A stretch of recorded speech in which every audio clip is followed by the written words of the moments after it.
You little bastard, you attacked my stepson? All the way Virginia, bitch. Well, why you do it then, baby Billy? Well, because I'm selfless. Who the fuck okayed that? This is the type of shit we do, roll up on niggas at the goddamn barbershop. You can't handle big diesel anyway. My meat would have you in the hospital. Yeah. Didn't help. Oh, fart nigger. You believe in hell and stuff? Yeah. Who do you think's down there? Who's down there? Martin Luther? Wow. Enough. I will hear no more of this Hebrew nonsense. I'm white, you know? I'm white.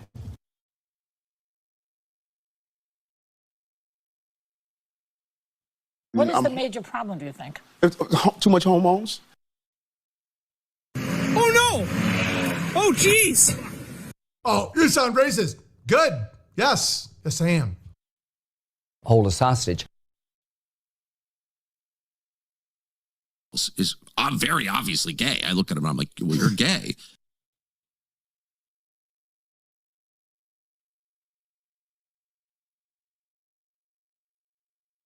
Jews be Jewing. Niggas be nigga-ing. God-awful bunch of malcontents. I hope you all kill each other.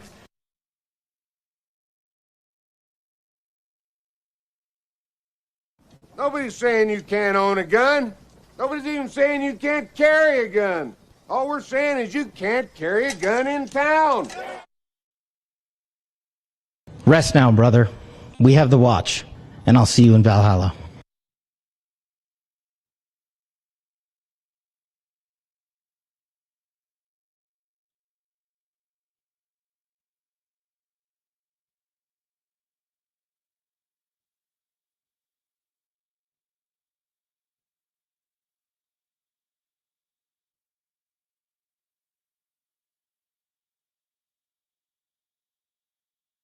Well, I can't understand none of it. This one begat that one, and that one begat this one, and begat, and lo and behold, someone says some shit to someone or another. Just how retarded are you? In certain extreme situations, the law is inadequate. In order to shame its inadequacy, it is necessary to act outside the law. To pursue natural justice. This is not vengeance. Revenge is not a valid motive, it's an emotional response. No, not vengeance. Punishment. Tonight we have a chance to say, yeah, you're right. We're too extreme. We're too wild, we're too out of control, we're too full of our own shit, or we have a chance to say, hey, fuck you, you're wrong. Fuck you, we're right. Because you have all made it to the dance. Because believe me, this is the dance. Start the show!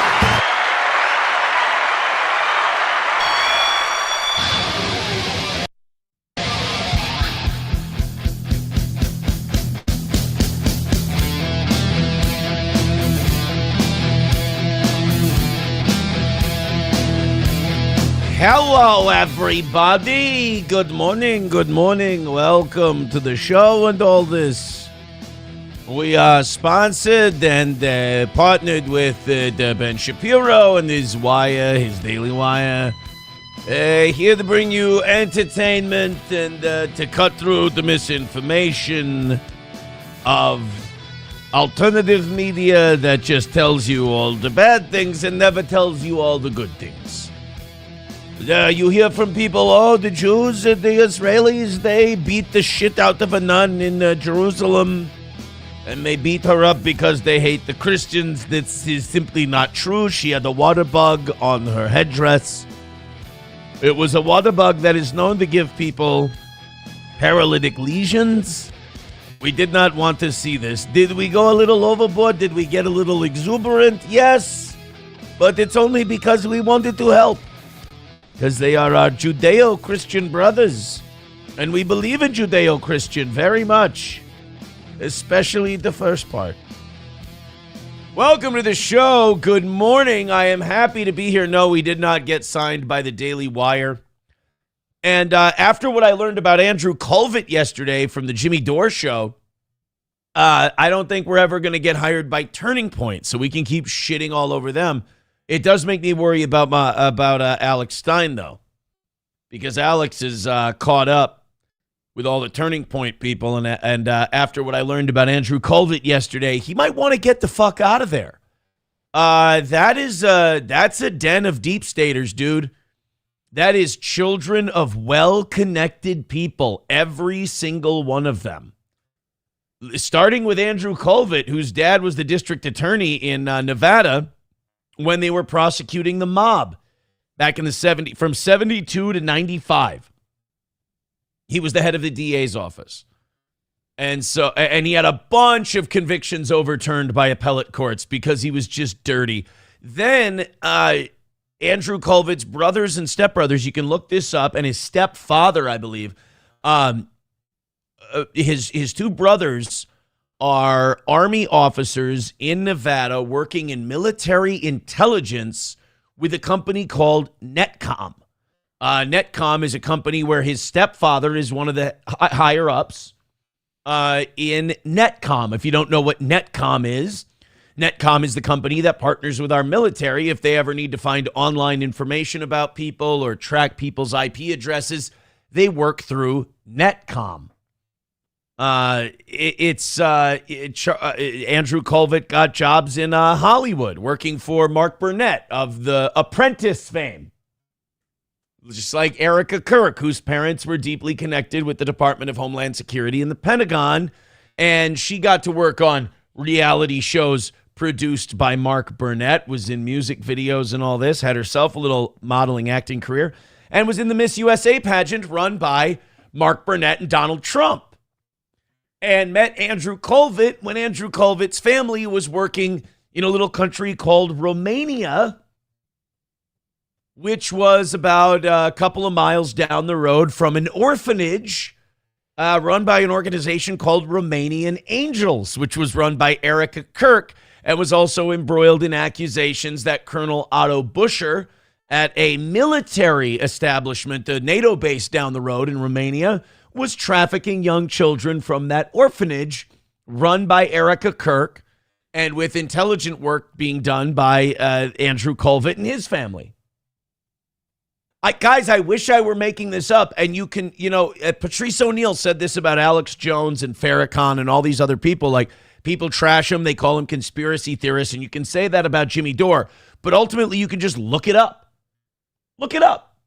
Go ahead. You don't have to take my word for it. You don't have to take Jimmy Dore's word for it. Look it up. That's all you got to do. So I think I'm going to be killed by Turning Point if my viewership goes up any. So maybe we hold off on that like button.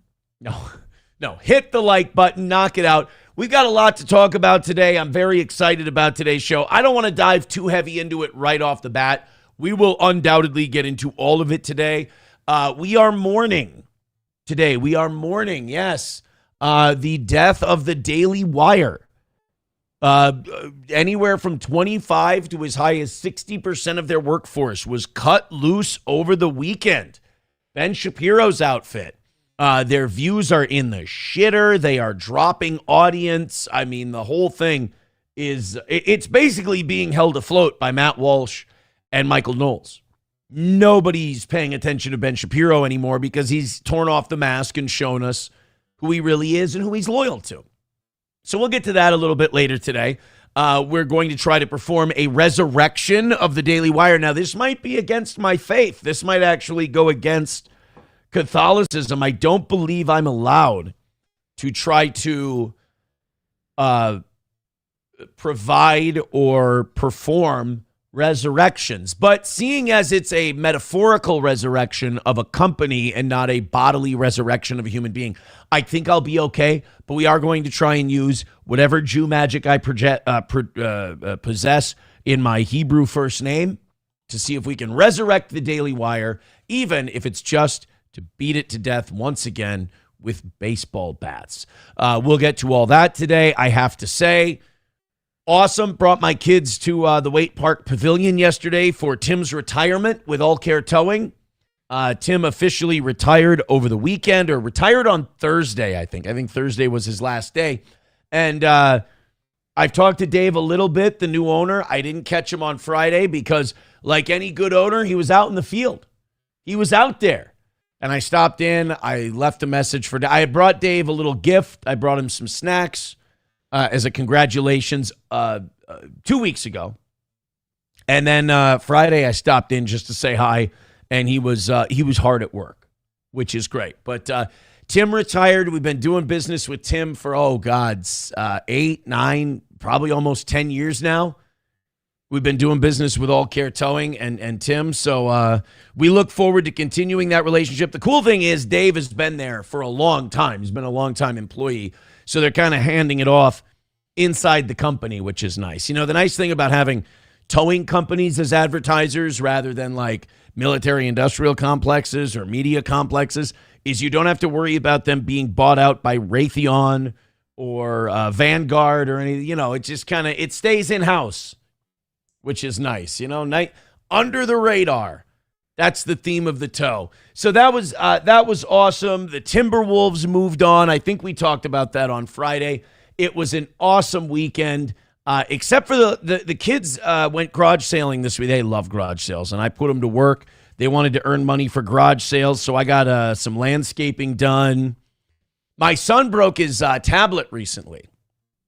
He took it out of the case, and he dropped it. And I said, you got to learn your lesson. I went and got him a new tablet, but it was $20 a month for this new tablet. So I said, twice a week, you're going to pick up Gordy's poop in the backyard. You're going to put on the gloves. You know, I'm like Crowder yelling at his wife. You're going to put on the gloves. You're going to get the bag. You're going to pick up Gordy's poop in the backyard. And that's how you're going to earn your $20 a month to obviously pay for the new tablet. So really, the actual whole thing behind that is I really was looking for a way to not have to pick up dog shit. And that worked out perfectly. So would I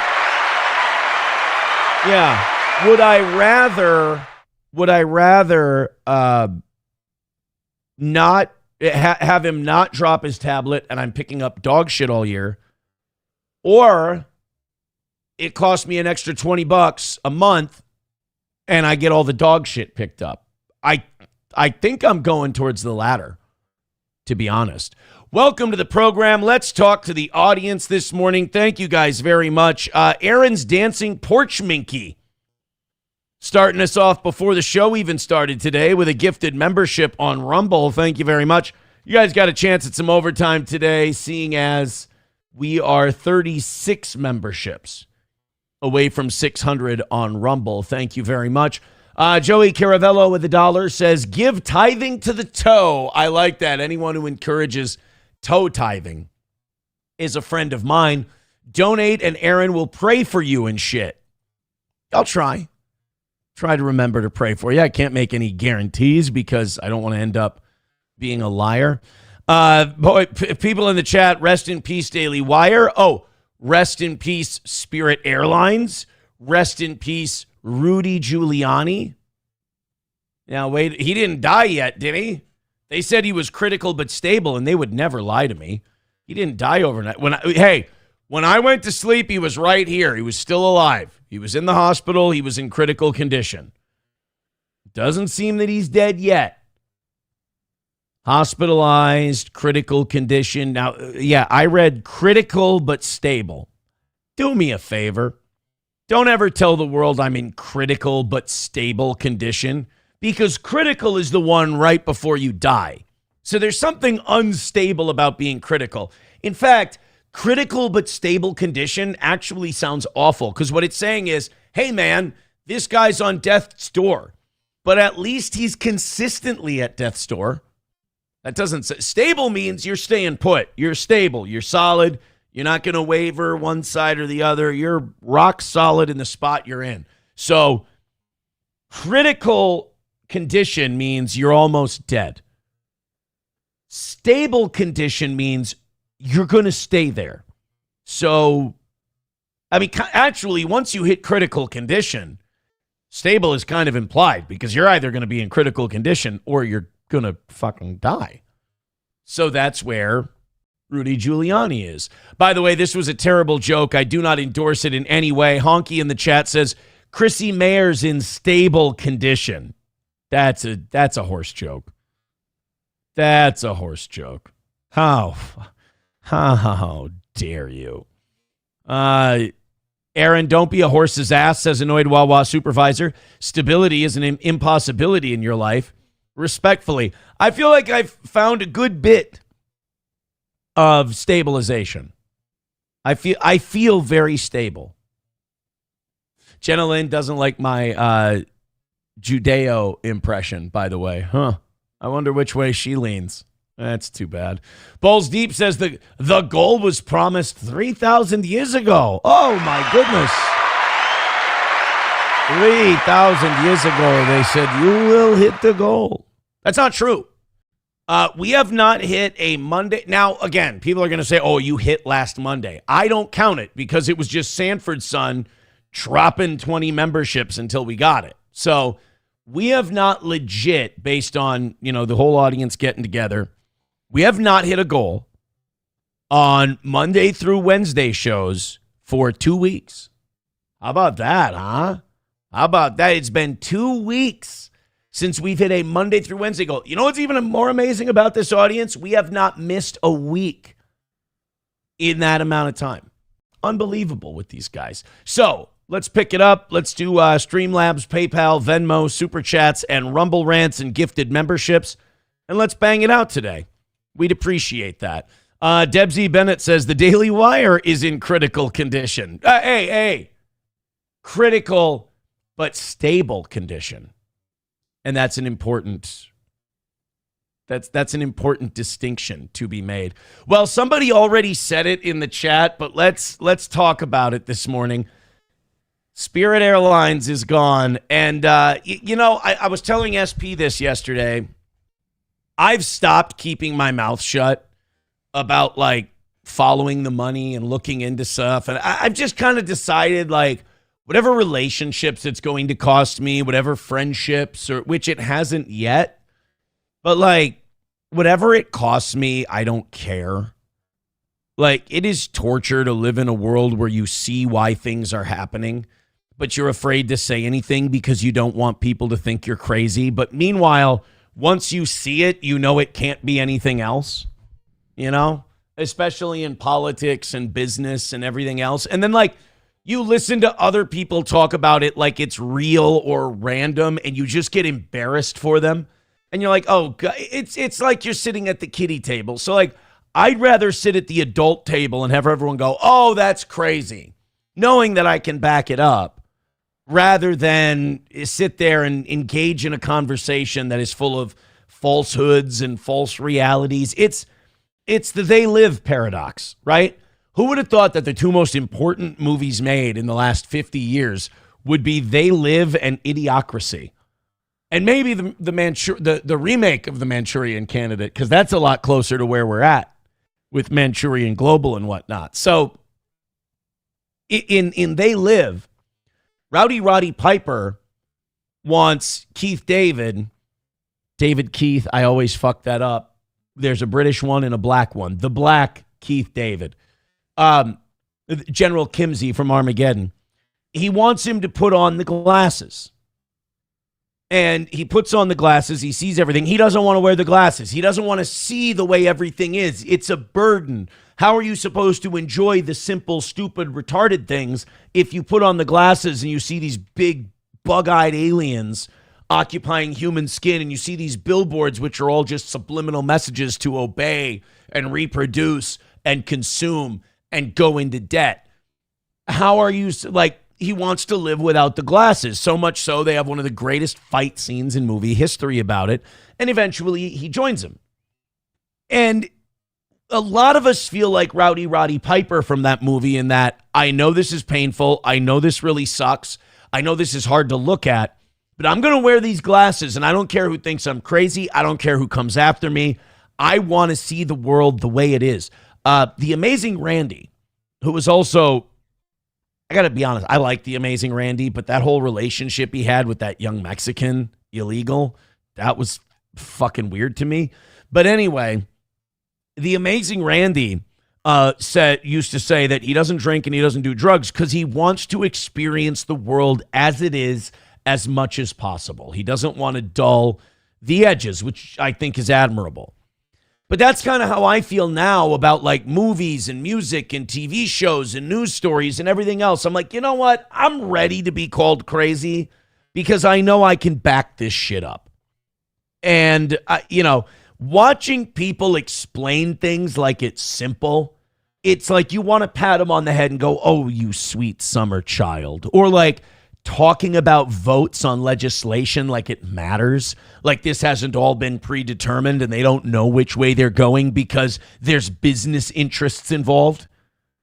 Like watching Minnesotans talk about Somali fraud like we're going to do something is just depressing sometimes. Because you're like, I don't want to ruin it for these people. Like, I don't want to ruin it for them. I want them to think that they have a say and that this matters and that these conversations are important when they're not. We're not going to do anything about this meaningfully.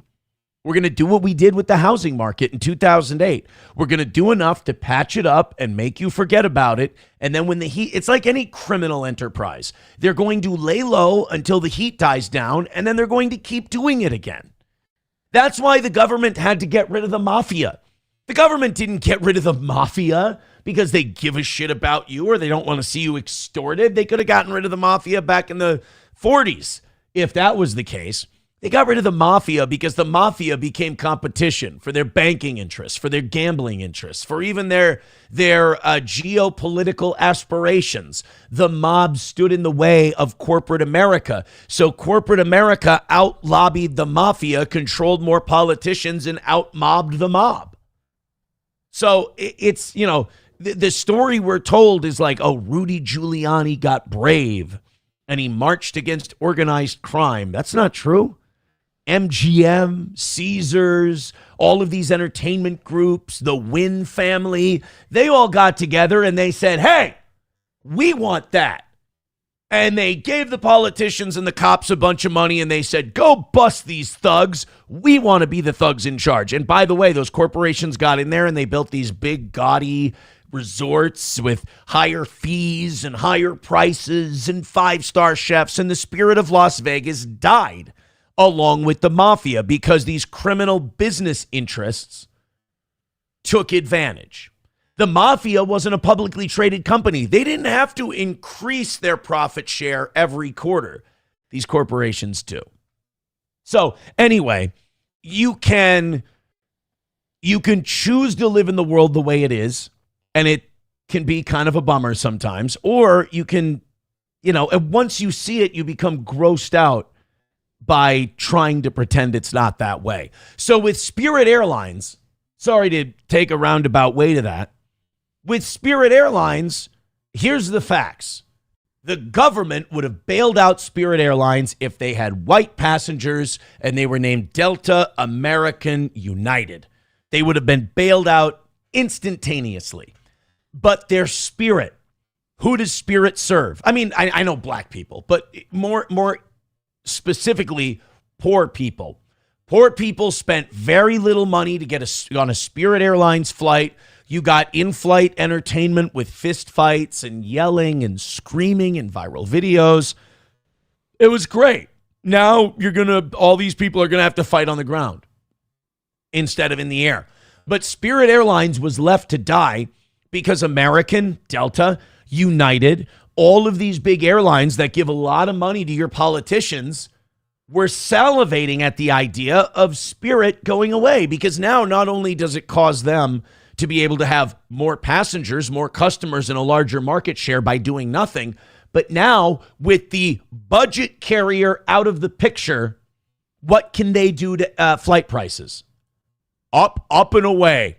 And what happens next quarter? We get to have more profit, more revenue, and we didn't even do anything. Same shitty service, same shitty flights, just going to cost you more because you can't underbid them with Spirit Airlines. Now, there was also a plan for Spirit and Frontier to merge. The government wouldn't allow it. The government didn't allow them to merge. Why? Because American, United, and Delta didn't want that, and they have deeper pockets and they have more influence. You don't think that these companies give these politicians money because they like them, do you? You think that all of these companies just happen to support all of these Congress people who are in there? No, they're the devil they know and they vote their way, so they give them a check. They don't care about Democrats or Republicans, or they just want loyal, obedient employees. And that's who these congressional people are. So Spirit Airlines, they were talking about a $500 million bailout. Now, $500 million, we fart that away in the Straits of Hormuz in 6 hours. We don't give a shit about $500 million to save Spirit Airlines and to help working people and to help poor people have a way to travel freely. Nothing. It's peanuts. But United didn't want it because they were going to make a hell of a lot more than $500 million off Spirit going out of business. How about all these people who had flights canceled over the weekend? Hey, they already got plans. They got to be flying. You don't think Delta, United, and American made a shitload of money this weekend? Oh, they probably had a nice uptick in profitability.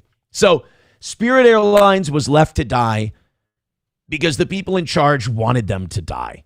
It was never a debate. It was never, I mean, the minute they didn't let Frontier and Spirit merge, I knew that they were on borrowed time.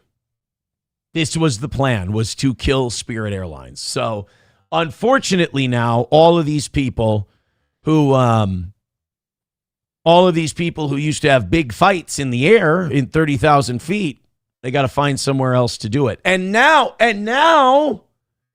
guess who we get to all fly with? We get to all fly with the Spirit crowd. Hey! Our flights just got a lot more exciting. You're going to be waiting at the gate rather than at the bar from now on because you're not going to want to miss the action. Shit, you might actually see a few more canceled flights because United and Delta don't put up with that shit. Ooh, I think air travel just got a lot more exciting. Main Vein with $1 says Spirit Airlines was like the monkey house at the zoo in the sky. Flying is going to suck a lot more now that it's gone. Yes, absolutely. Stephen Bravo says it's all that Native American woman Warren's fault. I thought she was pushing for it. Elizabeth Warren, Spirit Airlines. So, no, this will be fun. Thank you, Stephen Bravo. Facing backlash following Spirit, with critics arguing her efforts to block the merger with JetBlue. Okay, so it wasn't Frontier, it was JetBlue. Thank you. Now, Elizabeth Warren has been a staunch critic of industry consolidation. Well, that's funny because Spirit Airlines going out of business consolidates the industry. Hold on. Elizabeth Warren contributions airlines. Let's see if she takes any airline contributions. Blocked the merger, passenger rights, increased competition. Come on. Why don't you tell me if she takes any money?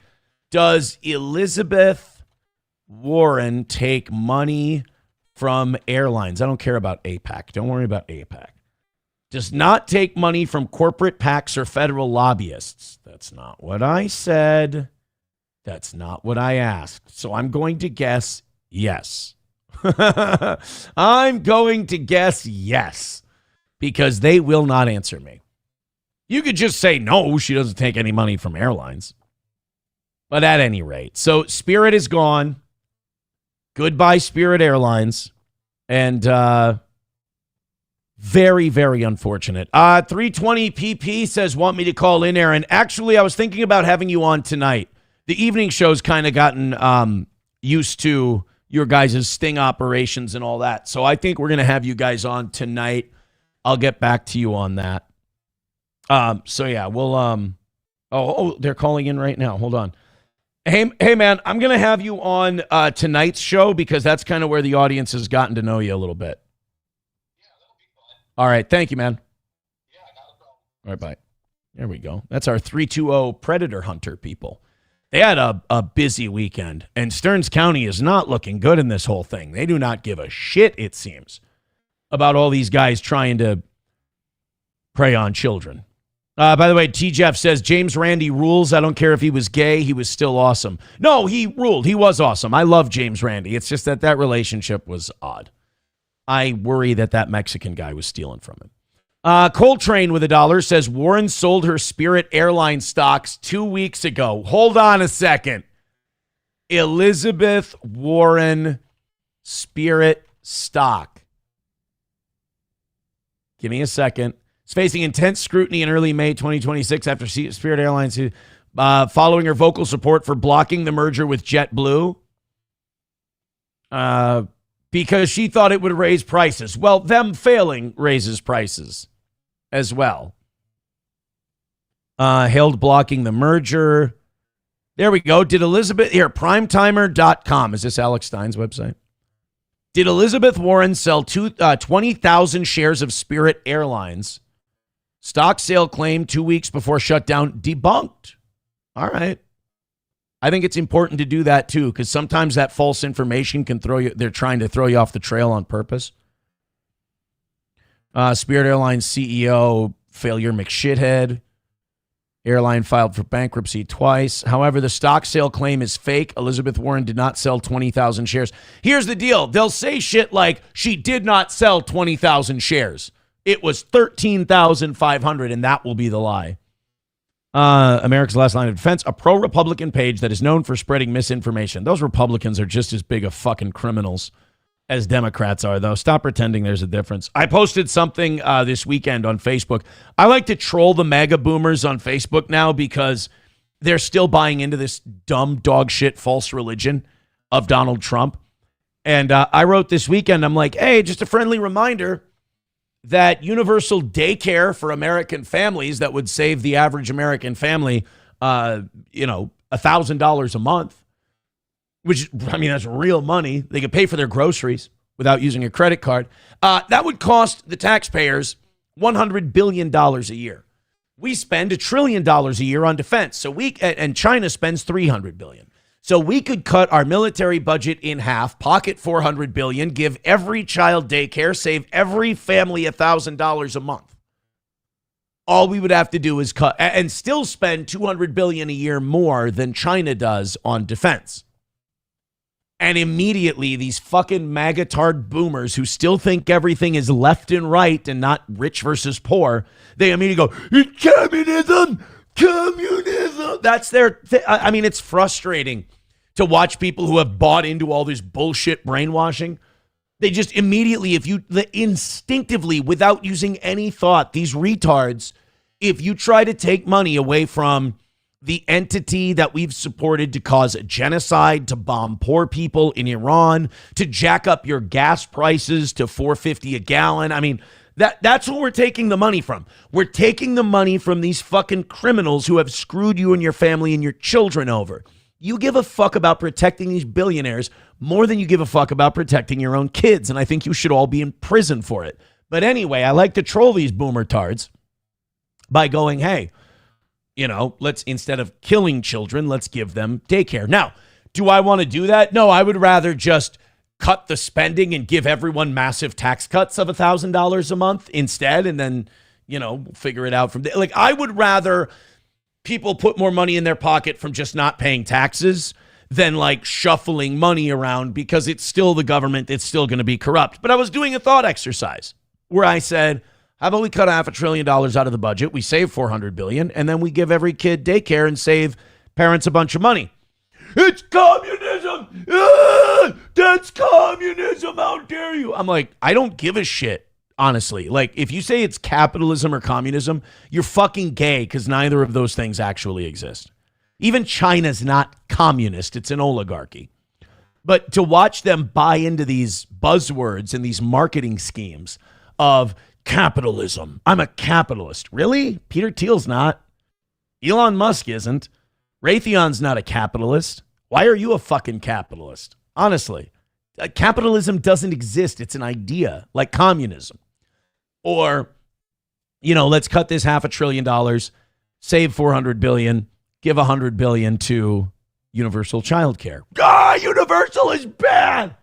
It's like, yeah, no, I get it. But I'm trying, my larger point is, wouldn't it be way cooler if we gave children daycare instead of murdering them? Like the point I'm trying to get through to these retards is, how about we stop murdering people? And they don't want to hear. I mean, I do stand in awe of the military industrial complex, the banking interests, and everyone else in this country that has brainwashed the people, because I'm like, you guys have actually done a very good job. You have these people, it's like Carlin said, you have these people defending entities that openly act against their own interests. You got to kind of stand in awe of them. Red Fox Mad with $4.99 says Agenda 2030 anti-travel agenda, 15-minute cities, no human zones, social credit scores, carbon credits. Only the rich will be able to travel. Well, good. Keep us poors out of the air, Stephen Bravo says if people can't afford daycare, maybe they shouldn't be popping out babies. Again, this is what I tried to say in that troll post I put up there. That's not the conversation I'm having here. What I'm doing is a pure, straightforward, either war or daycare. Let's say we could choose between those two things. I think you'd have to be a sociopath to say, I'd rather have the war. And then people do this childish thing where they go, well, I'd rather have neither and have it be this. Not saying that. Not talking about that at all. That is a different conversation we could have. I'm saying theoretically, you have a choice between this one and that one. And people are so afraid to pick the right answer because they're worried they'll be called a name. It's fucking sick with these people. Bapa Shab says, Peter Thiel is small potatoes. He's just a Jew slave. Most super public billionaires are. Correct. Hulkamash Baby with $1 says, yeah, you're right. Communism is just an idea. It's never killed anyone with its dog shit ideology. No, communist dictatorships have killed a bunch of people. I'm saying actual capitalism and actual communism don't exist right now. Show me a place where actual communism is being practiced, and show me a place where actual capitalism is being practiced, where there's an invisible hand of the market, there's no government subsidies, there's no giveaways, there's no nothing. And then show me true communism, where it's just a community of people pooling their resources, sharing with one another, and a central entity controls the means of production. Please. I'm not saying that Joseph Stalin didn't run a communist government. I'm not saying that Mao Zedong did not run a communist government. I'm saying that any time you put capitalism, communism, any ideology in the hands of human beings, they are going to use it for their own ends, and they are going to kill a shitload of people. Always. That's why decentralizing power is the best thing you can do. Decentralizing power. Thank you very much. Bowls Deep says corruptocracy is the word you're looking for. I like corruptocracy. That's a good one. All right, guys, let's get after it. We've got a lot to do today. Oh, also, speaking of noticing things, and maybe Bapa Shab can amen me on this one. I was watching the show, SP and I were looking for something to watch, and we were failing miserably. We kept trying to find something to watch, and we couldn't find anything good. And by the way, Annoyed Wawa supervisor sent me this. He said, R.I.P. Spirit Airlines. Those are blacks with crawdads in their lap on a plane. That's wonderful. Anyway, SP and I were trying to find something to watch, and she goes, you know what you should try watching? Because it's a show that came out 20 years ago. I'm convinced that Showtime, get ready, and then we're going to get into fun stuff. I'm convinced that Showtime in the early to mid-2000s was engaged in a psyop to destroy American morality and cause chaos socially and divide us further. I look at the show Dexter, which I was a big fan of, but it got us to root for a serial killer and a guy who murdered people and a guy who didn't feel and he was a terrible person. You know, just more of that moral flexibility, you know, tearing down Christianity, all that stuff. And then I watched a show yesterday, and I watched 3 episodes, so I gave it a shot, that was so offensive to the middle class, to families, to nuclear families, to religion, to everything else. Like, it was so clearly the show was such a psyop. And then you look into who owned it, who produced it, and who made it. And it was one of those things where I'm like, it's like I always do with Bapa Shab. He's like, oh, I bet you Jews run this. And I'm like, stop it. We're looking this up. And then I go, God, shit. So I start looking into this show, Weeds. I don't know if you ever watched Weeds. It is complete horseshit. It is disastrous because it just instills skepticism. It just not skepticism, cynicism. Like, just be cynical about everything. Families, mom, dad, daughters, sons, husbands, everything. It was just taking a fucking wrecking ball to everything good and replacing it with fucking postmodern cynicism. It was disgusting. First episode, first few minutes, there's some fucking, who turns out to be some teenage degenerate gay kid going like, telling the main character, grown woman, passion of Christ sucks. Yeah, religion in general is fucking terrible. That whole film was just a snuff film and blah, blah, blah. It's like, yeah, it's just my fucking savior and what he did for you, you smart-mouth sodomite piece of shit. It's just... And then I look it up and I'm like, all right, who owned Showtime at the time? And it was Paramount under Sumner Redstone. And I'm like, all right, that makes sense. That's fucking legit. And then I look up who wrote, directed, and produced that show. And it is the same woman who did Orange is the New Black. She is, again, another Reformed Jew who just, once again, like following a fucking script, everything is just shitting all over the concept and the morality of America. And it's just like, and people eat it up. Like, people eat it up and they're like, yeah, it's hip to be cynical and all this shit. It's like, no, cynicism is what they use to destroy you and break you apart and decimate your communities. They prey upon your cynicism and indifference. So I'm watching that show and it came out in 2006 and I'm like, oh shit, this, Dexter, like the L Word, like Showtime was on a tear in terms of social manipulation and promoting cynicism through Sumner Redstone, through the chick that made Orange is the New Black and Weeds. And again, it's one of those things. I didn't say this while I was watching it because I didn't want to be a dick, but I noticed it. And again, it's the they live situation where you put on the glasses and like, I don't want to take off the glasses. I want to see the world for the way it is. But I know if I mention it, I'm a problem and I'm going to get, you're going to get pushback from people who feel like you're attacking their religion. And it's like, no. They're trying to tear down your religion. They're trying to tear down everything good that you believe in. Don't defend this. This is dog shit. This is puke. This is poison. But no, that show was complete goy slop. For sure. Genji Cohen. Thank you very much, Zen Man. Yeah, Genji Cohen is her name. And Bapa Shaba like this. I don't know why. I saw Genji Cohen, Kohan. Bapa will put his face in his hand and go, really? I actually did Google whether or not she was Jewish. The name Genji Cohen. And I still Googled it because I'm not like you. And I don't just go, they're all fucking Jews. I'm like, I need to know. Even though I knew, I had to know. Bapa Shab says Genji Cohen sounds like a Jewish samurai. A little bit. Netanyahu, look online for Netanyahu talking about Melrose Place. Oh, I'd love to. I'm sure he thought it was wonderful. Thank you very much to Red Fox Mad with $4.99. Says, look up everyone and organization that called the COVID-19 pandemic shots. They are all, look it up, the WF, WHO, and so on. Research it. I think we covered COVID while it was going on quite a bit. All right. Good. Yes, indeed, Peter. Good morning, Vietnam. Let's get into it. Let's do some silly shit. Let's do some nonsense. Hit like, hit subscribe, hit follow. Rumble, we need to talk. The Rumble Friday audience, all they do is get us on that front page every day.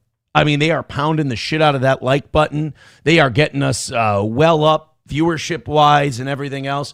You guys did great Monday and Wednesday and Thursday and Friday on Rumble. Tuesday was a little bit. But Every day, I think you guys can gangbang that like button. That's you guys on YouTube as well, our secondary platform. But on Rumble especially, we love that front page. So hit like, share the show. We appreciate it. All right, let's get after it. You guys are going to love this next guy. I'm not going to like this this teacher at this school in Norwich, Connecticut. He's a gym teacher. He's a wrestling coach. I don't like this guy. He beat up one of his athletes. And I think this is a high school athlete. That's why they don't say he assaulted a child, even though technically he did. I think he works at the high school and he beat up one of his athletes. Yeah, the NFA wrestling team. I'm guessing that's a high school team. Well, anyway, apparently what this coach beat the shit out of one of his players for is something that, again, I'm against, but I think you guys are going to love it. Let's hit play. And first up at 5:30, police in Norwich say a joke about the popular slang phrase 6'7" led to the arrest of the high school wrestling coach. Stephen Nelson faced a judge this morning. Luke Hydash covers New London County. He is your reporter explaining what's in the new court documents that he got today. I was shocked. Absolutely shocked. I really don't want to be on this lady's side, but I think I'm going to be on this lady's side. Usually I see this woman and I'm like, whatever that teacher did, I am totally okay with.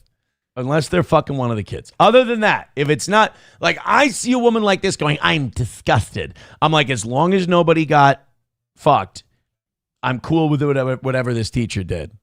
Lisa Zaperi can't believe the allegations against her son's wrestling coach, Stephen Nelson, the 10-year NFA math teacher charged with a felony and misdemeanor. One of his wrestlers told police they were hit in the face after making a 6'7" joke at a December workout. Come on.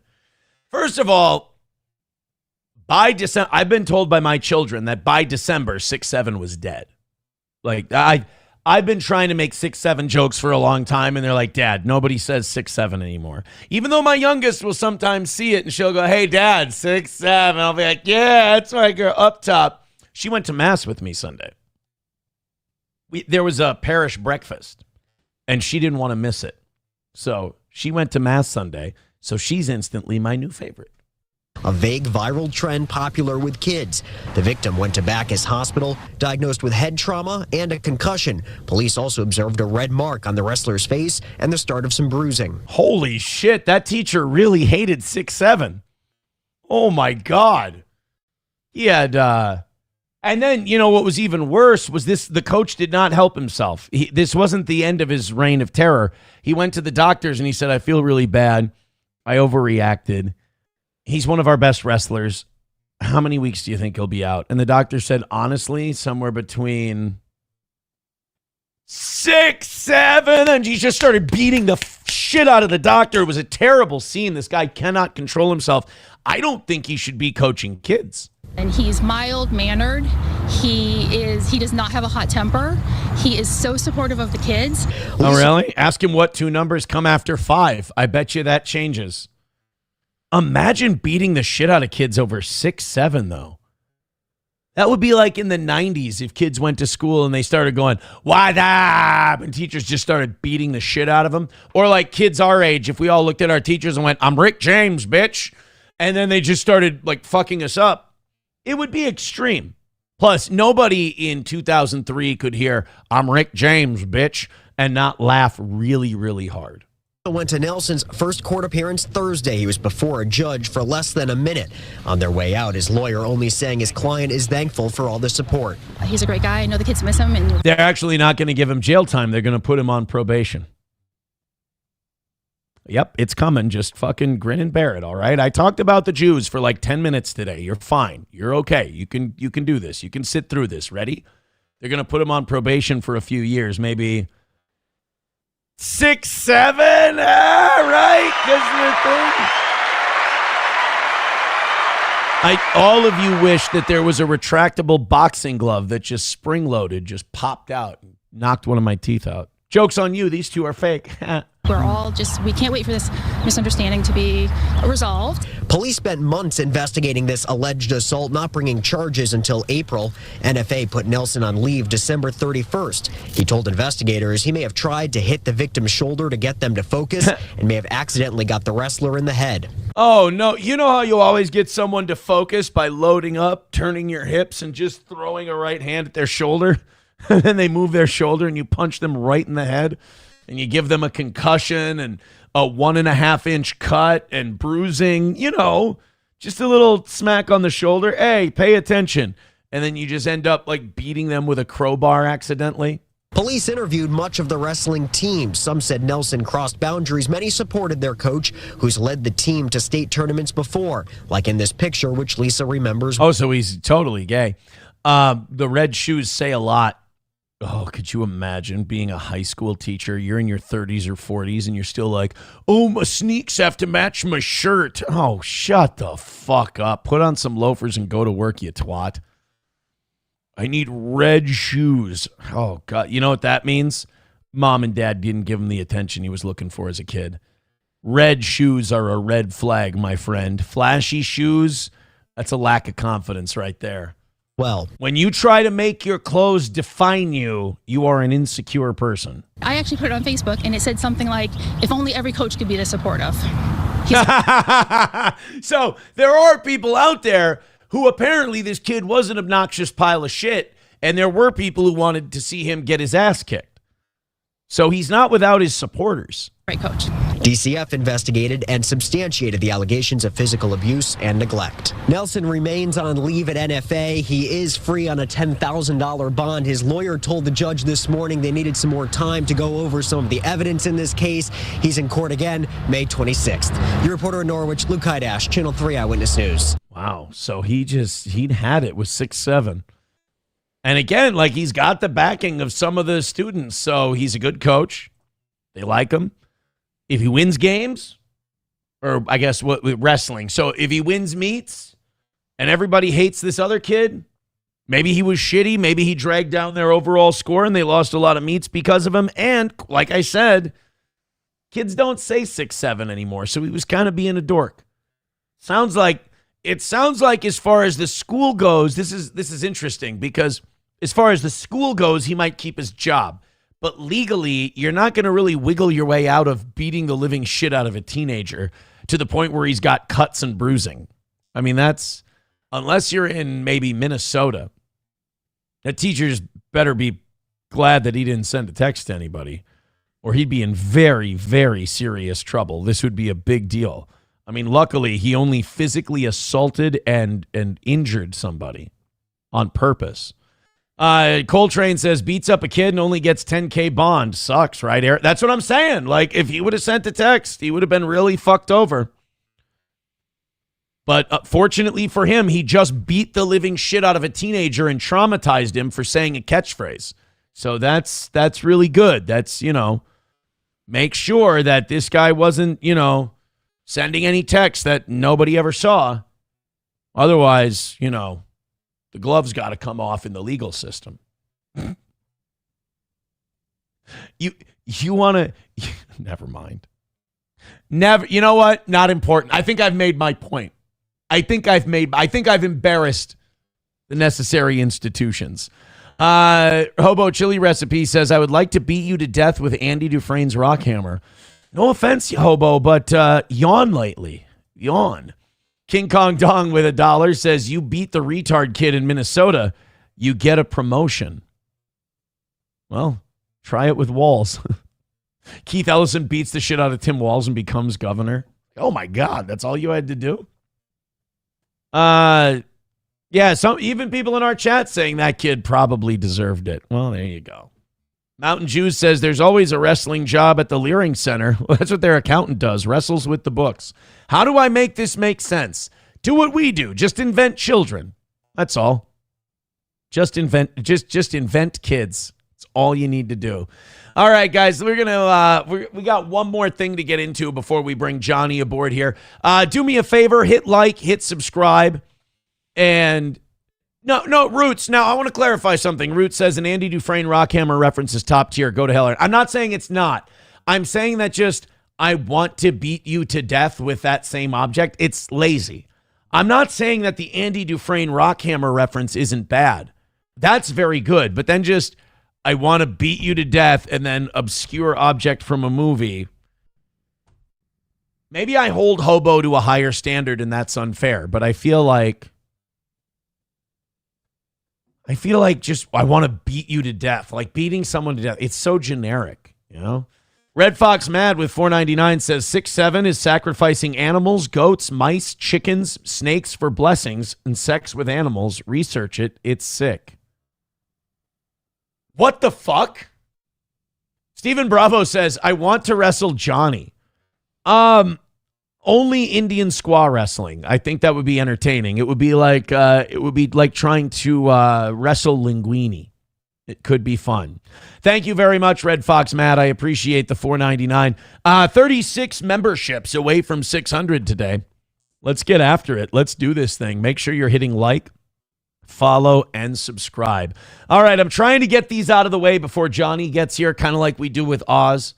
Tucker Carlson was interviewed by a New York Times reporter over the weekend. This came out, I think, Saturday. Guys, this is so bad. Like, this is New York Times reporter Tucker Carlson.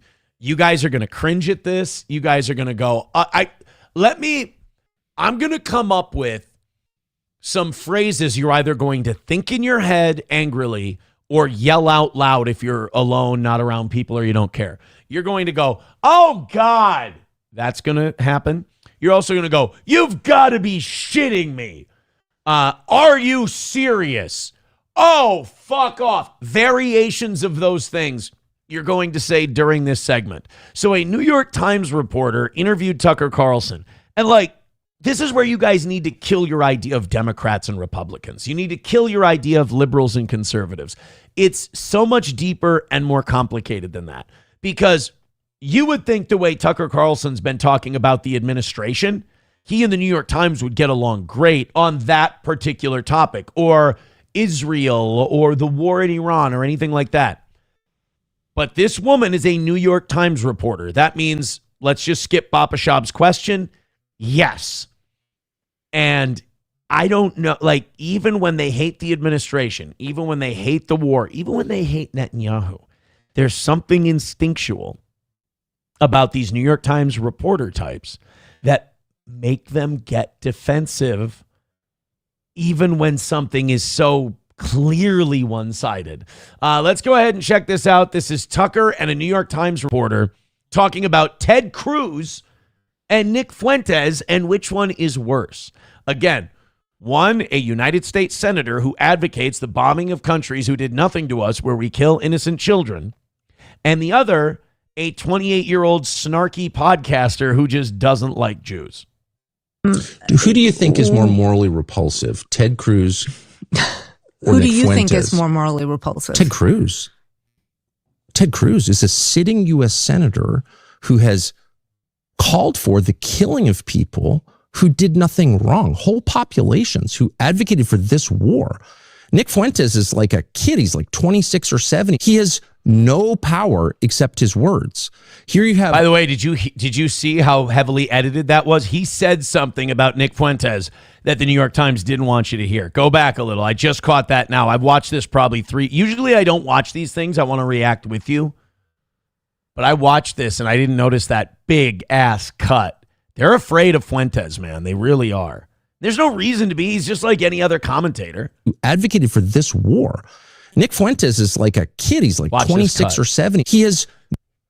He said something about Nick Fuentes that painted him in a flattering light, or at least didn't call him a anti-Semitic bag of filth. That was a heavy cut. And then they cut away from his face. Now, I'm going to let you in on a little media secret here. When they cut away from someone's face, but they keep the audio going, that means that what you're hearing is not necessarily what he's saying at this point. Nick Fuentes is like a kid. He's like 26 or 70. He has no power except his words.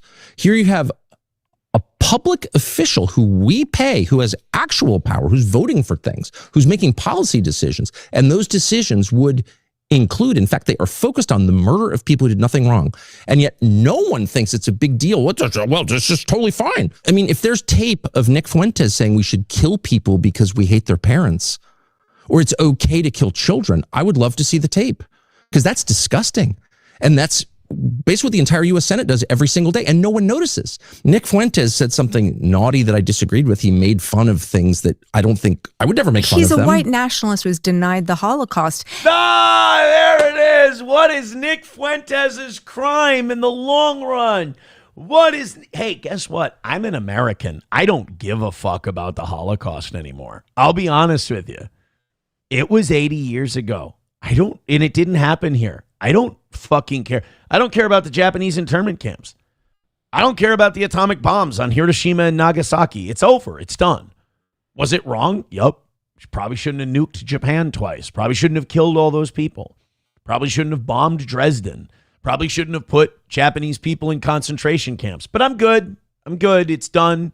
It's over. All of those people, just about all of those people are dead. We can move on. None of those people are making decisions. All those people who made those decisions, those people are dead. We can move on. Oy vey, but Nick Fuentes denied the Holocaust. Cool. That's fine. I don't care. That's the only way we're going to take back power from people, is just don't back down. Don't backpedal to their rhetorical bullshit, because ultimately it doesn't mean anything. So if someone goes to you and says, oh, you like what so-and-so said about, because they like to do this game. I agree with Nick Fuentes on nationalism, on taking care of your own country, on America first. Oi, but he denied the Holocaust. I don't care. What matters? Like, what matters in my life right now? I don't give a shit about the Holocaust. The Holocaust either happened or it didn't. Like, Nick Fuentes denying it doesn't change what happened. If it happened, it happened. If it didn't, it didn't. So if Nick Fuentes goes, I don't think it did, I don't fucking care. It doesn't matter to me. It happened. It's in the past. You understand? When we're talking about what direction should this country take, whether or not you deny the Holocaust matters zero to me. All it is a cudgel for disingenuous reporters like this woman to try and beat you over the head with it, so you can, to kind of, it's sleight of hand magic. Instead of focusing on the thing that's going on here, which is America first versus MAGA versus Israeli influence and all of that, AIPAC not registering as a foreign agent, that's going on over here. What these reporters try to do is go, yeah, but what about what he said about the Holocaust over here, while they do their dirty move down here? No. I'm going to focus on this. This is bullshit. I don't care. It doesn't matter. Oy vey, but it upsets me greatly. And you know what? I'm sure, just like the bus, another thing will come around very soon that offends you greatly. I promise I won't miss that one. You know what offends me greatly? $4.50 a gallon gasoline. Could you, okay, here, let me put it in Holocaust terms for you. Could you imagine trying to gas Jews at these prices? It would be insane. Oh my God. There could have never been a Holocaust today. If we had just bombed Iran, it would be too expensive. I would never make fun of them. He's a white nationalist who's denied the Holocaust. And what I will say, okay, but is that worse than killing kids? Okay, this is the greatest part, because she can't say no. She goes, but he denied the Holocaust. Yeah, Ted Cruz is murdering children and costing every American $4.50 at the gas pump. Deny the Holocaust all day at $1.50 gas and no war. White nationalist who's denied the Holocaust. And what I will say, okay, but is that worse than killing kids? From my understanding of my own, I was just in Germany recently. Oh God! And, every it was such a good reminder that the Holocaust didn't start with the gassing of Jews. It started with the dehumanization of Jews. It was the language that was used. And again, that is what I couldn't agree more. And that's why when you have a U.S. senator... Hey, lady, you understand you just walked into the Gaza genocide on that one?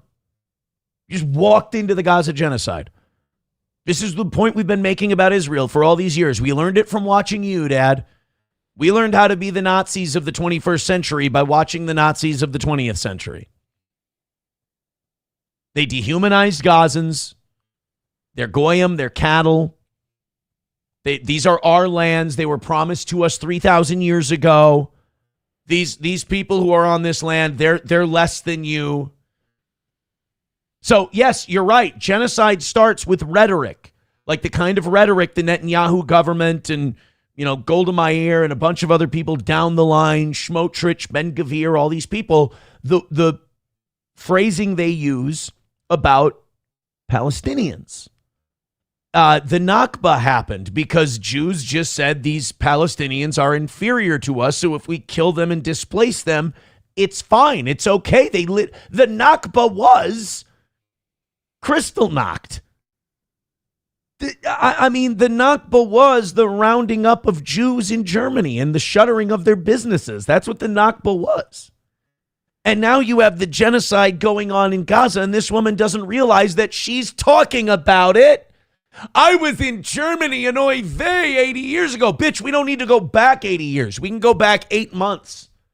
We can go back 8 years. And all these people are still alive, except for the ones that the Jews murdered. Member of Congress, a U.S. ambassador, waving away civilian deaths as if they don't matter. That's the language of genocide, which results, and this is the lesson of the Holocaust, in genocide itself. Bingo. And it has. So the lesson for me, really, watching all of this, is that this can happen in civilized countries. In all human beings, there is the capacity to ignore the evil right in front of you. And my point is, it's happening right now. And my job, to the extent I have one, I don't really have a job, but I just want to remind people that we're all capable of that, including me, and that we're watching it right now. And if you think that Nick Fuentes is a greater threat to other human beings than Ted Cruz, I would love to know how. So do you think, okay, so in fairness to this reporter, Tucker went on a long rant just there.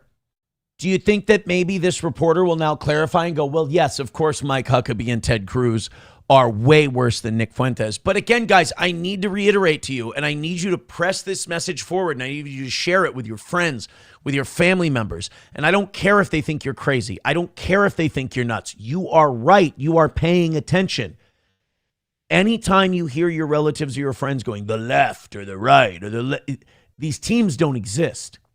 This woman is who you would think would typically be on the left.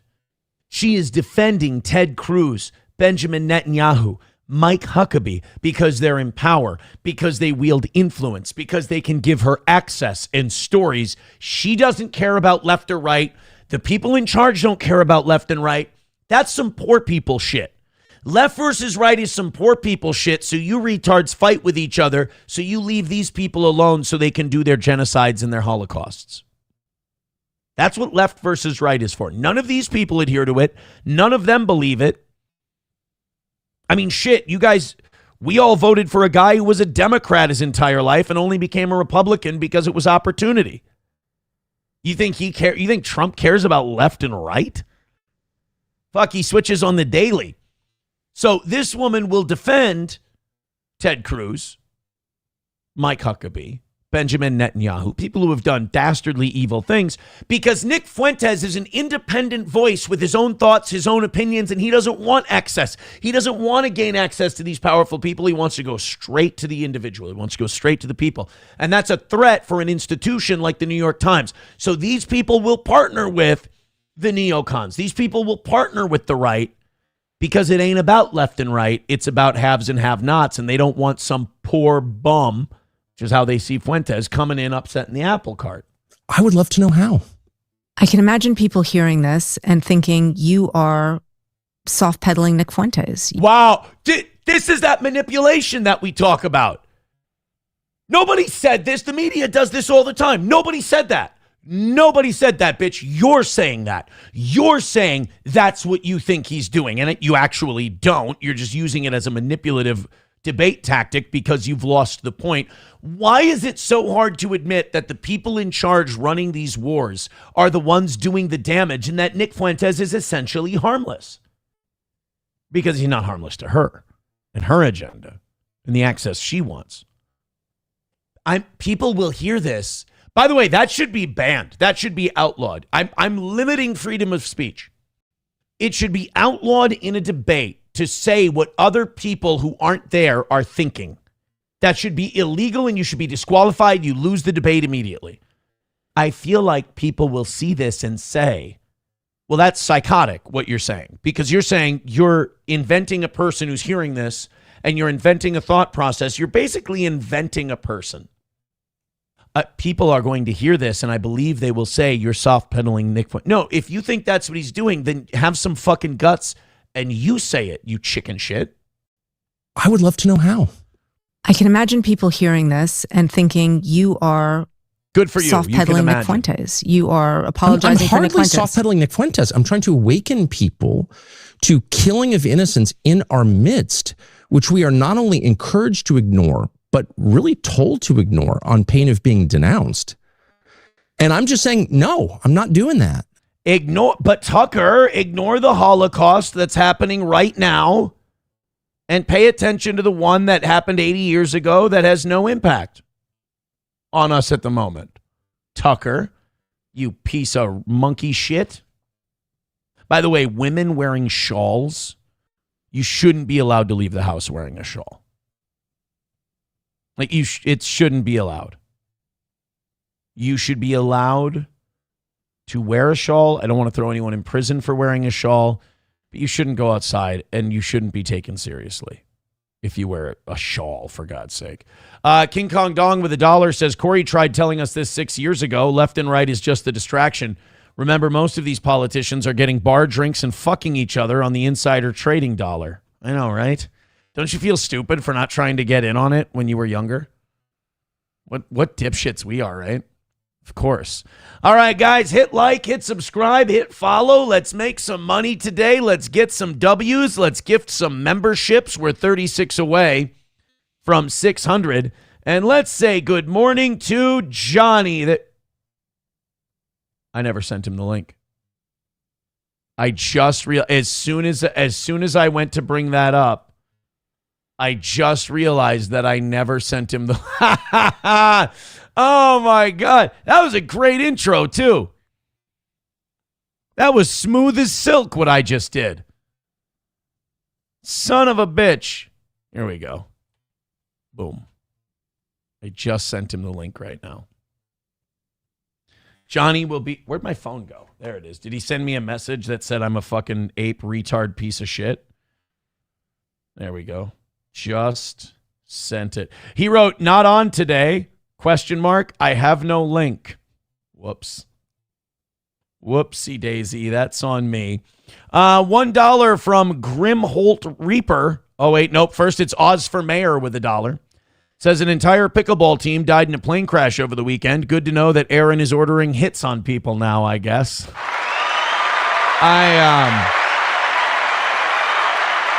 I was in the sauna Friday, and there was this older man and this older woman, and they were having a conversation about pickleball, and this guy was totally hitting on this other lady. They were well into their 60s, maybe in their 70s.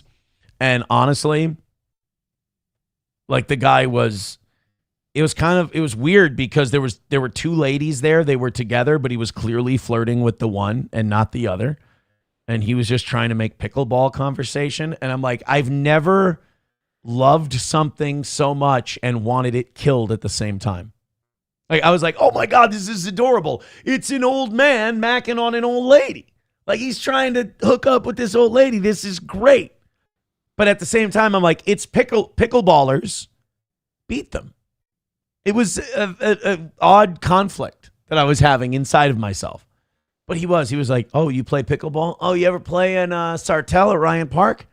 It's like, oh, no, I usually play inside. Do you ever play here? It's like, no, I like to play pickleball outside. And I'm like, all right, fucking smart ass. Like, the only thing douchier than a pickleball player is a pickleball player who's particular to his surfaces. It's like, okay, it fucking snows here 7 months a year. All right? Can you stomach to play inside on a gym floor so you can play with your little 72-year-old hottie that you're trying to get with here? So anyway, I was kind of a voyeur to an old man flirting on the pickleball court. Let's continue these. $1 from Grimholt Reaper. He says, I just did Grimholt Reaper. I'm sorry. Oz for Mayor with $1 says, but Aaron, would you rather have had Operation Downfall?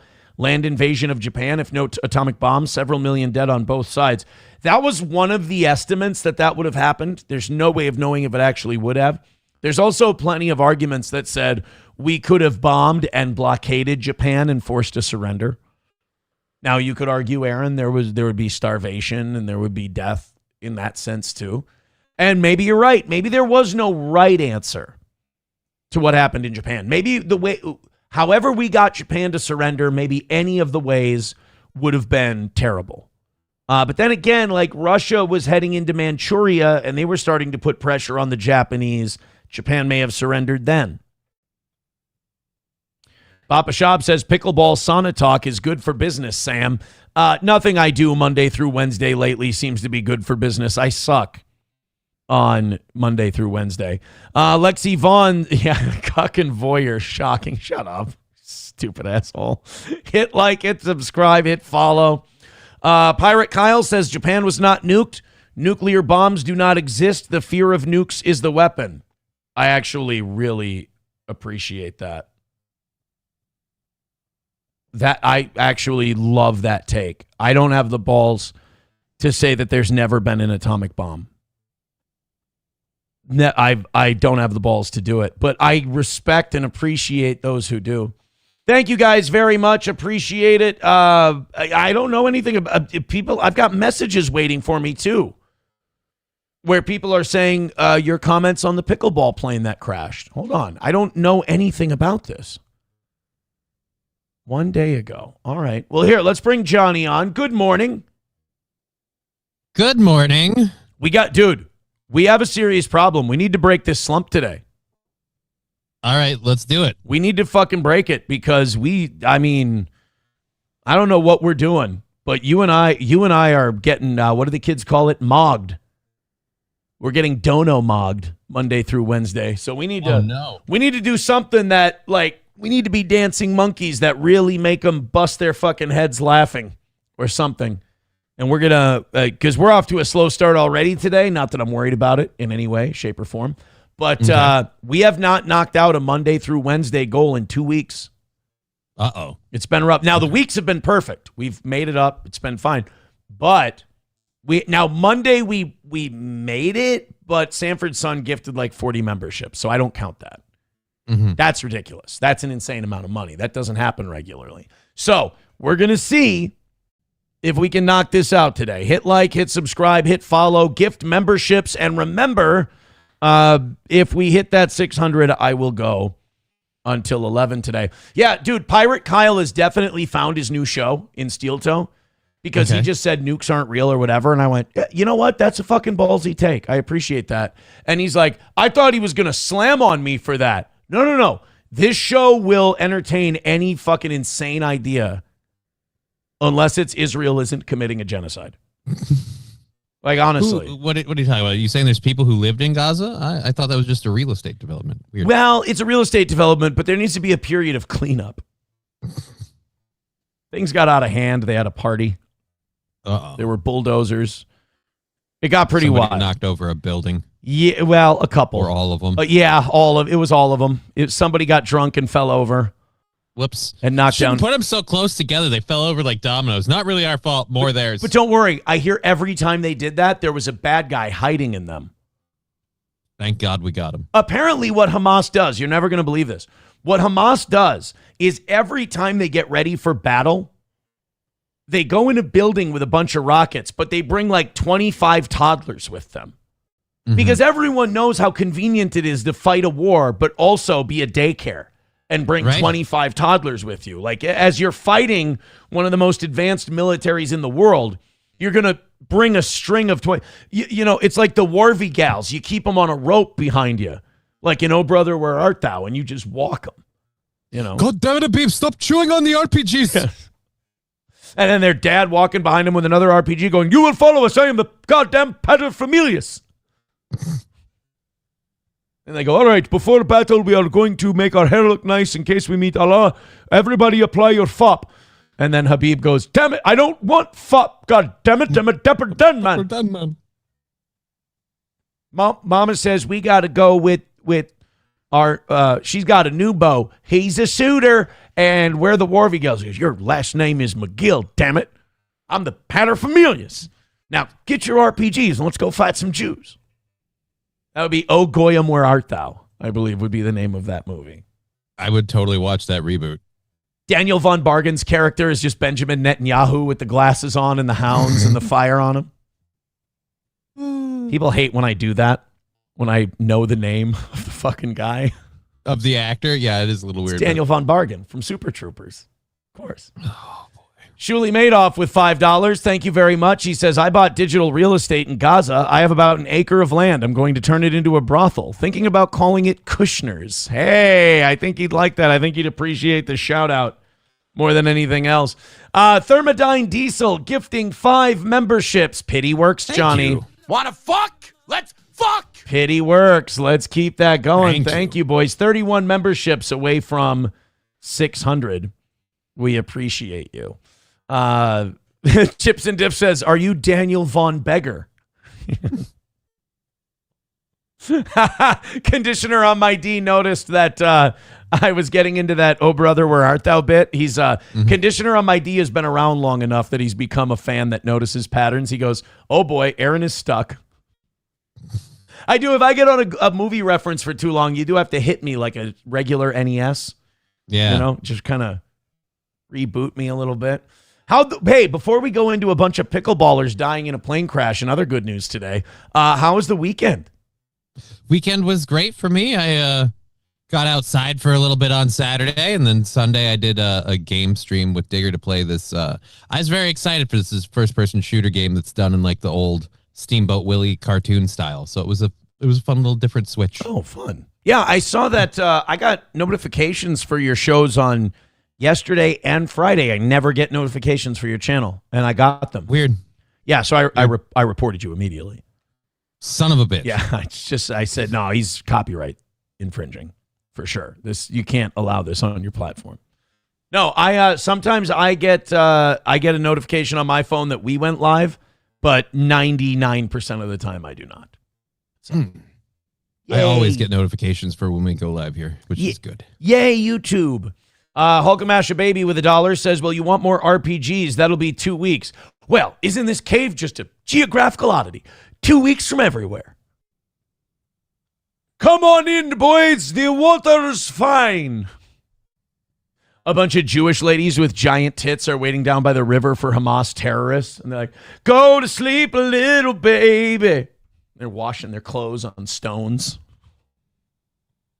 Those Jewesses horned up Habib and turned him into a horny toad. He's right. I'm stuck. I can't help it. I don't know what to do. It's all good. I just want to think of more ways Muslims can be the retards. Oh, brother, where art thou? In Oh, brother, where art thou? Exactly. Excuse me there, Mr. Raytheon. Some of your folding money's come unstuck. Fuck. Care for some goat, Everett? Oh, I'm sorry. I think as they're watching like the Jewesses march down and settling their land, it's like, I believe a goat would only arouse my appetite without bedding it back down. And by the way, that was Conditioner on my D who wrote that one. So even though he's acknowledging that I'm stuck, he's keeping me there. Exactly. Yeah, he's keeping you in the spot. I shouldn't be doing this for free. We need to win Monday through Wednesday, and here I am reading references in the free chat. Uh-oh. I got to learn from Kevin Brennan. Can make that money, homeboy. All right, guys, your job is to hit like, hit subscribe, and hit follow. Let's find out about this pickleball plane crash. And then after this story, Laura Loomer tells us that she either has a cock. Oh, yeah. Or she fucked Donald Trump. She did not have a good weekend. I don't think she realized what she said. I don't believe that Laura Loomer understands that the choice she gave us was indeed an either or and not a... it could be both. It could be both. All I'm saying is we'll never want to get rid of Laura Loomer. She's too funny. Do you think she did it on purpose knowing what would happen, or do you think she just kind of flew off the handle and this is how it shook I think she's hiding the fact that she has a dick. And she fighting it that way. And she fucked Donald Trump. Anybody's got that much cat lady face has clearly had work done. Bro, there's a Twitter account that like accentuates her facial features and makes her look like she has a giant like Gorlock the Destroyer face. Like an alien? But dude, it's subtle enough that when you first see it, you're like, wow, Laura Loomer's having like a bad makeup day or something. Like it confuses me every time I see it. I'm like, holy shit, Laura Loomer's aging like a booby. But then I'm like, oh wait, that's the account that fucks with Laura Loomer's face. Oh. And makes it gross. But I like it because it's subtle enough where it still seems like it's Laura. Yeah. Yeah, Baba Shab knows the account I'm talking about. Of course he does. Dude, I got to stop being like, oh, I'm just anti-Zionist or whatever, because like Baba Shab and I see the same shit and he's like legit anti-Semitic. Right. You guys can be in some of the same lanes like carpooling, but doesn't mean you're going to the same destination, you know? Somebody might go a little further. But I don't dislike them all. Just the ones that make Just most of them. Just the ones that make our foreign policy decisions for us and the ones that make the TV shows and movies that manipulate our culture and destroy the nuclear family and our Christian traditions. And the ones who over leverage people on loans and credit and not tell them about it and not give them any kind of instruction and then bury people in debt for the rest of their lives. Other than those people, Jews are fine. So yeah, just most of them. Just most of them. Yeah. No. What? I don't know. Of course not. I'm exhausted now. I didn't want to read the chat after that. All right. I'm leaving the chat. Get away from me. I don't want to talk to you people anymore. No. All right. Let's I feel like see Laura Loomer. Yeah, let's no, we're not doing Laura Loomer. We're going to play the pickleball plane crash. Pickleball plane. Yeah. By the way, guys, I went to the gym 5 days a week. Like, you guys are actually good for my health habits because I got so into telling you guys sauna stories that I went to the gym every day last week. So, as opposed to 3 days a week, I went 5. Okay. So you're working out more. Yeah. Yeah, dude. And then I only did 4 1-minute planks. This will tell you how shitty my core and my abdominal muscles and my obliques are. I did 4 1-minute planks, and my obliques are still sore today. I did these on Friday. I have no core muscles. Pull something? Dude, I have no core muscles. It's ridiculous. I did 4 1-minute planks on Friday, and if I touch right here, it's still tender. That's fucking gay. All right, let's continue on. Pickleball plane crash. Hit like, hit subscribe, hit follow. We're shot out of a cannon this morning. Let's notch our first Monday through Wednesday win in 2 weeks. Here we go. 3 things to know. The U.S. conflict with Iran has been going on for more than 2 weeks. Awesome. 2 months. I'm sorry. President Trump and What? members of his administration are... No, you said, didn't it say on the thing, it said the pickleball plane crash. Right. On now the video. Switch to the proposal to the what? But like sometimes it'll switch up the story from what's on the headline, but this one literally on the video it said the pickleball plane crash. Saying this weekend that the conflict I'm not giving is not up. a war, and that I think Iran that they're going to has tell submitted us a about the plan aimed pickleball at bringing plane a crash. permanent resolution to the conflict. According to Iran's state media, Iran's latest This proposal to Persian-looking the US woman calls for the would not issues lie to between me. The 2 nations to be resolved within You're going to tell us 60 about the days. fucking plane crash. The calls began Friday and can What? determine if the incident plane crash Oh, here we go. this week. We're now learning the names of the 5 people killed in a deadly plane crash earlier this All right. Before they name the people or maybe show their faces. And by the way, this was not a prepared story. Someone sent this to us. Do you think we're going to get any names that sound like they're under 60 years old? No. All right. This week in Central Texas. The NTSB says the plane was flying from Amarillo to New Braunfels for a pickleball tournament when it crashed into a wooded area and burst into flames. DPS has identified the victims as pilot Justin Appling and passengers Hayden Dillard, Serena Wilson, Brooke Skypala, and Stacy Hedrick. The cause of the crash is still unknown. Those, well, I'll tell you what the cause of the crash is. God's trying to tell you something about pickleball, and he doesn't want to kill too many people to do it. He's a nice guy. He's like, God, I hope you guys understand. You guys are literally flying to pickleball. I have to do this. You're tempting me. You're forcing my hand. Like, am I in charge or am I not in charge? Right? Like, if you would just obey my word. Like, he doesn't need to feel bad about it. Like, he embodied a human being and had his son brutally murdered for you, and you play pickleball on the weekends? Bro. If he had a hand in this, I can't blame him. Like, think of all the stories where neighbors file noise complaints, the police go to the pickleball courts, it becomes a thing in the city council. It happens all over the country. That's God's way of telling you, guys, this is a sin. This is disgusting. Either play tennis or retire to ping pong. There's no middle ground here on this deal, all right? I already fucking invented badminton. I don't understand what your bullshit is here with pickleball. And he finally had to do something about it. And the escalation will continue until the situation improves. Which starts playing pickleball, then worshiping pickleball. Can't have that. It's like, I hope Jesus doesn't come back as a pickleball player. So I'm not going to know what to do. Coltrane with $1 says, Aaron, you should get Angel Network streaming. A lot of decent Christian shows. Okay there. And a lot of Neil McDonough. The Shift is a solid flick. Dude, anything that's got Neil McDonough. I mean, I respect Neil McDonough after I learned more about his career and his history. He just became a total heel for everything. Yeah. Think this is how gross and fucked up and disgusting Hollywood is. So they want to promote all this sexual bullshit to people. So they said, Neil, we need you to do these love scenes. They were ready to make Neil McDonough a leading man. He's a really, really good actor. And he goes, well, no, I'm married. I'm not going to do any love scenes. I'm not going to kiss another person. I'm married. That's cheating.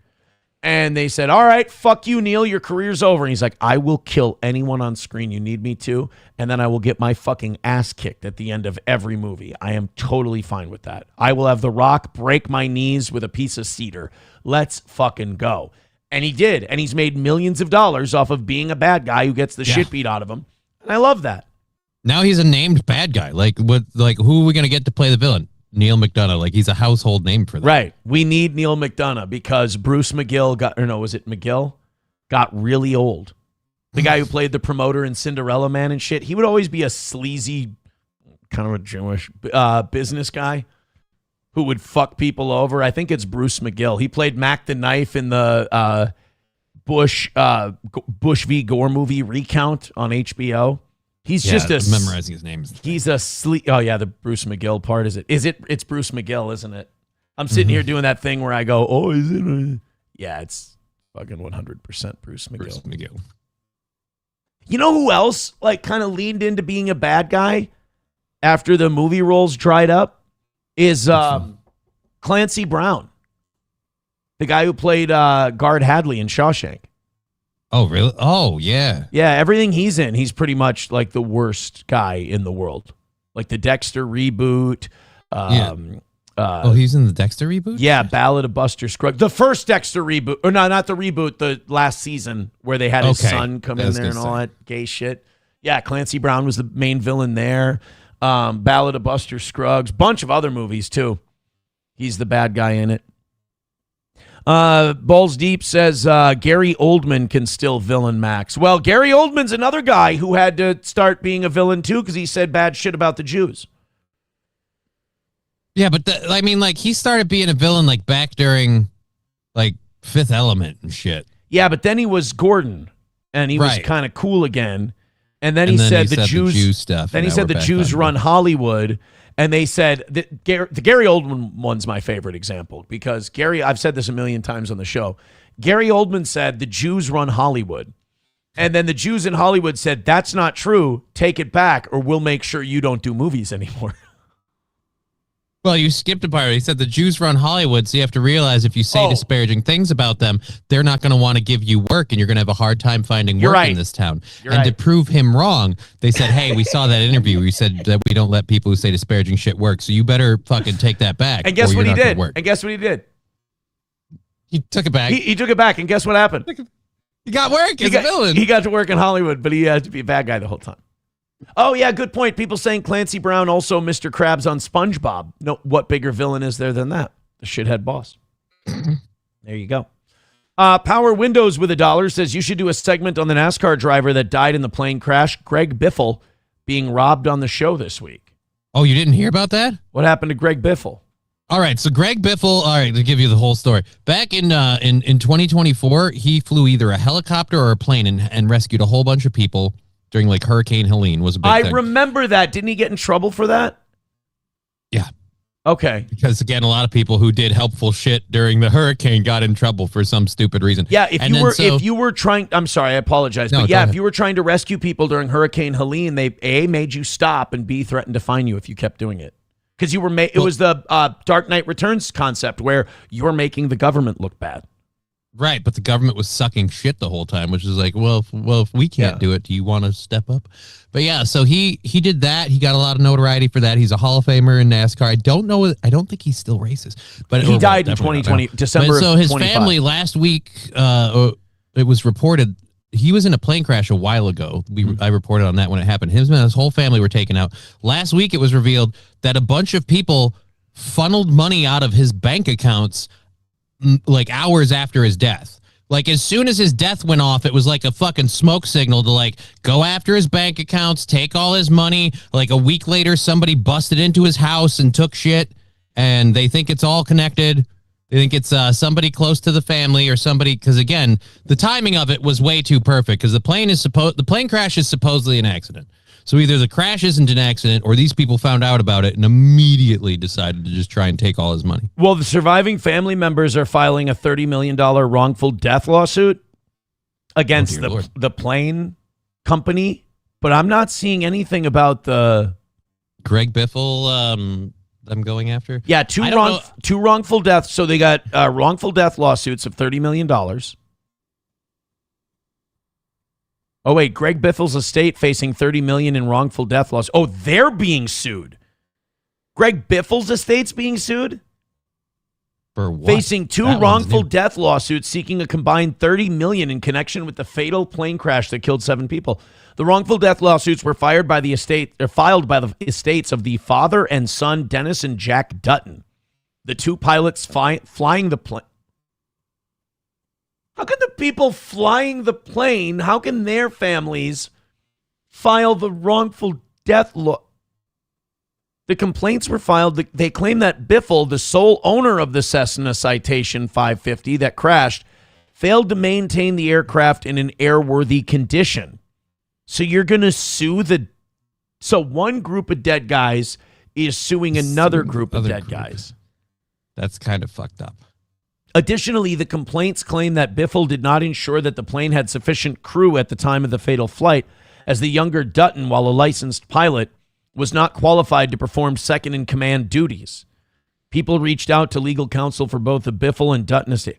Wow, so this guy keeps getting fucked. So his accounts got raided? Yeah, they believe it. They were friends of the former NASCAR driver. They stole hundreds of thousands of dollars from the family following their death, and then somebody, either related or unrelated, busted into his mansion and like went through the whole house because the whole family was dead, so there was nobody there. On January 7th and 8th, approximately 3 weeks after the plane crash that killed Biffle, his wife, and others, their home in Mooresville, North Carolina was broken into.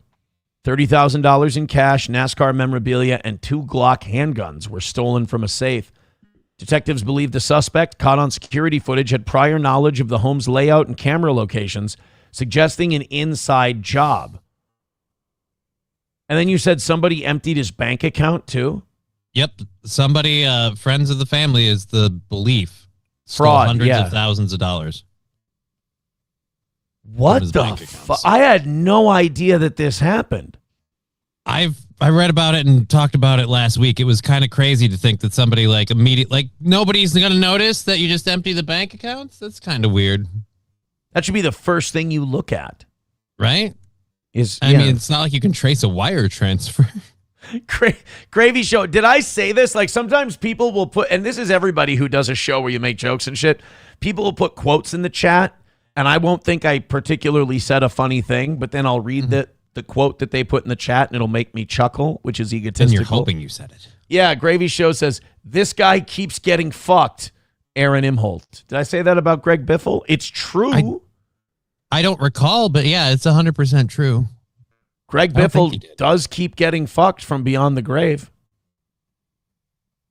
All right. Because he went down with his wife and his kids. Like his whole family got taken out in the plane crash. Shit. Well, I didn't know that about Greg Biffle. Damn. I feel like a lot of people don't even know about Greg Biffle, and then this stuff started happening. They're like, wait a minute, who? And it's just, yeah. He lost hundreds of thousands of dollars. And not only that, so he got thieved. He died in a plane crash, and now the surviving family members are suing him because for wrongful death. Oh, shit. That is brutal. All right, speaking of brutal, you want to look at Laura Loomer's face? Okay. All right, here, hold on a second. Guys, I need to tell you something. This is from the American Medical Association, and I actually legally have to do this. You guys know those special glasses you have to put on to look at an eclipse? Mm-hmm. Okay. The American Medical Association released something, I think this was Saturday or Sunday, that said when you gaze upon Laura Loomer's face, you have to be wearing some sort of protective eye gear. Oh, shit. They say that glasses will work. Like any kind of barrier between the image you're seeing and your like exposed retinas could cause a burning sensation that could lead to vision loss and perhaps turning to granite. They say the glasses are okay, but I don't want to risk anything. So if you guys don't mind for just 1 second, I'd like to, there we go. Now we can watch a clip of Laura Loomer. This is also a 34-second clip. It's hard to see with these glasses on because they're not prescriptions. So I'm a little squinty. But I want to be protected against Laura Loomer's appearance. It's 34 seconds long, just to let you know the American Medical... Anytime we talk about Laura Loomer on this program, I have to consult physicians because I'm responsible, thousands and thousands, about 10,000 different people will see this show by tomorrow morning. So I want to make sure I'm not hurting anyone between Rumble, YouTube, Twitter, Facebook. You're looking at about 10,000 views. And so I don't want to hurt any of those people. So this is Laura Loomer. Now, Laura Loomer's trying to do this thing where she attacks Candace Owens and exposes Candace Owens. And good luck with that. Yeah, the best she's been able to do so far is that a long time ago, her husband got a DUI. Now, her husband is like British royalty. He's a uber millionaire, if not billionaire. And if you're a millionaire or a billionaire who doesn't have one DUI in his life, I think you're kind of gay. George Farmer having a DUI, I kind of thought he was gay before. Still think he is, but he's got a DUI. That's supposed to be the big expose on Candace Owens. So this led to people digging into Laura Loomer. Now, here's the thing about Laura Loomer. She is very easy to trigger. You can get Laura Loomer flying off the handle. She's like the female political Israeli equivalent of Perry Caravello. Uh-oh. If you just prod a little bit at Laura Loomer, she'll fly off the fucking handle. Well, people then started making rumors that Laura Loomer had sucked off Donald Trump. This was a Milo Yiannopoulos joint. He said, Laura Loomer, darling, has sucked off Donald Trump. She sucked his penis. She swallowed his cum. The whole thing. So and then Benny Johnson got really jealous and then started being shitty towards Laura Loomer, like passive aggressively, because he wants to suck. He wants to suck Donald Trump. Exactly. You get it. So Laura Loomer was then accused of being trans, and that at one point she had a dick and that she had it cut off and now is a trans woman. Now, does anyone believe any of this? No, not at all. It's really funny. They're trolling Laura Loomer because they know we will get this reaction. So I hope I gave you enough time to put on your protective eyewear. This is my eyes. See, I told you glasses might not be enough. Still burns. It's not as bad. Right? Laura Loomer, this is her. She was supposed to be reporting on the collapse of Candace Owens. Instead, she starts having to defend against dick and blowing allegations. Here we go.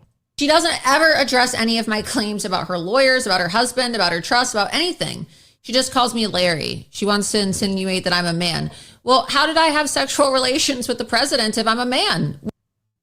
It's called gay sex. It's been a thing we've known about at least since the 80s when it got really, really big for the wrong reasons. Not only that, but Laura, not the defense you think it is. I know, honey. I know. You're trying to defend from the trans thing and the fucking the president at the same time. But all you're doing is giving us an either or. Now, do I think you fucked the president? No, I would hope Trump wouldn't fuck you. And besides, usually when he fucks a Jewish person, the Jew is on top. So I don't think Laura Loomer, who's a woman, Jewish Donald Trump sex involves a penis going into his asshole. So. Well, that would explain the allegations then. Right. That would make a lot more sense if Laura Loomer was trans. So Laura, instead of going, I never had sex with the president, I'm not trans named Larry, which, by the way, the Larry thing is a joke. She goes, hey, how did I have sex with the president if I have a cock? And it's like, Laura, I know that you're thinking that's a flex. That is a tacit admission that you fucked the president. God, Laura, you're terrible at this. Why does she keep doing it? I don't know. Which one is it, Candace? Am I a man? Do I have a dick? Or am I having relations with the president of the United States? Yes. Again, it doesn't have to be just one. Can be both. You and I'm sorry, you wouldn't be the first Star of David dick that Donald Trump has taken in his asshole. You wouldn't even be his first. That's the saddest part. Or am I having relations? Do I have a dick? Or man? Do I have a dick? Do I have a dick? Do I have a dick? Do I have a dick? Do I have a dick? Do I have a dick? Do I have a dick? Or am I having relations with the president of the United States? She can't even keep up with her own lies because she's just a pathological liar. Now, obviously, neither of those statements are true. I do not have a dick. I am not a man. Obviously, neither of those statements are true, but the part that everybody clipped happened 15 seconds ago, so nobody's going to see this part where I go, I do not have a dick and I did not have sex with Donald Trump. A lot of people are just going to watch me ask the question, do I have a dick? She's a national treasure and she needs to be protected at all costs because remember, this started with Laura Loomer inserting herself into this conversation by digging up what was supposed to be George Farmer's mugshot for a DUI. That's how she wanted to interject herself into this. Candace responds by fucking around and calling her Larry Loomer and saying she has a cock. As a joke, like she's fucking around with Laura Loomer. And this sets Laura Loomer off. So this is Laura Loomer attacking, by the way, don't in any way read into this as any kind of stereotype. She goes on the offensive. She goes on the attack. She goes after Candace Owens, goes after her family. Candace Owens lands a nothing little triggering joke, and Laura Loomer flies off the handle defending herself as though she's a victim. I do not have a dick. I am not a man. One more time. Again, statements are true. I do not have a dick. I am not a man. True. I do not have a dick. I am not a man. I do not have a dick. I am not a man. Benjamin Netanyahu, what's something about you that you don't want the rest of us to know? Not have a dick. I am not a man. Oh, okay. Howard Lutnick, you've been caught lying about the Epstein files and your attendance at Epstein Island. Anything else you want to admit before we find out in the Epstein files? I do not have a dick. I am not a man. Wow, that's huge. Well, actually, it's non-existent. That's true. Metaphorically. Huge. Donald Trump, why, a lot of people wondering, why did you go to war with Iran? They didn't attack us. There was no reason. Gasoline is through the roof. The American people are hurting. They don't support this war. Why did you do it? True. I do not have a dick. I am not a man. Oh. And no, I've never had sexual relations with the president of the United States. This is absolutely absurd. All right, there you go, ladies and gentlemen. You can take off your protective eyewear. Go about your business. If you were not staring at Laura Loomer that entire time, congratulations, you have won. So there we go. It's settled science. Laura Loomer does not have a dick. Laura Loomer has never fucked the president of the United States, which, again, is good for Donald Trump. That's, I think, a PR win for the president. Do you think he could get a pity approval bump if he admitted he did have sex with Laura Loomer? Like all of us are like, oh, I feel bad for you. If he admitted he fucked Laura Loomer and we didn't impeach him right away, I would cease. I would be ready to start the revolution and overthrow this government. Because not only is it corrupt and awful, but now it's just completely lost its way. All right, guys, we jumped the shark. You banged Laura Loomer. I'm sorry. But look, there's a lot of things I'll put up with. Fucking Laura Loomer is the last straw. He could have fucked Laura Loomer and released all the Epstein files, kept us out of wars, and balanced the budget. And if you want to fuck Laura Loomer, especially if it's like some kind of dominance over Zionism thing, like, yeah, I said no to your war, bitch, and then I balanced the budget so we don't borrow any money from your banking interest. Yeah, you fucking like that? And then I just realized I just pantomimed having sex with Laura Loomer, didn't I? It's a new low for the show. It is. That's a new low. Congratulations. I want to apologize to everyone who's ever been involved with this program. Oh, yeah? Didn't help. Yeah. Didn't help. Yeah, but I did it for the country. Well, why you do it then, baby Billy? Well, because I'm selfless. Exactly. That's why I did it. That's why I did it. Veldrain with $1 says, I actually agree with her. Gay people don't have sex. They come as close as they can to each other. What did they do? What they could. Spooned aggressively. I'm thinking, what if they made Trump do it as like a loyalty test? Like, we have to prove that you're loyal to Israel. So you better bet. Like, Bibi's like, all right, I've got the gun and I'm going to shoot you and your whole family unless you bang Laura Loomer. You know what I do? I grab Bibi's hand. I press that fucking gun hard to my forehead so there's a fucking barrel imprint. And I go, fucking do it, you gutless sack of shit. You nutless worm. You don't have the fucking guts to pull the trigger. End my fucking life. Put a hole in my head, Bibi. You can't look a man in the face and kill him. You have to bomb his entire family in their home. Shoot me. Go ahead. It'll only hasten my reward. Come on, J-man. J for Jewish. J for government. J for genocide. Shoot me. Shoot me. Shoot me. They're like, fuck, he bluffed us. We really thought he would fuck Lord. This guy really would rather have us murder him. Because I know I am a man of faith, and I know the next thing I see will be the face of my Lord and Savior. If I don't take that option, the next thing I see is going to be Laura Loomer's alleged clit, and I would rather stare at the face of Jesus than Satan's brown hole. Than Satan's disgusting cock-like clit. It's so big. This has been my TED Talk. I just realized you could have kept the G-man part in there. G for godless, G for government, G for genocide. G for genocide, G for Jewish. I still want to have one where I misspell the word. There you go. Roots Calhoun says, I've fucked way uglier Jew broads than Loomer. Well, I haven't. So I'd like to keep it that way. Strange flex. Congratulations. Thank you. Thank you. All right, we got one more clip from the 6 o'clock hour stories. This one was just funny. So you kind of have two choices at this point. You can admit that this war was a bad idea and a failure, or you can double and triple down and go, I don't give a fuck how retarded I sound. I'm going all the way down with this thing. And Fox News is as Zionist as it gets. They're going down with the ship. Like when Trump was doing like Doge and all that stuff, Fox was starting to get a little iffy on Donald Trump.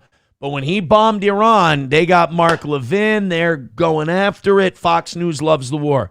So Jesse Waters, the good boy, the diamond stud of Fox News, he decides that he's going to not only lean in to supporting the Iran war, but he is going to absolutely debase himself and look demonically retarded just to give the Trump administration some breathing room.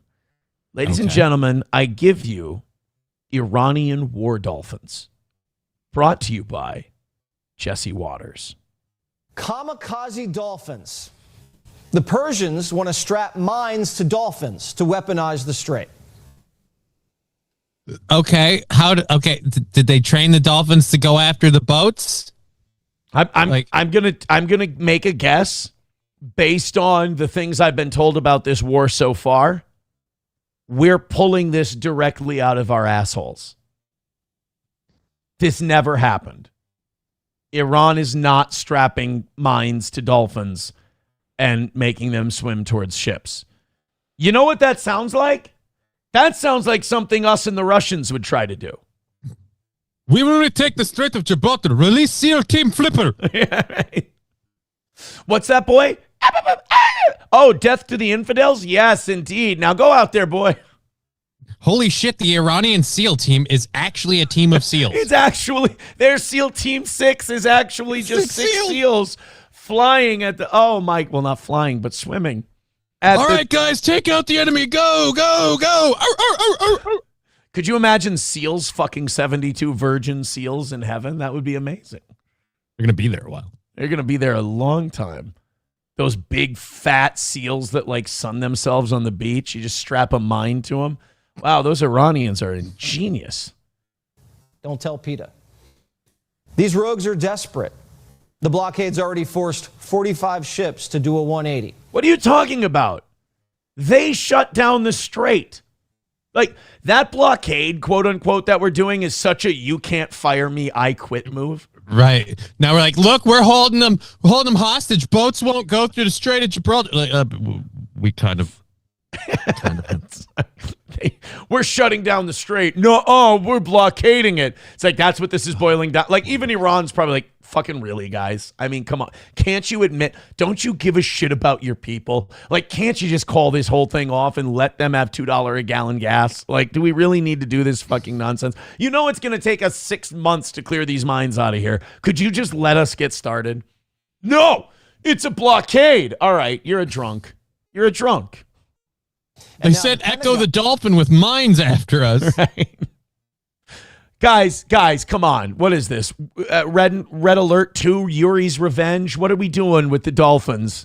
Are we supposed to respond with mind control squid? Like, what are we doing here? 80. And now the Pentagon is using AI to hunt down Iranian mines. The president says it's basically already over. The blockade has been unbelievable. Powerful, 100%. I just want to point out, this is what boomers are watching and actually believing. Like, the blockade has been 100% effective? Yes. And that, well, he's not wrong. It has been 100% effective because the other team already blocked the thing in the first place. So it's really easy to keep them all out. It's like, hey, man, we're going to launch a blockade of the Straits of Hormuz. And Iran's like, thanks, we really appreciate it. A few ships have been getting out, and we're really fucking mad about it. This is really going to help Asia and Europe dry up their energy sources quicker so that they put pressure on you guys to stop bombing us. So we really appreciate your guys' help. It's been actually unbelievable. If we left right now, we had a great victory, but we're not doing that. Like, right? Why? Why have a great victory and then leave? Like, again, none of this shit makes sense. It's like watching mainstream news like Fox and knowing that your boomer parents believe it and this is what they'll echo at family events. And dolphin story. But like watching this and like you and I and others, younger people watch this and we go, this is a comedy sketch. This is Mission Accomplished Take 2. Right. This is satire. Like, this is worse than Mission, because at least with Mission Accomplished, that's really the only news we had back then. Right. You had network news and cable. That was all. You maybe had like Drudge Report, which was still sucking Bush's dick at that point. But like this Fox News stuff, this is beyond propaganda. This is comedy. The Pentagon says the blockade's already cost the Iranians $5 billion. Holy shit. Guess what? There was a report over the weekend that due to higher oil prices, the American consumer has paid more than $24 billion in expenses. I was just about to say, but don't worry, guys. On our end, the tab's only up to $5 trillion. So we're great. Guys, hey, boomers, guess what? We're winning the war. It's cost the Iranian people $5 billion. Heard there, that's really good. Is that more than $4.50 a gallon for my gas? No, it's not. You're fucked. And inflation is so high, it'd make Biden blush. Oh, no, you're right. But just here in America. Over here, yeah. And I don't mean to brag, Jesse, but that problem started before the Iran issue, if I'm honest. That problem was kind of there. This just made it worse. So we got kamikaze dolphins. And the kamikaze dolphins they're going to use those because the blockade has been so successful and it's costing the Iranians a shitload of money. Man, I'm glad I just heard something on the sonar. It sounds like a dolphin saying Allahu Akbar. Oh no, they've got a mine. Boom. Oh no, not Muslim suicide dolphins. This is insane. This goes way beyond piracy. I thought they were just going to have Somalis swim up in arm floaties and blow shit up. Nope. I was They wrong. put the vest on the dolphin. Thank you guys very much. $5 from TDR Shit Show. He says, oh my God, what the fuck is that? I just tuned in and this is what I see. What the fuck is that thing? Some new creature of the devil? Oh no, sorry, that was Laura Loomer. It was Laura. I told you to watch with, did I not give ample warning? It sounds like he came in the middle though, so he might have missed the disclaimer. Oh shit. It's just like opening your blinds to like a supernova and the sun just takes your eyes out the minute you, oh no, and you're done. I fucked that up. I apologize. I should be giving those warnings out. Should have put it on the scroll. Yeah, I should have put it on the fuck. All right, guys. Well, thank you very much. MSO's membership expired. He needs a new one. Hit like, hit subscribe, hit follow, and in the next 35 minutes, let's get $40 in there so we can have a shot at notching a win today. Again, we have not notched a win on a Monday through Wednesday in 2 weeks, and I'm starting to think that it's my fault. All right, let's talk about our friends at All Care Towing, 320-253-5203. Call them today and say congratulations to Dave. That's 320-253-5203. Dave is taking over at All Care Towing. Again, that's 320-253-5203. Congratulations to Tim and his years of ownership, stewardship, and service at All Care Towing. And it's time for the next generation of All Care employees to take over at All Care. They're still the same great service. I mean, how great is it that the new owner has been giving you that service at All Care Towing for years now? So nothing changes for the consumer. You're still going to get the same great service no matter what happens to your vehicle. That's All Care Towing, 320-253-5203 for All Care Towing of St. Cloud.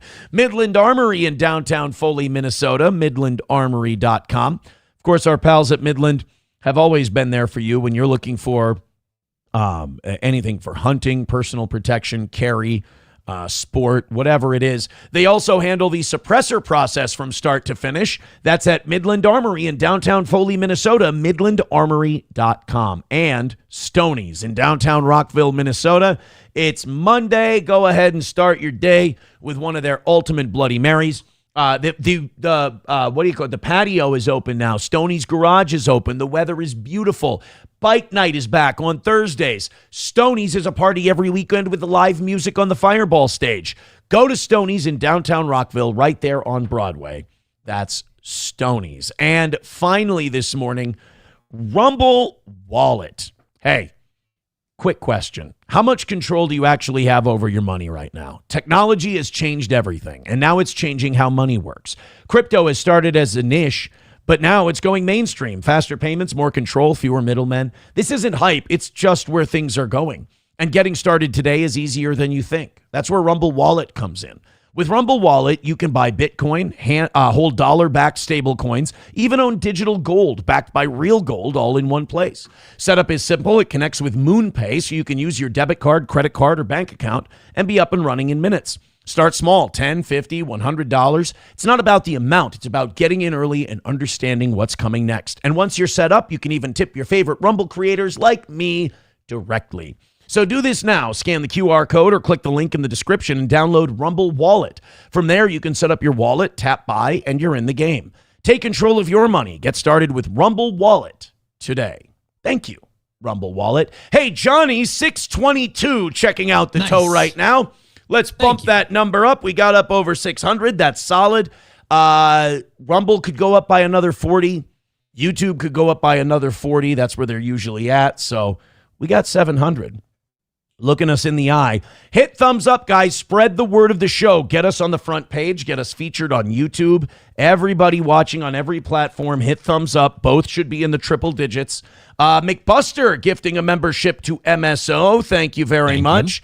Guys, in the next half hour, let's go on a $35 run. So again, we can have a shot. Mondays have been brutal as of late, but the shows have been fun.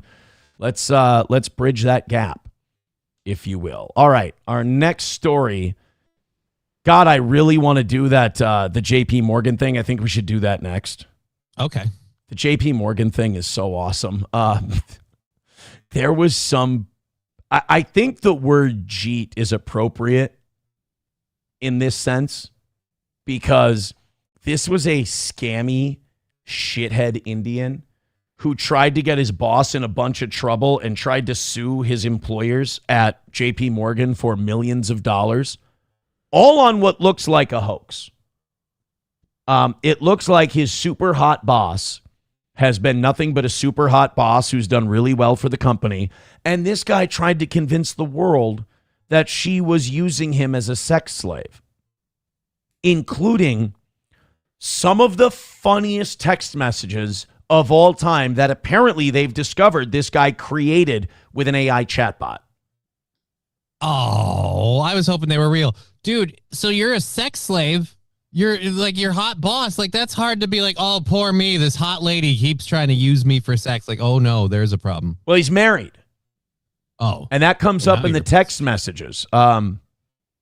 This boss inadvertently became like the coolest meme of the last week or month, or, you know, she's out there and people are like, fuck, she's hot. Good for her, blah, blah, blah.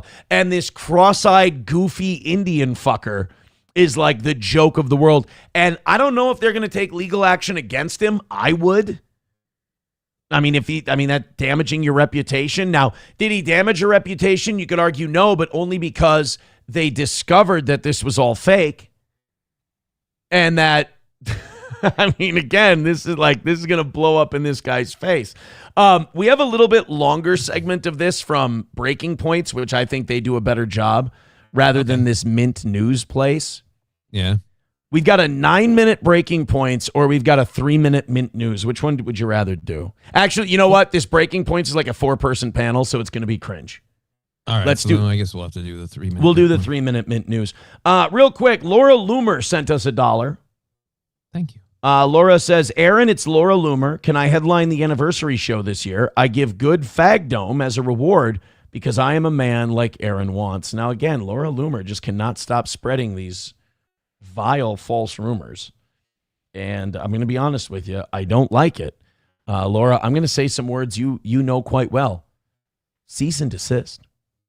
Cease and desist. All right, so this is the story of the fake JP Morgan harassment scandal. A serious allegation has surfaced inside one of the world's biggest banks, and it involves claims of abuse of power, sexual misconduct, and racial harassment. A JP Morgan executive. She's a fucking cutie.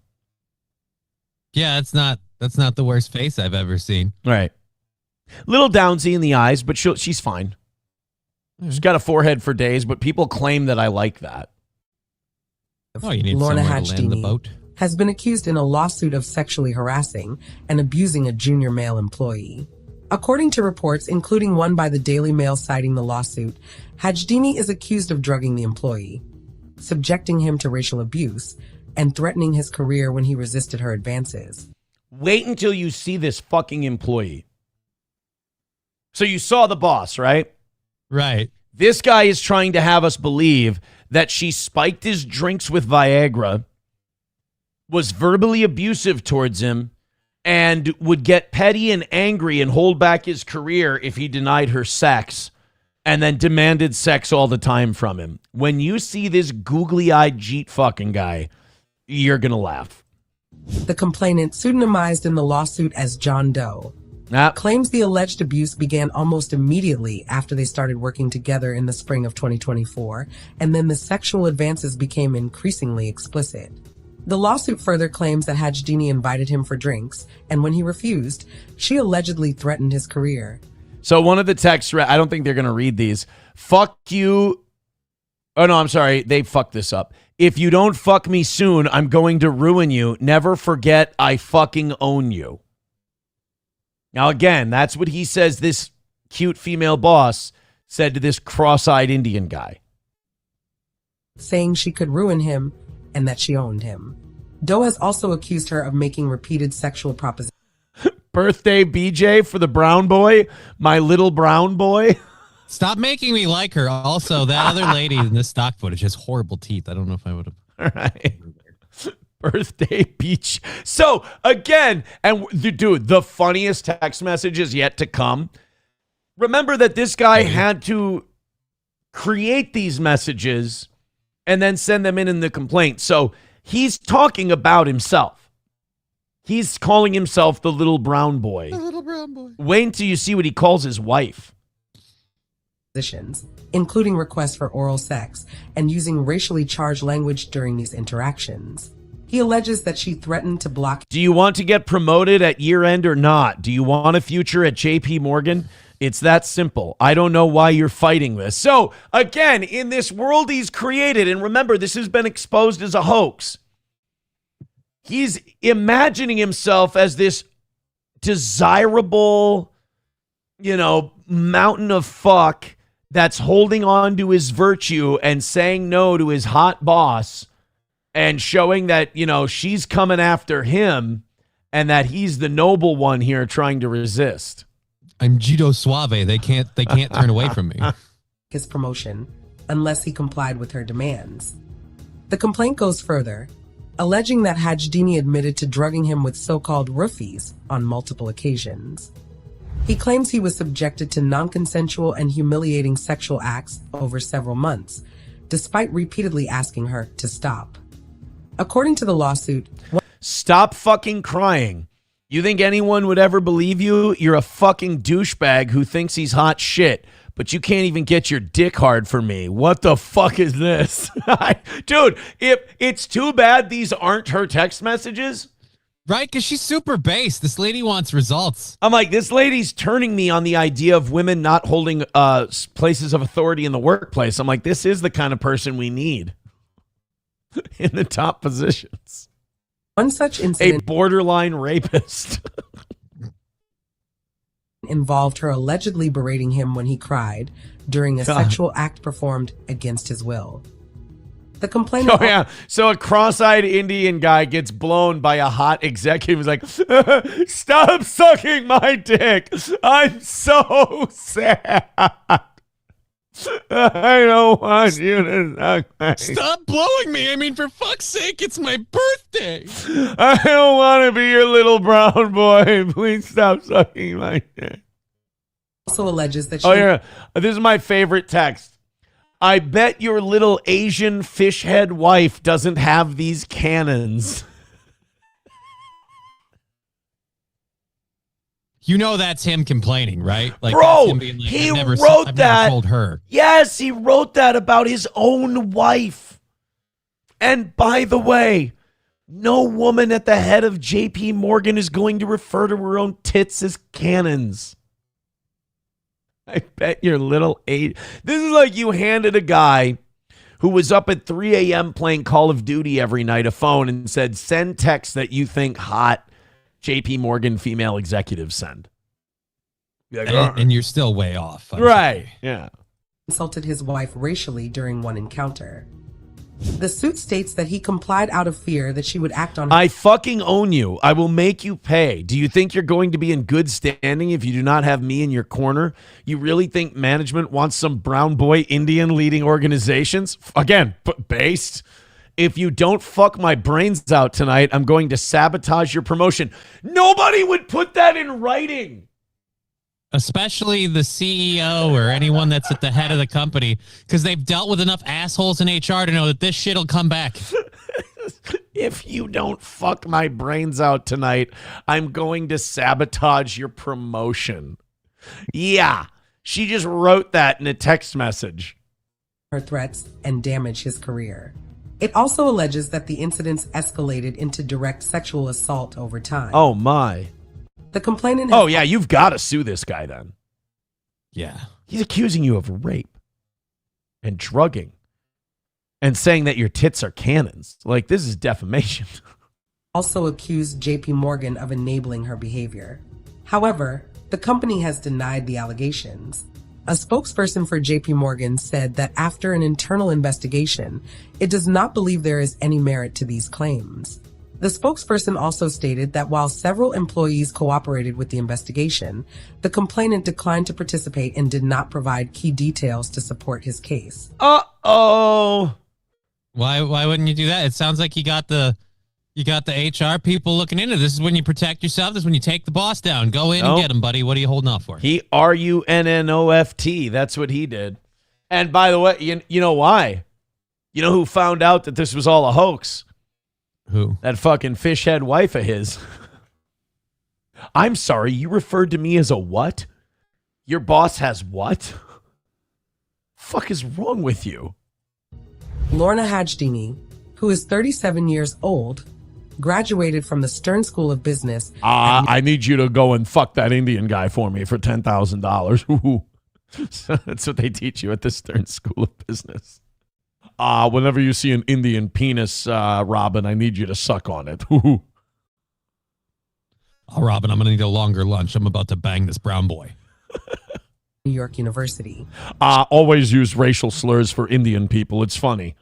She has been with JP Morgan since 2011, rising from analyst to vice president in 2018, and then to executive director for leveraged finance in 2021. All right, so she's legitimately evil.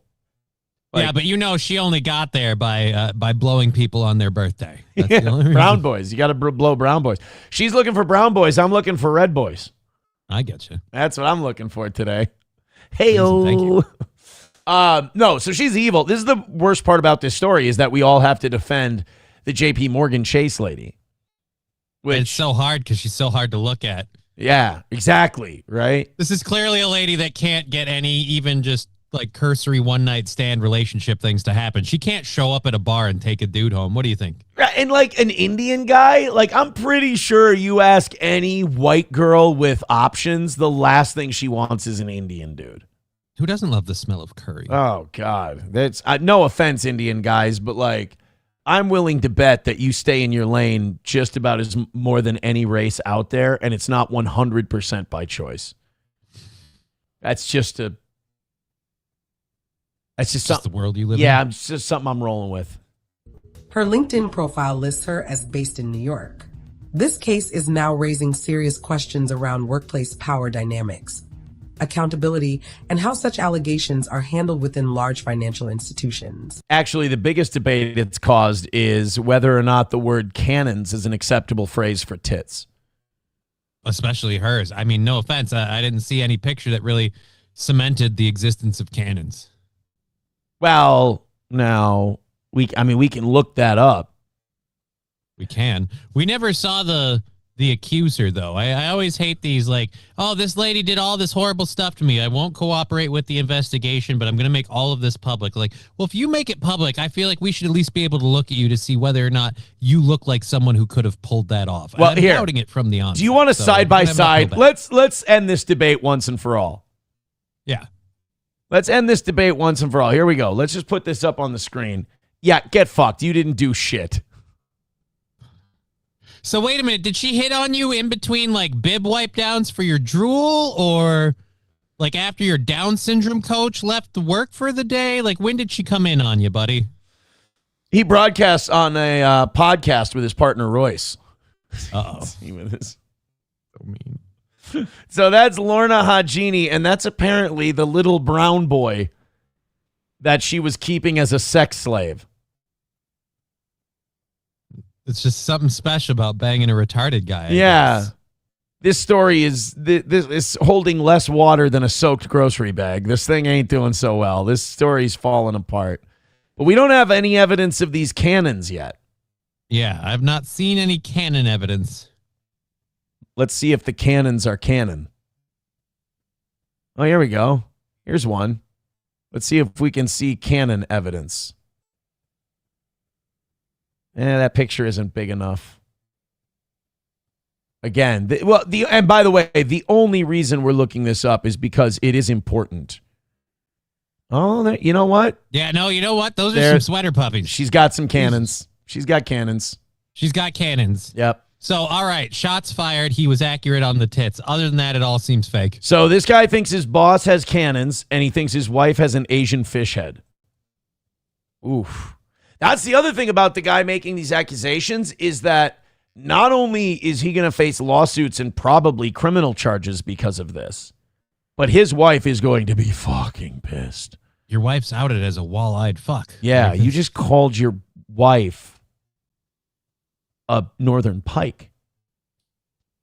Like you called her, remember, was it Ren and Stimpy or was it SpongeBob SquarePants where they had the fish heads in a bucket that would sing? God, I want to say that's Ren and Stimpy. I don't recall any of that on.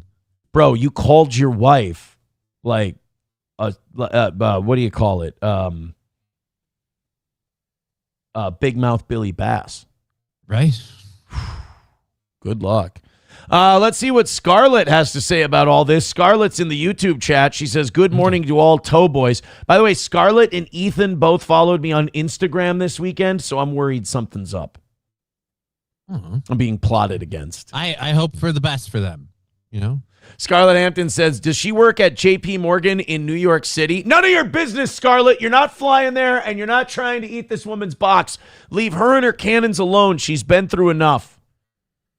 All right? Hot take. I think Scarlett's got a better chance than that googly-eyed fuck we saw before. At least she can look in one direction with both eyes. That's a huge win for Scarlett in that situation. All right, thank you very much to Veldrain with the $1. Says she wanted me to wear deodorant and do it in the shower for 15 minutes. I have never done either. I didn't say that. He said that. To me, that would be offensive. All right, guys, in the next 14 minutes, we got to make $35 or we're falling behind. It's looking like another Monday. Again, we have not had a Monday through Wednesday win in about 2 weeks. Holy shit. I'm a Wanderer says, Scarlett, when the fuck is Ralph streaming again? I heard that. I heard Ethan hasn't streamed in a long time. I hope he's okay. Your lips to God's ears. I have a question. Why isn't Scarlett doing a show every day? Doesn't she have some other job she does? Or she gets a lot of attention. And, these things don't last a long time. All right, so launch now while the time's good. Launch now. She can, you've heard her on other shows. She, yep. She can just, yep. She can go. It's stream of consciousness, the whole thing. She could probably do a 3-hour show on cows. So I think now would be the time, especially since her and Ralph are a power couple now. Mm-hmm. One of the two of them has to maintain a public-facing presence. Yeah, I thought that was Ralph, but yeah, you said he hasn't been on in a bit. Right. Exactly. This could end up being a problem. I just want to point this out real quick. Speaking of women in influential positions, there is a 33-year-old physicist who says she's working on discovering the source code of the universe. She wants to find whatever the beating heart is at the center of all things. Essentially, she wants to find God. And okay. That may sound lofty. That may sound heavy. You're like, how is some 33-year-old physicist just going to find the source code of the universe, the center of everything? I saw how autistic this chick looks, and I think she might actually do it. You think she might pull it off? Look, those eyes say, I'm not going to stop until I find God. Those are determined eyes that can quote you. They can read a book and memorize every line in 15 minutes. She's either looking for the source code of the universe or that lady has a string of bodies in her basement, but one of the two. She knows more character actors than I do. She's that autistic. Look at that. Tell me that isn't the face of, if there's anyone who's going to find the source code of the universe, tell me who's going to do it besides her. Nobody comes to mind since we lost Stephen Hawking. Fuck Stephen Hawking. He was a pedophile. This woman, I don't know. Well, it's still early days for her, but let's hope not. Now, she says she was born in Chicago. She built her own Zenith aircraft at the age of 12. Yep, she's an autistic, what do they call it? Savant. attending the prestigious Illinois Mathematics and Science Academy, holding an internship at the space tech company Blue Origin at 16, working as an aeronautical engineer at Boeing Phantom Works by 18. Wait, by the way, isn't an aeronautical engineer, isn't that the position that everyone's dying in? Well, I thought it was like nuclear propulsion people in NASA. Oh, okay. So she's safe. She might be okay. Okay, she's all right. Not for long. If she goes looking for God's source code, I feel like somebody's going to stop her. Yeah, you start looking for the source code of the universe. That's when you start getting mysterious vehicles pulling up to your house in the middle of the night. She and her colleagues are working to unite general relativity, which describes gravity and the macroscopic world. Have they lost you yet? Not quite. Oh, fuck you then. With quantum mechanics, which describes the behavior of some subatomic particles. It's a field of physics research known as quantum gravity. Has she lost it yet? Yeah, quantum gravity now. Yeah, I have no idea what the fuck they're talking about. I'm just assuming they're right. If Pasurski, that's her, helps solve this problem that has vexed scientists for decades, the result will be the holy grail of physics, a fundamental theory of nature that characterizes pretty much everything. One day there may be engineering applications. If you understand how things work, she says, you can do things with that knowledge. You know we're going to use it to build weapons. Oh, totally. That's the first thing we do with everything. She's going to find something that would allow us to feed and clothe and shelter every person, and we'll build neutron bombs out of it. Right. This could save the world, but we'll use it for weapons and porn. I forgot. Yeah, it definitely got to be porn involved. Right. That's for sure. Yeah, that's humanity for you. So she's looking for it. And look, you're not going to find the source code of the universe by going with like cool people who like to do shit on the weekends. It's got to be antisocial, high-functioning autistic people that are going to get this, like Einstein. Well, if people go out and party, they won't have time for this. This lady needs to commit everything to this, and she looks like she doesn't have a life to begin with, so she can definitely do it. Yeah. You got to have absolutely no life. By the way, Shadora Sanders Pro Bowl says MK Ultra eyes. Yeah, I got to tell SP about MK Ultra yesterday because we were on Amazon Prime looking for a movie. Mm-hmm. And there's a movie called MK Ultra. And she didn't know what it was She about. didn't know what it was. And I'm like, this is going to sound like a conspiracy theory, but it's not. This has been admitted to. Proven. This is proven. I said Ted Kaczynski was part of this. Great chance that a lot of school shooters have been part of this, and Timothy McVeigh was part of this, especially given his extensive military background. I told her, I said, the CIA basically brought in people with high IQs and great intelligence and wanted to see if they could harness that and control it and get those people to believe certain things and become desensitized to things and command them to do shit. And it worked. Like a lot of the time, it really, really worked. I go, but here's the problem. You start acknowledging it. I told her, I said, it's kind of like the they live thing that I was talking about earlier. Once you realize MK Ultra was real, you either have to stop reading and stop learning and just go with ignorance, or you can keep reading and you're going to find out that everything you've been told is crazy or a conspiracy theory is shit we've done. Uh-oh. Because she says things like, well, how do they get money for this? And I'm like, well, the CIA doesn't disclose their budget. They also commit raids across the world and steal money, and they keep it and they spend it on their budget. Like, that's what the CIA does. They commit. Shit really hits the fan. They'll sell drugs to make it happen. Whatever they got to do. Yeah. I said the crack cocaine in LA, that was the CIA. She goes, well, I believe that one. I go, it's all true. I said, it's not like I believe this one or I don't believe that. They did all of it. That's the problem, is like once you go down this rabbit hole, you don't come back. You find out the way the world actually works. And it ain't in our favor. It fucking, and yeah, didn't help. It's fucking weird, dude. All right, thank you to Nicholas, my golfing buddy, for the $10 on PayPal. Appreciate that. Well, guys, we're gonna fall behind again. 5 gifted memberships are $25 in the next 7 minutes, or it's looking like we could be on the hook for another nasty Monday here on the toe. Again, Monday through Wednesday, we have not had a morning show hit in almost 2 weeks. Let's see if we can do it. Streamlabs, PayPal, Venmo, Rumble Rants, gifted memberships. We are 29 gifted memberships away from 600. And again, I hope that's all the asking I have to do today. We have a great Cope clip here. And the Cope clip we have next is of, this is great because it's two guys on screen at the same time that have been slowly losing their minds. And when they get together on screen together, the collapsing of their minds together causes things to increase exponentially, if you will. We have Mark Levin and Senator Ted Cruz. These two should get along great. Oh, God.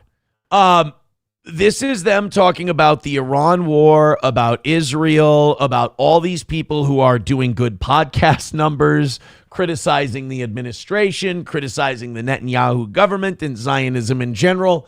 And you tell me if the argument they're about to make is based on evidence and facts, like they always say, or if somebody's having a bit of an emotional breakdown. Let's take a look. First, thank you to I'm a Wanderer with $3. We appreciate any amount anybody throws at this show. Says, happy Star Wars Day.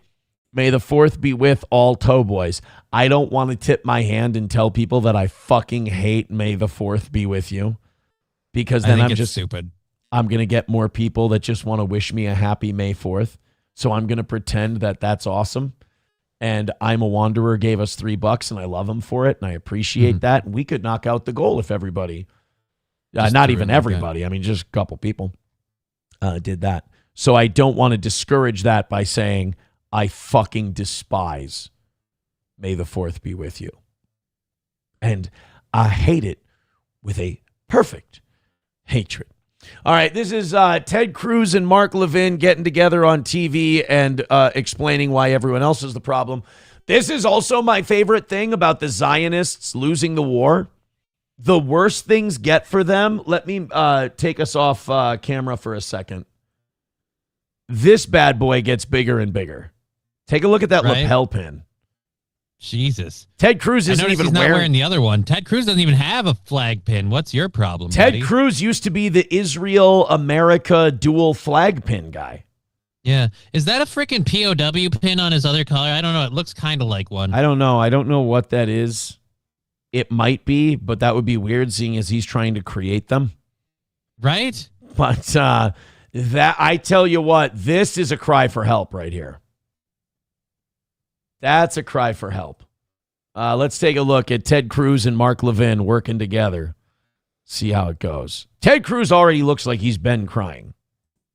Well, so because his Jewish paymasters just got done fucking him. So when you hear Hakeem Jeffries, who wants to be Speaker of the House, announce that everything's on the table, including the Supreme Court, in addition to the egomaniacal way that is put forth and so on, what the hell does he mean? They're going to pack the court with like-minded ideologues and turn it into their personal Politburo? Is that the game here? Hey, that's my job. I want to pack the United States courts and the United States Congress with like-minded ideologues who want to do everything for my favorite country. Why is it that... No, go ahead. Why is it that when these Democrats get power, they want to do the things that I want to do? They're exposing the goddamn business. It's Mark Cornett. It's James E. Levin. These motherfuckers are exposing the goddamn business. This is bullshit. I'm going to go through a Wendy's drive-thru and order 7 triple cheeseburgers, motherfucker. We're not working here. This is a goddamn shoot. He's mad that the Democrat. You know what, Johnny? I would be mad too if a political movement was trying to gain access and control over all of the branches of our government so it would do their bidding over the interests of the American people. Mark Levin is very right to be upset about that. Yeah, he should be really, really upset about that. Yeah. Look, sadly, that's exactly what he means. And today's Democrat Party, look, they're okay. There's 40. Let's play a game. Ted Cruz is talking. The conversation is about the Democrats packing the courts. Okay. There's about 40 some odd seconds left in this. Is he going to mention Israel? Yep. Okay. means. And today's Democrat Party, look, they're defined by hatred for Donald Trump. Okay. And they hate President Trump so much that it has driven them to crazy town. It has driven them to embrace every extreme left-wing position on immigration. They are full on open borders. The Democrats, I think, will never again vote. Oh, full on open borders. You mean like Israel and Jewish NGOs and Zionist organizations are for every country but theirs? Weird. That would be terrible. Borders, including this one. Yeah. I think will never again vote to secure the border. They'll never again vote to fund ICE. On law enforcement. Check this out. We got ICE, immigration. Come on, Ted. Is there one more I word we're going to get out there? They are full on abolish the police, release the murderers, release violent criminals, release gangbangers. On issues of sex and gender, they're for boys and girls sports and men and women's sports, and they're for taxpayers paying to sterilize and mutilate kids and giving them sex change operations. I mean, every one of them. Hey, they made it through that COPE session without mentioning Israel. I think they deserve a lot of credit. Damn it, that was wrong. Oh, man, I'm starting to think that things are not going well for old Mark Levin and Ted Cruz. Look, the Democrats are letting out the predators, the child predators. We're just refusing to prosecute them over here. Yeah, right. And by the way, everything he's like advocating for, the Republicans have done. And also, except the borders. Does he want to look into like where all this shit started and who promotes it? Not on Mark Levin's show. You shouldn't. Don't investigate the trans shit. Don't look into transgender. Don't look into mass migration. Don't look into any of that. Ted, I know things are tough right now. I know things aren't going your way.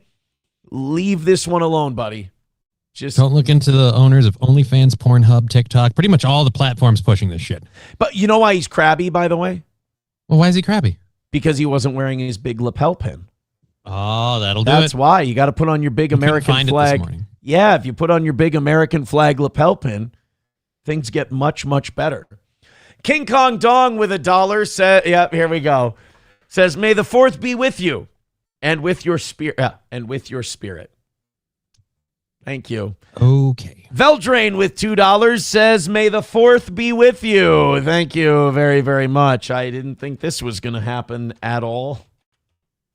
At all. Main Vein with $5 says, may the 4th be with you, Aaron the Hut. I was doubly insensitive. Well, he's saying you're a crime kingpin. Why is that insensitive? It hurts me. All right, guys, we're only $15 behind. Let's see if we can't notch a win. Please and thank you. Today, it's been a long time on a Monday, Tuesday, or Wednesday morning, but we really want to end that slide, especially Mondays. Mondays have been especially brutal. Hit like, hit subscribe, hit follow. If you can donate a little, please follow one of the links posted to the top of the page. That's all we want to ask. Also, 29 memberships away from 600. Happy Cinco. Oh, here's $1 from Cinco de Drinko. He says, happy Cinco de Mayo Eve. Make sure to put margaritas, Coronas, and chips out for white women coming down the chimney this year. That is another white woman occupied holiday. Cinco de Mayo? Yeah. Cinco de Mayo has been occupied by the whites, much like St. Patrick's Day has been occupied by the non-Irish. Yeah, we all just want to get drunk on St. Patty's. Yeah. It's what whites do, man. We steal holidays. That's what we do. All right, I want to do this Houston story. It's always nice when there's these racial outrage stories and white people are nowhere near it. I tell you, nothing makes me kick up in my broadcast recliner and kick my feet up and enjoy a story guilt-free, quite like no white people being involved. So this is Indians and black people, which means this could get street as fuck. Apparently, a 13-year-old black kid in Houston really needed to take a shit. So he went into an Indian gas station and asked the owner if he could take a shit. And Sounds fair. the Indian, who, in certain neighborhoods, there's been allegations that maybe Indians are a bit racially insensitive. I've heard that. It's just what I've heard. The Indian gas station owner said no, because all you blacks want to do is do drugs and pimp girls in the bathroom while you're taking a shit. No, he didn't say that. And he told the 13-year-old boy no, he could go shit outside. That sounds like an Indian solution. That does. That's true. It's not even racist. This is the big Right? cultural. That's just what he's used to. Right. And then you know what happened was his Asian fish head wife came out and ruined the whole thing, and she ain't even got cannons. Son of a bitch. Sorry. That's one of the benefits of being the host of the show. You can monopolize the conversation and get your shit in first. It's all good. Kind of nice. So a 13-year-old black boy. Now, someone needs to tell Seth Dillon, if not the B, we can't call them black boys anymore. Child. The correct term is youth. Say black child. Youth, teen. That's another big one. Possible suspect. No, that's not. That's bigoted. A 13-year-old black boy in Houston had to go to the restroom, so he went into an Indian-owned gas station. The clerk behind the desk told him he didn't use the toilet. He couldn't use the toilet, so the boy pooped in the grass outside. Okay, now you're 13. You can hold it. So that was a fuck you to the Indian gas station owner. That wasn't the Indian gas station owner. Didn't make him shit outside. Well, I don't know. Maybe he's been holding it for a bit and he just got into this place. I don't know. Well, come on, man. A little more strategic planning in a densely populated, I'm going to assume, urban area. Go ahead and prove me wrong if I'm being... But what are you saying? He's going to walk like a half a block over and find a different business that'll let him use the bathroom? Anywhere, right? The clerk then allegedly saved the recording and shared it with the young man's classmate. Okay, all right. Gross.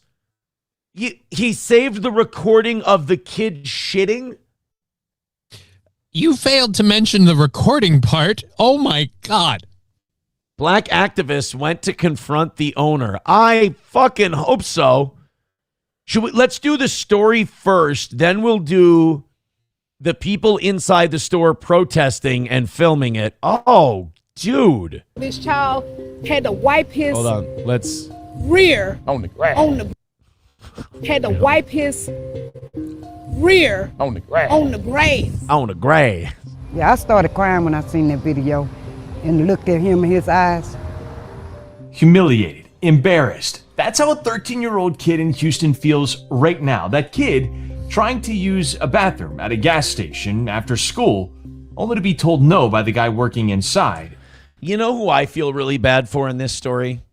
That guy's hairline? The racist whites in Houston who are having a hard time picking a side. Right? They don't know who to defend. Yeah. Like, do you go with the Indian gas station owner? Because he's like, yeah, fucking all those 13-year-olds, they don't ever buy anything. They just come in and shit up your bathroom. Or do you side with the black kid because you're like, ew, what's that dirty Indian guy doing filming kids taking a shit in the grass? That's fucked up. But that kid, he had an emergency. He had to go. So he went outside and did his business, only for the guy that told him he couldn't use the bathroom to take advantage of him in the most vulnerable of times, using security camera video to record the kid, make posters using still screenshots of him. Fuck? And then even show the video to the kid's classmates. So he thought he was doing a thing where he's like, look at this kid taking a shit on my property. This is disgusting. This is like vandalism, that sort of thing. But that's what he's thinking in his head. In reality, you look like a child pornographer. Right. And also, let's not forget, this situation could have been completely avoided by you letting him take a shit inside the bathroom. This guy goes in the bathroom and takes a dump. It's not a news story for anybody. And by the way, that is, if you didn't know this, that is what bathrooms are for. That and heroin. Well, yeah, I guess it's a multifaceted room, really. The question is, which one was that kid going to do? Exactly.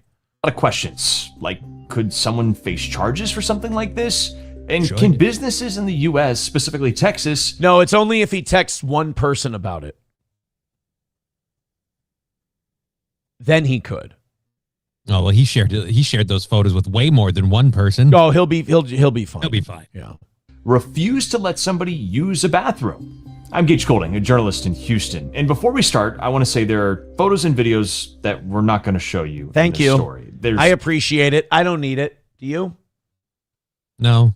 I don't need to see the 13. I don't really need to see anyone shitting, to be honest with you. This might divide my audience. This might cause problems. This might hurt my numbers.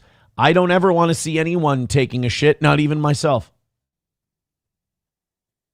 When I take a shit, I rip my own eyeballs out and I put them on the counter facing the other way. I don't even want to see myself shitting. To look. Yeah.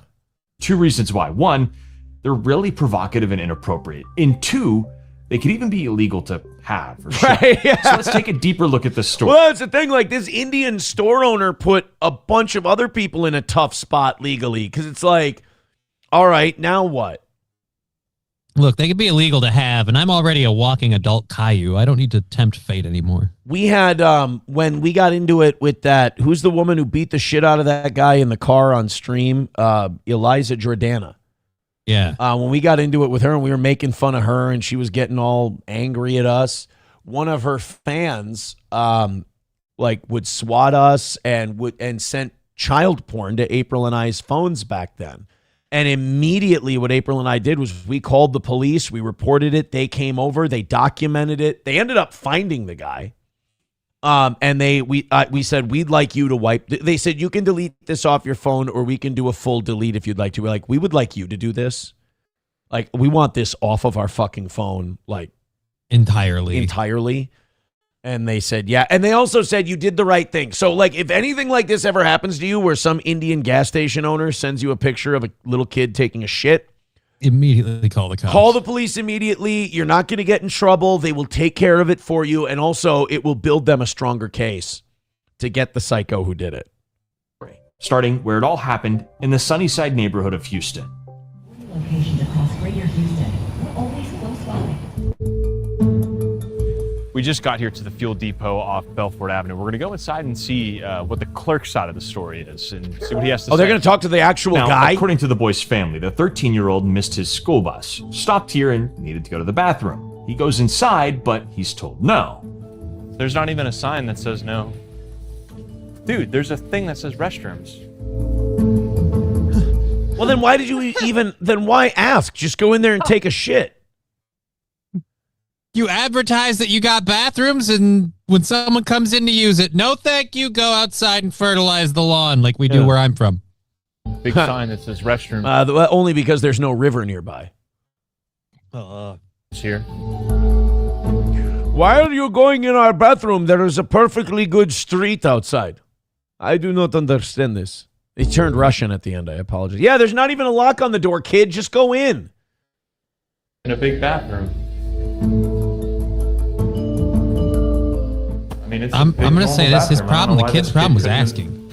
Yeah, the kid should have never asked. Just go take a shit. And, like, I encourage other people to go in there and shit in this guy's urinal. Take a big old... Well, that's not unfair. The other people that come in the bathroom have to put up with that till the guy has you know what? We're only disturbances large enough to create change is what's needed here. Okay. Fuck it. Shit in the sink, dude. Really fuck up this guy's world.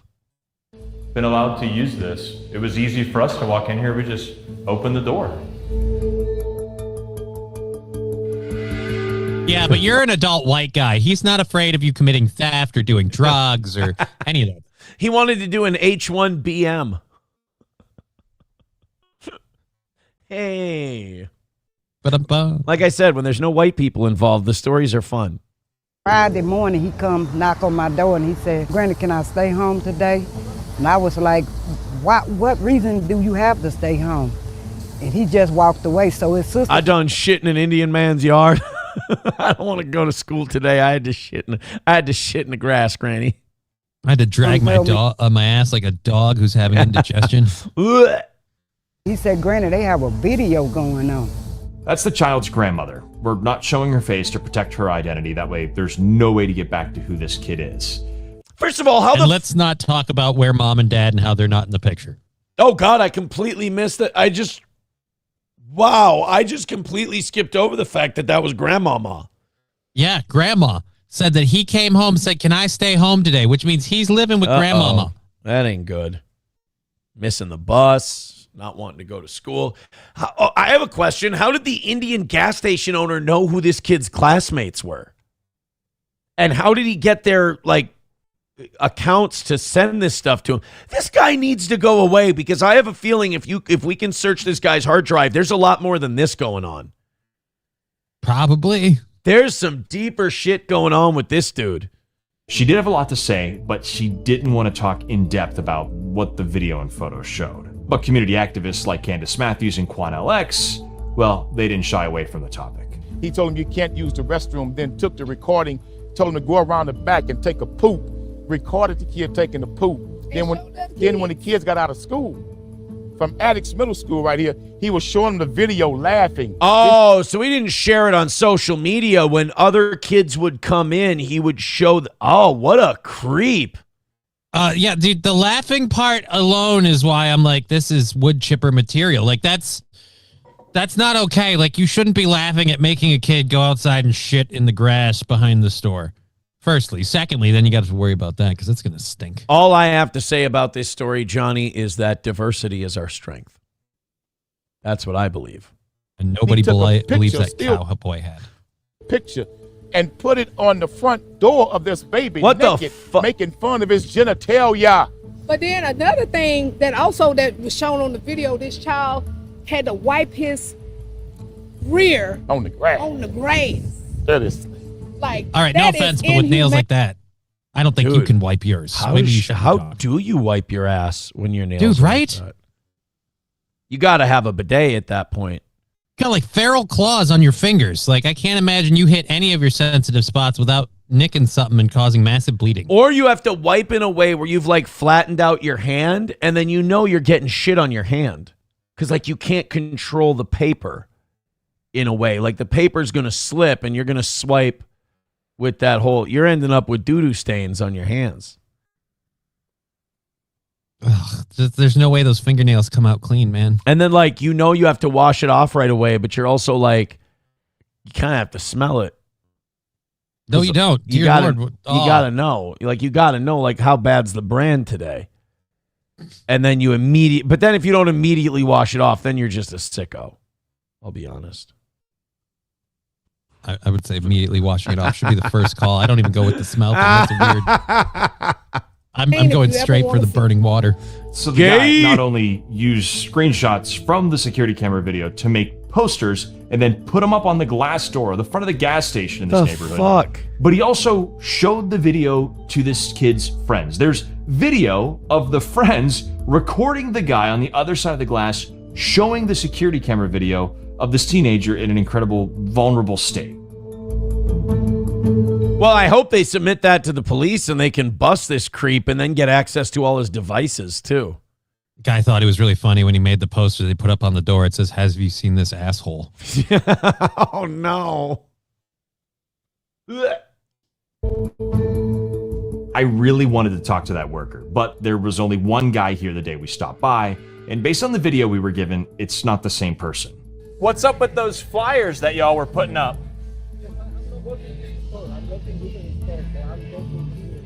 All right, we can tell this is in a rough neighborhood because they've got the plexiglass up and you have a hard time hearing the dude, so. You usually work at a different store. The guy that did that, is he gone? Does he still work here or is he fired? Maybe he gone, I don't know. Maybe he got fired? You just don't know. Okay. So basically this guy was saying... In fairness, that's like the smartest take to have. Like, I don't know. I'm just here working my shift. I don't know what the fuck happened to that guy. Don't involve me in your bullshit. I just came in to sell some gas, man. That's all I'm doing. Yeah. What happened to that guy? No fucking clue, sir. Is there anything I can get for you? Do you have any gas pumped? No. Do you know when I never met the guy. Don't know who he is. Fuck me running. Look, cue ball, until you showed up, nobody involved me in this. I'd like it to stay that way. Fuck off. Right. You want to see the gathering? Okay, I imagine it should be sizable. At least I would hope so. This deserves some gathering. Like, you got to stop this shit. Yeah. This ain't cool. When black people start putting on matching headgear, shit's about to go down. Like, you got to take that seriously, especially when black people put on berets. Black people, that is not their first choice of headwear. When black people all decide that it's beret time, you're getting some Nation of Islam shit about to go down. And you know she's a good guy. She's a white hat. Exactly. Where's the owner? Oh, my God. Seth Rollins was there at the time. What an unfortunate time for Seth to be there.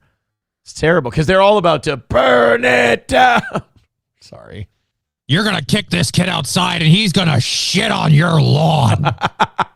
Vince McMahon, I'd like to get that video. I'll trade you one of me shitting on a woman's chest. I'm into scat tape trading. Oh, no. I don't want no damn card. Where's the owner? Sir?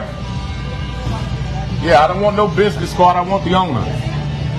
How you doing, brother?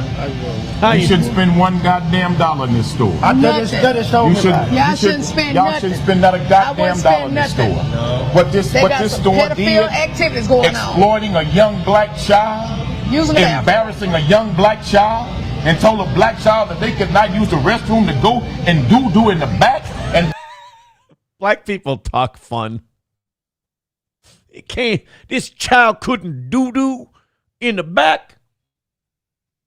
You gotta do. You gotta do. You gotta do what you do. By the way, if this guy isn't a preacher, he's missed his calling. I would hope he is. No. Then these no good bastards recorded that child and then took the video and showed it to all of the kids leaving the school, our babies leaving school, and they showing them a video when their classmates poo-pooing, embarrassing this young brother and treating him like he's less than a human. I can see where like Carlin was coming from when he said when shit like this happens, he just wants to see it get worse.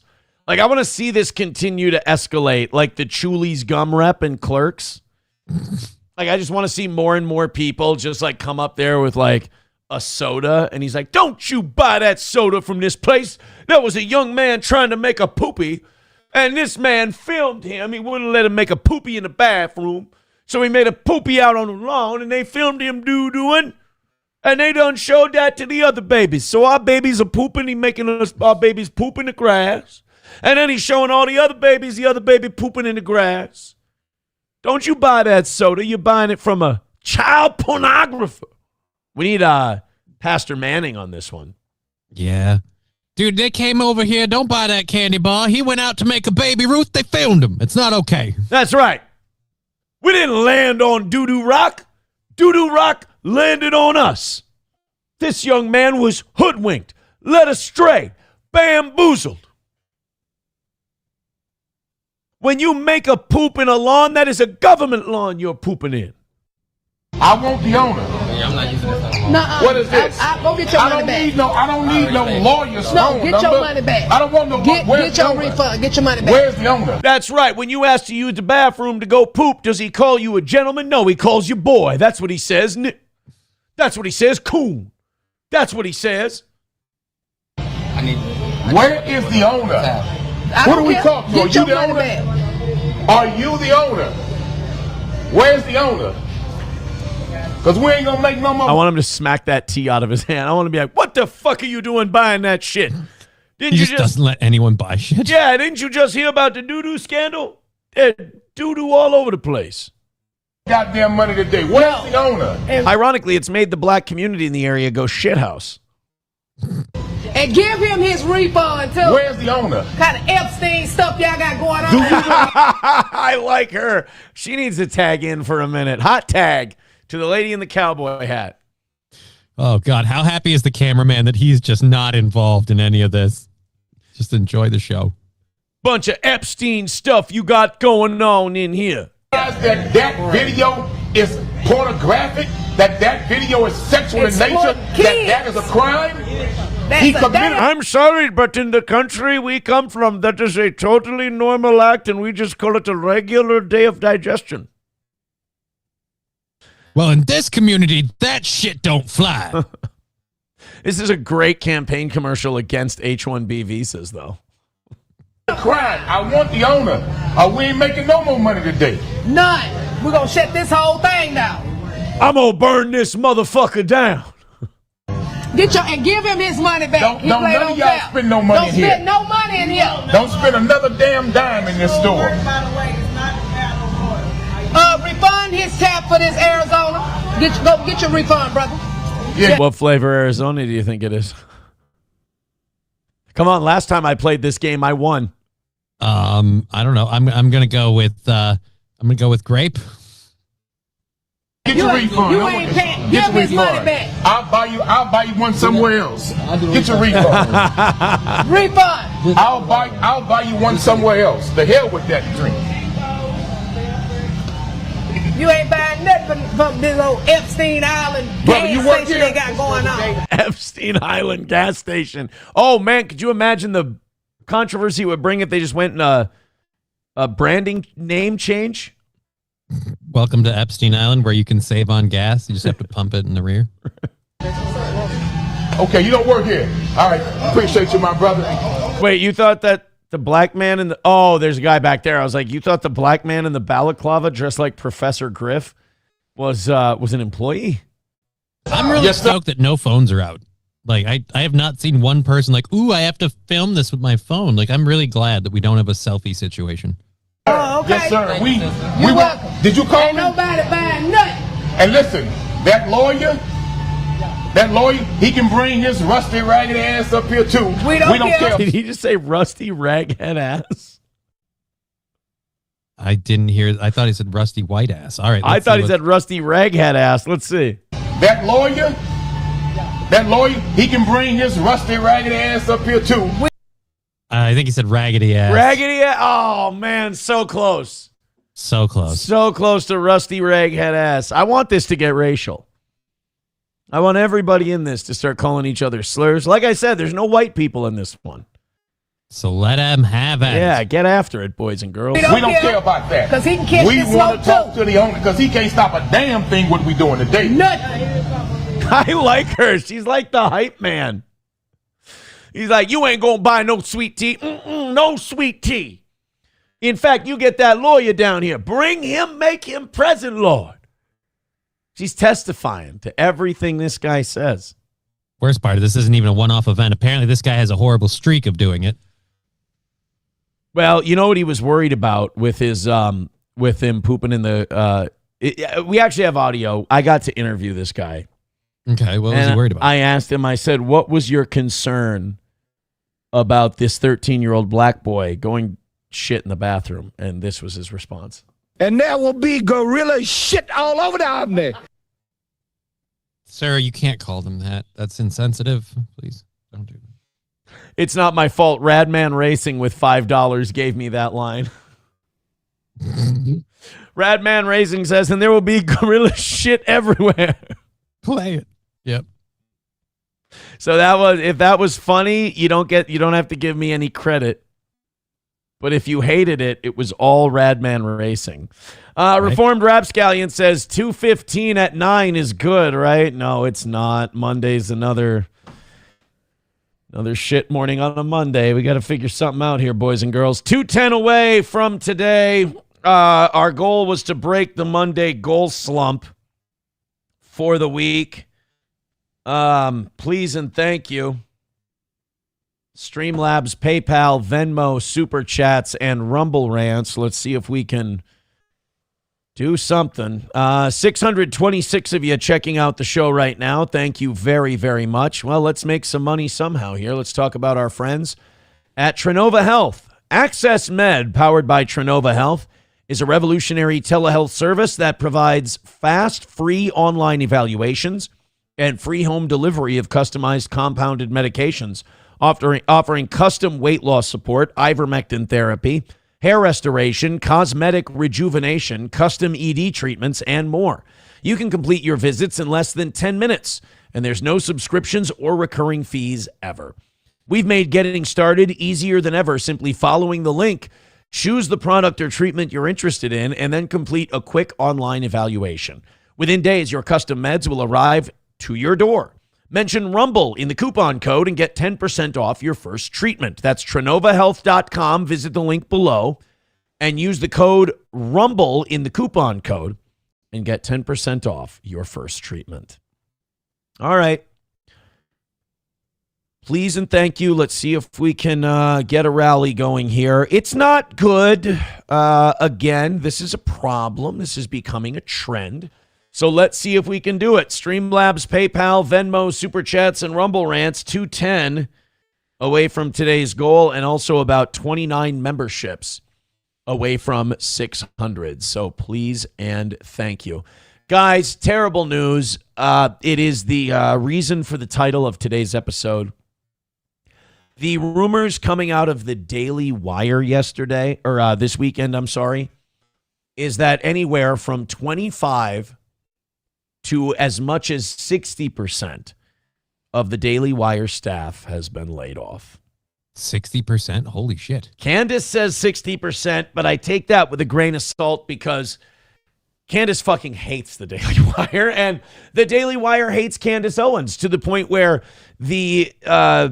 what do you call it? The YouTube channel they created for Candace Owens, they've just been playing things shitting on Candace Owens on that channel out of spite. Now, the only difference is Candace is getting huge viewership and making money hand over fist, whereas Ben Shapiro and the Daily Wire are doing like 50,000 views on their videos, like 20 to 50,000 views, which, by the way, I would murder for that. I mean, we are sucking shit today.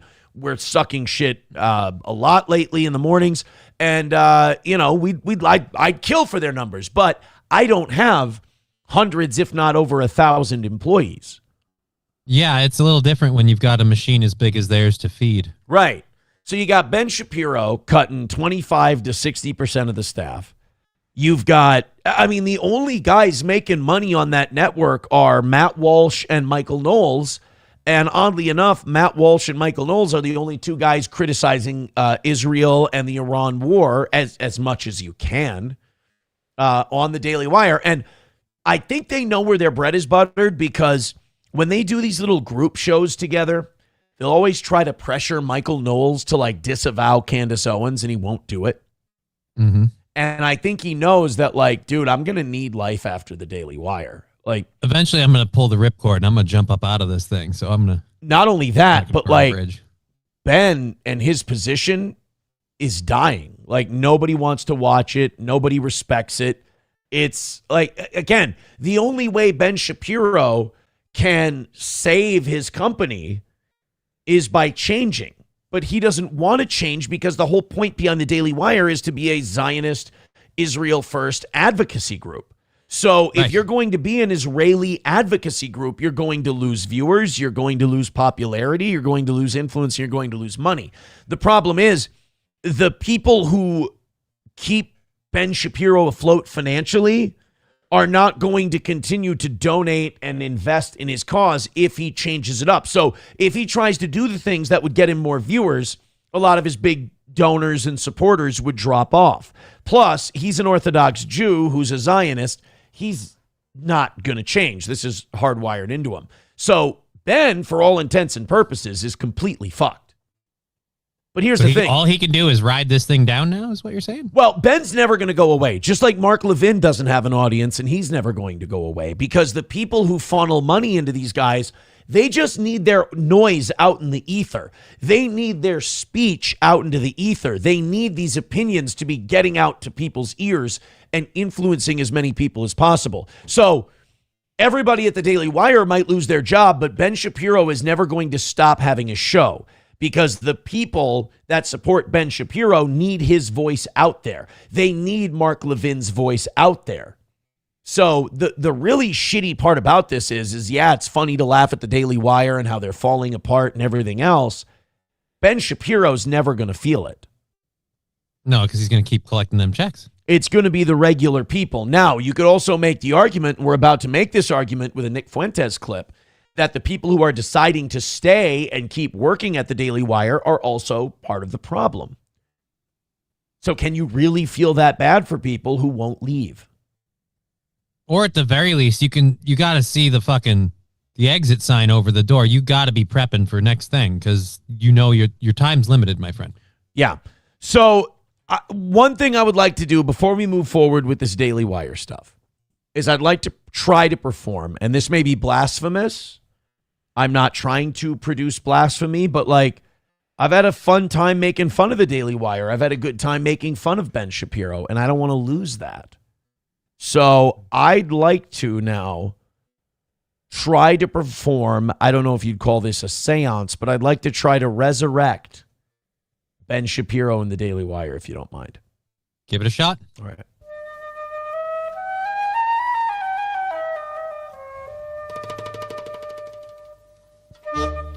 Oh, almighty Benjamin Netanyahu, if you could find it in your soul, along with your son Ben Gavir and Schmotrich, and if you could possibly involve Rabbi Shmuley, the dildo salesman Botich, lift up the hearts of all of these ruthless goy who only want to see another Holocaust, change their hearts or kidnap and threaten their families, so that Ben Shapiro and the Daily Wire may have a good Q2 in 2026 and see their numbers continue to go up. And if they must continue the layoffs, lay off only Goyim. We ask for this in the name of Israel, Zionism, and Prime Minister Benjamin Netanyahu. Amen. Hap, hap, hap, hap, hap, hap, hap, hap, hap, hap. We will burn a statue to Baal if you want us to. We just want our friend Ben to have his company back. We want the employees, as long as they're Zionists, to have a good job. I believe I did that right. Hold on. I've never performed. They're Jewish. They need a sacrifice. Hold on. You see this thing here? Here, hold on. Get the fuck out of here. There. That was a sacrifice. I hope that works. I hope we can save the Daily Wire because we need him. I don't want to see Ben get hurt, you know? Because Ben's not exactly an emotionally stable fella. He has a lot of crash outs. He does. By the way, do you think that Ben's going to address this? The crash out? The layoff? The employee thing? I bet he's going to use it as some accusation that it's like the left and the opposition coming down on him, if anything. Yeah, that didn't make any money either. I just fucking embarrassed myself.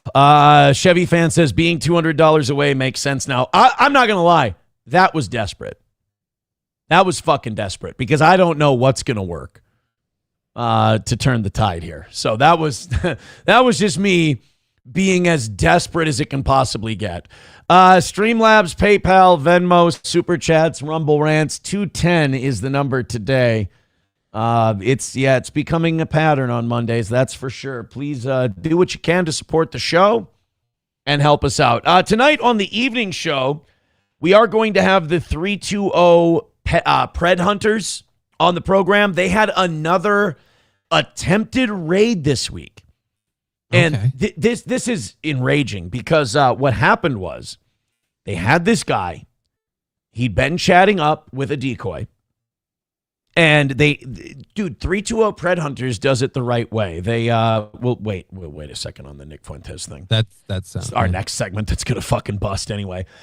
These guys had a guy ready to go, and when they went to meet him, he had a firearm, and he got skittish and he got a little nervous. So they're like, I think we're gonna abort on this one. Like they kind of had to change things on the fly because like nobody's trying to die over this. But they did inform the police beforehand, and they were like, he's going to be there. Like, please be there to make this arrest and take this guy down. And the Stearns County Police didn't. Like, this is not the first time the Stearns County Police have not done anything. They did a sting operation at Crossroads Mall recently where they sat down and talked to the guy for like 10 or 15 minutes. They got him to admit to everything.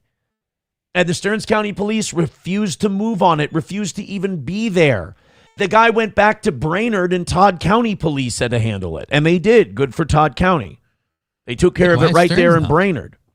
But Stearns isn't doing anything because they got bigger fish to fry. You know, what if somebody like sends a text message or something?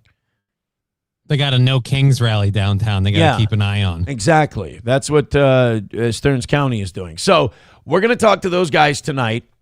Hopefully, I can't wait to get involved with these guys and and help him out in any way I can. Because, like, unlike those guys we watched who were beating the shit out of that Somali guy when they caught him in a chat or whatever, these guys do it the right way, where they investigate and then they set up a meeting and then they inform the police of the meeting and say, we want you at this meetup. We want you to be able to arrest this guy.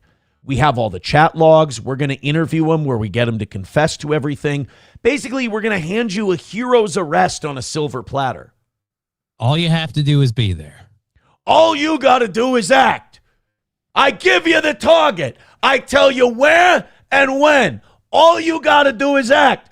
Do you do your job? No way.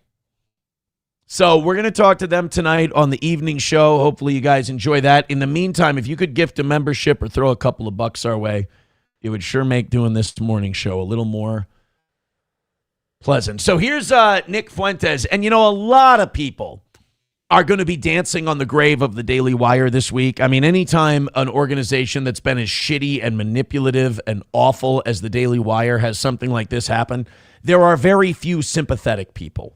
A lot of people that'll rebel. Yeah, the Daily Wire has tried to cancel Nick Fuentes back when he was an 18-year-old. Ben Shapiro advocated for him being censored. Ben Shapiro very recently was on a show where he advocated for censorship of social media, saying that he's really appreciated the recent job that TikTok has done. Imagine that. Ben likes the job that the Ellisons are doing over at TikTok. But Nick Fuentes made a great point. And the point he made is a point that I completely agree with, which is the future, the life and death of the Daily Wire lies in the hands of Matt Walsh and Michael Knowles. They can keep the Daily Wire running as long as they'd like, or they could kill this thing today.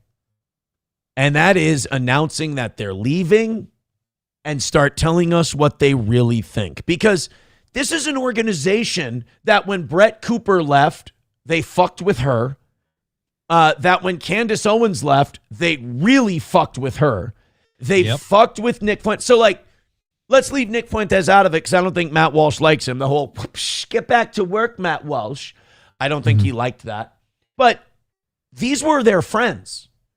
And Ben Shapiro got vindictive and cunty and bitchy, and he tried to destroy them. And it's like, you know, we're going to hear a Star Wars metaphor here, and I think it's pretty apt. This is Nick Fuentes on Matt Walsh and Michael Knowles, and at what point their inaction becomes endorsement. Matt Walsh, do the right thing.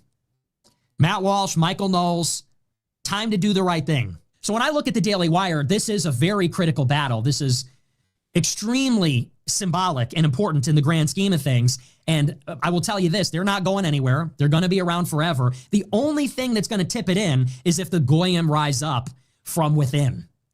That's really it. If Walsh and Knowles stay at the Daily Wire, they will trudge around forever. They will trudge along. They're never going to go away.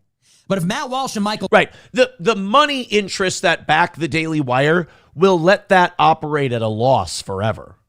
Right. And if you've got these two, they'll at least have enough going on that they can keep it afloat. All they'll ask Ben Shapiro to do is they'll say, Ben, could you at least cut some employees so we're not paying so much dead weight? Like, we'll keep you afloat, but like, come on, let's trim it down a little bit. The views aren't there anymore. Your movie studio idea is fucking dead. Let's just, let's go with more of a skeleton crew than we've got. But Walsh and Knowles are the only two people that are bringing people into the Daily Wire. People don't like Ben Shapiro's message. What? People aren't coming over for Jeremy Boring's movies? Well, Jeremy Boring's gone. He's been gone for a long time. Boring's out at Daily Wire. Knowles, if they grow a pair and say, you know what? They don't even need to say why they're doing it, but they just need to take a hike. If they just leave, it's like Luke Skywalker and Darth Vader. Like, you're going to sit there and let Ben Shapiro electrocute Brett Cooper and Candace Owens? They're suing Candace Owens. They're making fun of her with her own show. They hired Brett Cooper's, what do they call it? Maid of honor at her wedding, calling her an anti-Semite. It's like you're letting them do this to your friends. You're letting them betray the country. You got to pick Ben Shapiro up, metaphorically, and throw him down the chute in the Death Star. You know what? Nick is, as he gets older, he's getting smarter. Mm-hmm. Because you saw him catch himself there a little bit. Yep. Not advocate an actual thing. Use a metaphor. 2022, Nick Fuentes doesn't say metaphorically. Nope. Like, Nick's starting to figure it out. And not only that, like, I've thought for a while that Matt Walsh was on his way out. Well, we've been saying it on this show for a while. Like, you think Matt Walsh is on his way of leaving the Daily Wire. He's standing up more and more to Ben Shapiro's takes and the Israel stuff. Yeah. How long until he pulls a Candace Owens, jumps out on his own, watches his numbers grow up a little bit, and we watch the Daily Wire shrink down a little bit? And I think Matt Walsh gets bigger if he leaves the Daily Wire, because right now he's the big guy at the Daily Wire, but the Daily Wire isn't going to attract new people because even people on the right are grossed out by Ben Shapiro and his disgusting takes on shit. So, like, Matt Walsh is hindering his own growth, where he'd probably be more popular and appeal to a wider audience than Ben Shapiro does if he left the... In fact, he would probably gain fans from the mere act of leaving the Daily Wire. People would go, I can support you now. Well, before Matt, wasn't Candace their big person? Yes. Yes. And what happened to her when she left? Her numbers went up a little bit. Again, bigger than ever. Bigger than ever. She's doing better one afterwards. By one they the same leave, could and be then true you get Daily Wire. It's just Ben Shapiro and Andrew Klavan, two evil Jews shaking their fist about anti-Semitism. Then people go, whoa. So that's really all it ever was. It's this decrepit, wicked, bankrupt, foreign influence operation. No one watches them. No one likes them. No one takes them seriously. It's just these two old Jews, these two nasty, wicked, mean-spirited old Jews shaking their fist every day at everybody else, at Tucker, at Piers, at Megyn, at Candace, at Brett Cooper, at me, at Alex Jones, at this one, that one, and they make no money. That is a great point about Klavan and Shapiro, though. Like, everyone else in the right-wing sphere is the problem, really? Except them. Yep. Yeah. Like, the never Trumpers aren't the problem. Besides you guys and Mark Levin, who's good? Like, who do you guys think is, like, solid? Because everybody who's popular right now, you think they're pieces of shit. Nobody likes them, and they got their fucking hats. They keep getting bigger. They need to be quarantined, so people say that's what that is. And there's no confusion. We need to start that campaign back up again. Matt Walsh and Michael Knowles cannot go anywhere without being told you are a traitor. You are helping Daily Wire. This is an Israel first, fifth column in our country. These people hate Christ.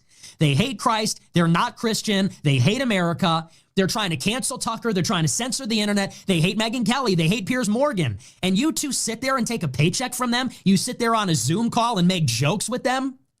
They should get no peace. Yes, it is a fatwa. Not violent, not here we go. Not anything like that.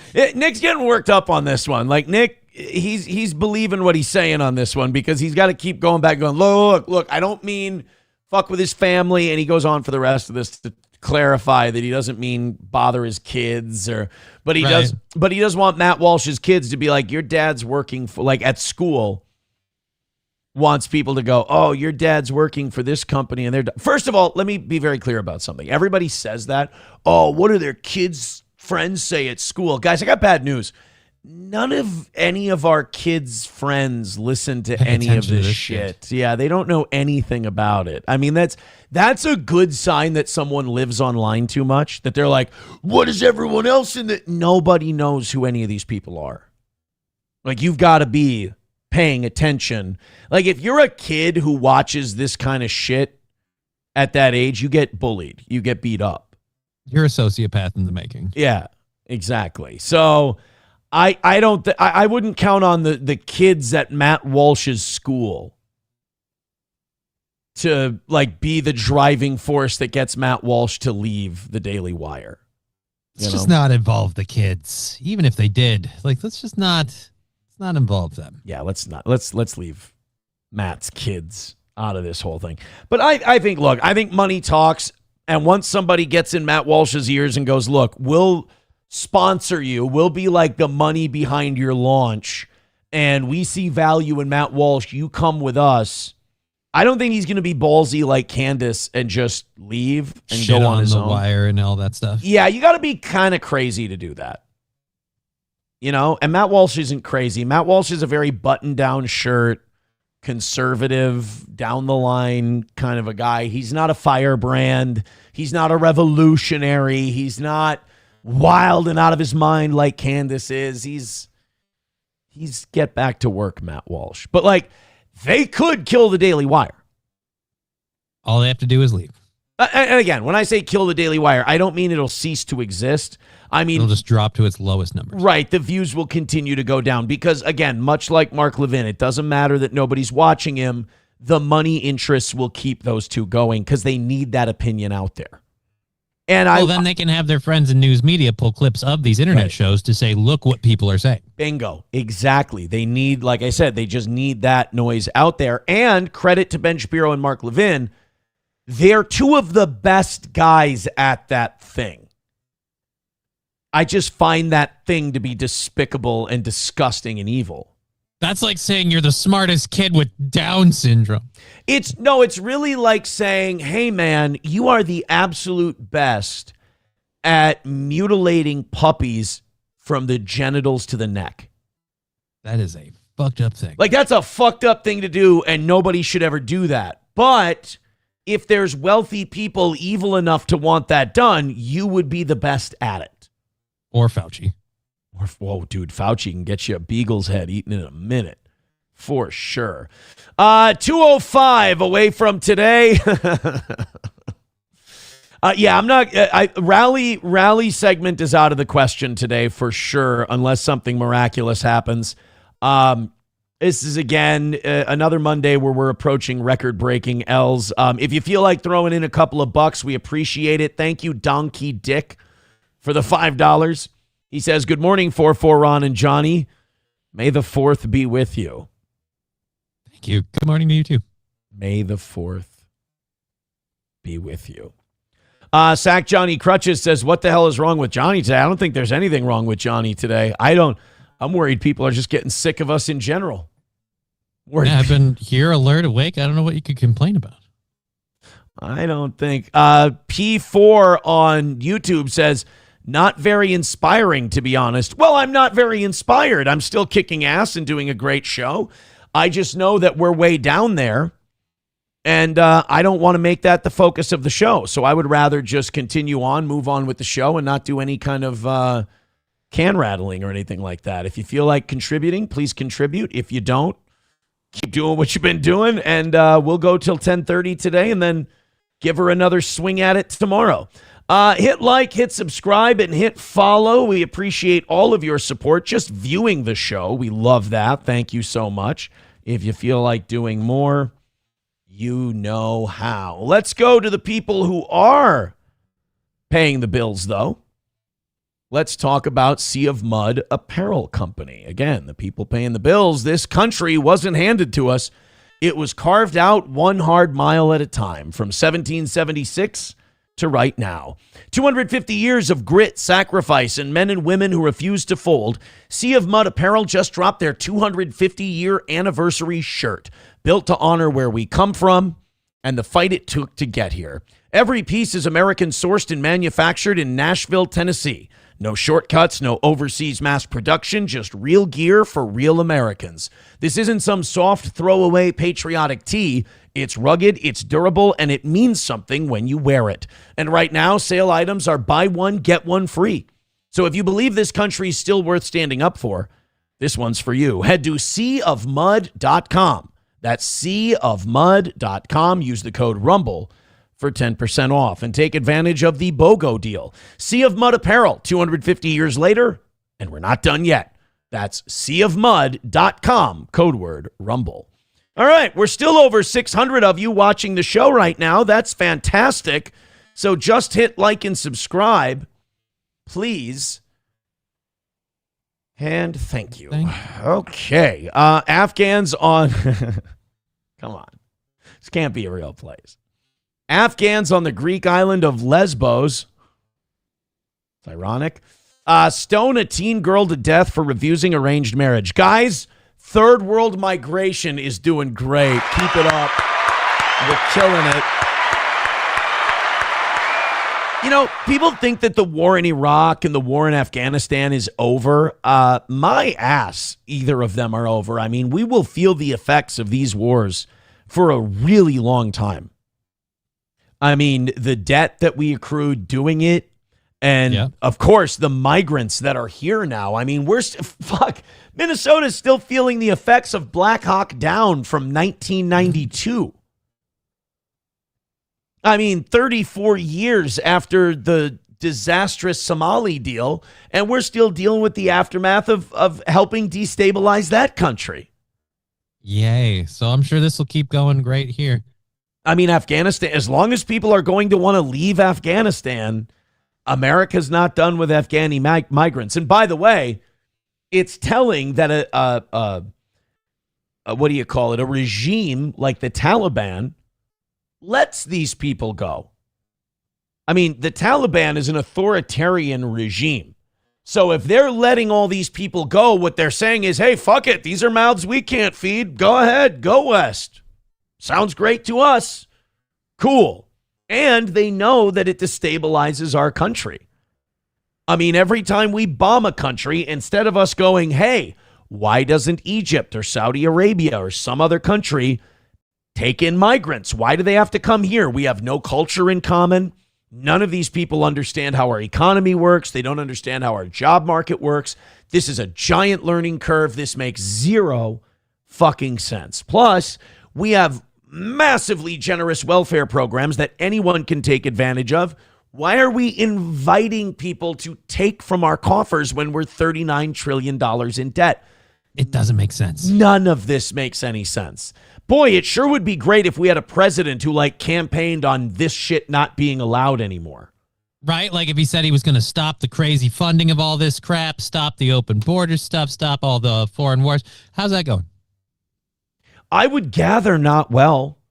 But it would be different if you had... Now, look, when we had... Let's get the elephant out of the room here, because every time you talk about immigration, people who tend to lean more forgiving and progressive, they say things like, well, what about Ellis Island and the immigration in the 19th century? Do you really want to do this? I mean, I can tell you why that... I mean, that's a great point, actually, and it kind of helps the point against mass migration from the third world. All of those people had the same religion as us. All of those people came from the same post-Enlightenment Europe that we all came from. We had a kinship. We had a connecting tissue.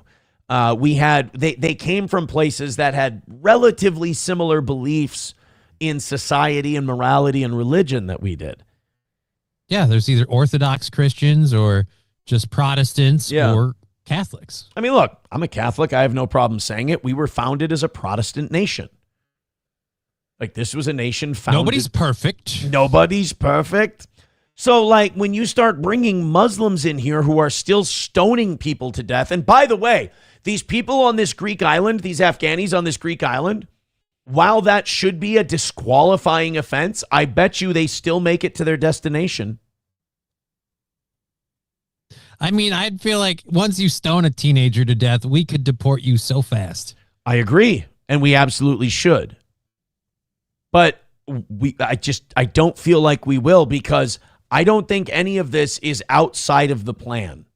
I think there are progressives who believe this is good because they think, any diversity does destroy the white power structure. And it's at some point, we're going to have to stand up for ourselves a little bit and say, hey, we built something pretty good here. And yeah, it's got its faults. And right now it's being occupied by really nasty, evil people. But the core, the guts of it, the idea of it is still good. And we shouldn't give, and even if these people do come here, which I don't think they should be here, it's unfair to us. And in some ways it's unfair to them if we were to enforce this properly. We don't want it. We don't want the way you do society. We don't want the way you do religion. We don't want the way you do justice. Well, for some people, maybe we do. But for the most part, you don't bring anything with you. Right. And in every place we've conducted this experiment, England, Canada, America, where has it worked? Well, and if you want, I think Europe is a great example. If we ever want to get to free daycare, free healthcare, free any of that, you can't have this mass migration. These people will suck those services dry. We're seeing it in Minnesota, where 70% of Somalis are on welfare. And then there's people who are collecting welfare benefits while also running Medicaid scams. I mean, You can't have, Tim Walz said it himself. He goes, they come here because Minnesota has great social benefits. Yeah, but that should be for Minnesotans and Americans. Right? That should be the whole, like, hey, I want to apply for some food stamps and some rental assistance. All right, great. What was your work history? Oh, no, I just got to this country yesterday. Right. Yeah, no fucking thank you. See you later. You can't have both. Right. You can't have mass migration and then generous welfare benefits and social benefits. Look, I would love it if we could have, every working class family who's currently spending $1,000 a month on daycare, have that taken care of. We can't if we're just going to keep flooding third worlders in here who have 7 or 8 kids apiece, and we're paying for it while they pay nothing into the system. That's the big problem you have. A lot of these people who are consuming are not contributing. And that's going to fall out of whack no matter how you do it.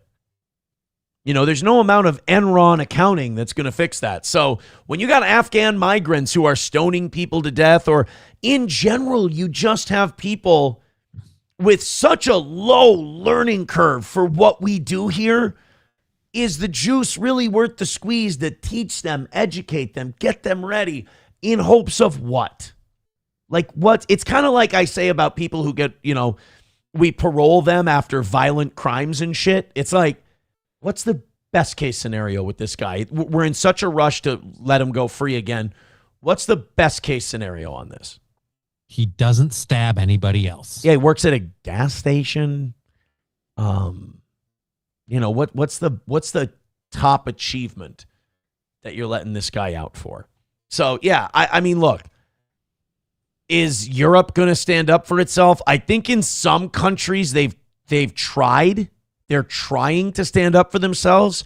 But I'll be honest, from the outside looking in, I don't think Europe's doing enough to fight for themselves. I'm basing this solely off of England, but it looks like they're letting this shit just go downhill. France, Germany, German police now are wearing like this weird chainmail mesh shit so that they can stop themselves from knife attacks, or they can protect themselves from knife attacks.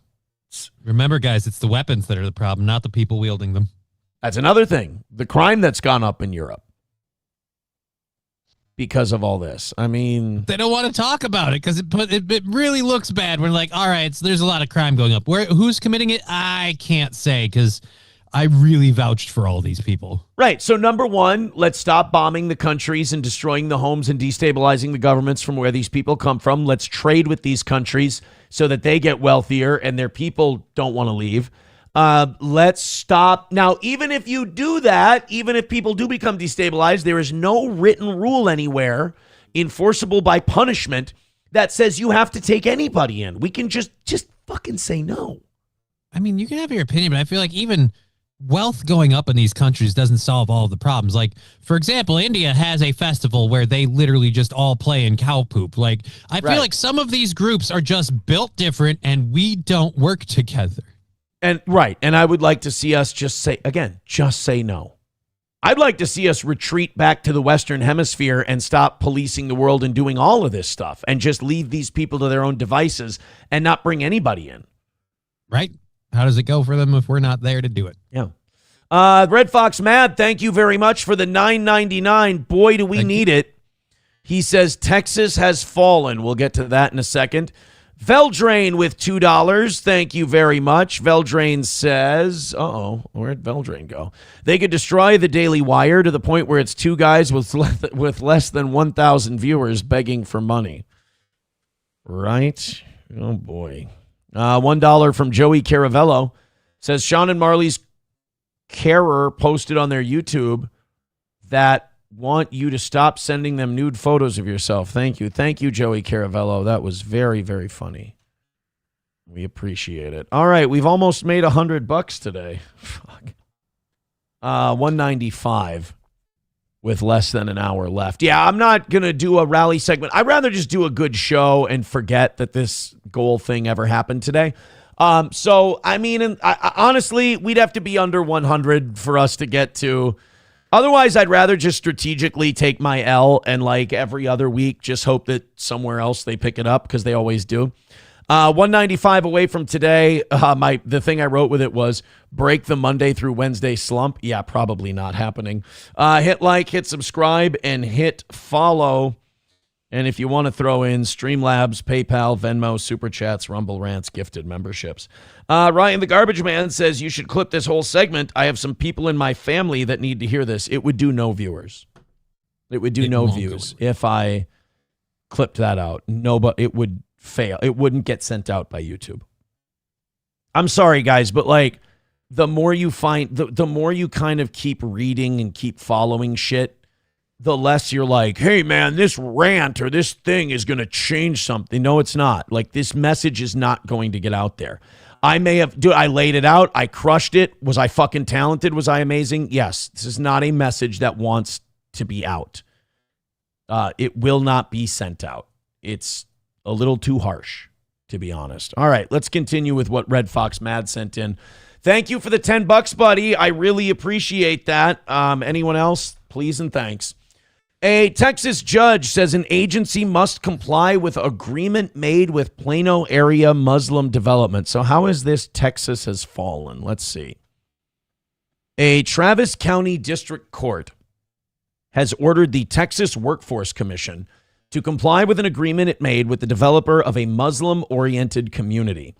The Meadow, formerly known as Epic City, has been repeatedly targeted by Texas Governor Greg Abbott, Attorney General Ken Paxton, U.S. Senator John Cornyn, and other officials. Civil rights groups claim religious discrimination is behind the attacks on the housing development, which has not been built. I kind of see where this is going, and I have an answer for it, but we'll keep reading because I'm not exactly sure what's going on.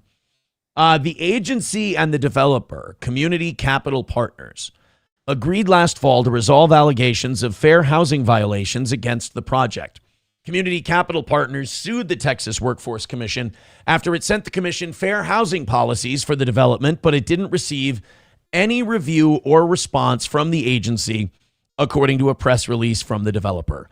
The proposed housing community is a 402-acre development in unincorporated Collin and Hunt counties, roughly 40 miles. Boy, I would fucking tap out of this story by now, I'll be honest, but we're not moving numbers anyway today, so fuck it. And Red Fox Mad was really generous, but I don't like, this article is written so fucking boring, I don't give a shit. Get to the meat of the fucking issue here. I'm like, honestly. The project is years away from construction, but has already faced intense scrutiny from top Republicans, Texas officials, blah, blah, blah. Development, they're accusing the development of implementing Sharia law and creating a no-go zone for non-Muslims, something the developer has repeatedly denied. Okay, so I understand how okay. So a Texas judge says that they can build this Muslim development that has mosque and all this other shit. We've seen this a million times. Okay, I fucking get it. Well, here's the deal. If they're here, they're allowed their freedom of religion. If they're paying the money, they get to develop the community however they want to. Now, that being said, I feel like my solution solves this problem for everyone, which is if they're not here in the first place, it's not a problem. This is not an issue. So let's just stop importing people from the third world and the Islamic world and worlds with cultures that just don't comply with the one we want. Because if you're going to run a successful country, everybody's got to have some similar cultural structure that unites us in some way. So where even when we have disagreements about religion or politics or whatever, we have some sort of common ground, whether it's baseball and apple pie, whether it's football on Sundays, whether it's taking your families to the park or whatever. We have just these basic things that we all understand each other by, we're all familiar with each other by, and doesn't make us afraid of the other person. Obviously, in this country, there's a lot of people who are unsettled by the idea of Muslims building these little private communities with these little private churches and areas that, they've seen it in the UK. It turns into, the community develops its own enforcement mechanism for Sharia law violations and things like that. Mm-hmm. So rather just not go down that road. But it's kind of hard to stop them from going down that road once they're here.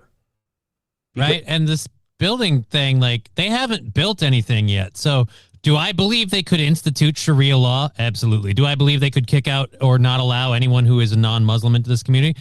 Absolutely. But you have no proof that they've done any of that yet because they haven't even built a house. Right. Right. So, yeah, thank you, Red Fox Mad. I appreciate it. All right, let's just go on to the next thing. Streamlabs, PayPal, Venmo, Super Chats, and Rumble Rants. Another rough Monday. Hit like at least. I know things are tough, man. I'm not blaming the audience for the way shit's been. I just would like you to at least hit like and show a little support for the show. I would appreciate that a lot. The numbers were decent today. We're still up over 630, which is great. Just... don't sit there like a lump. Hit the thumbs up button every day. I would appreciate that. Let's see if we can get somewhere with that. My buddy Clav is in a lot of fucking trouble. I mean, this kid just cannot keep himself out of trouble for like a week or two. This is a great example of how be careful what you wish for. The whole Rooney 15 minutes of fame thing. Most people are not equipped or ready to become famous in any way, shape, or form. And Clavicular is a great example of that, because once you get bigger and bigger, anyone you fucked over in the past is coming for you. You see this with like people who get famous in music or movies.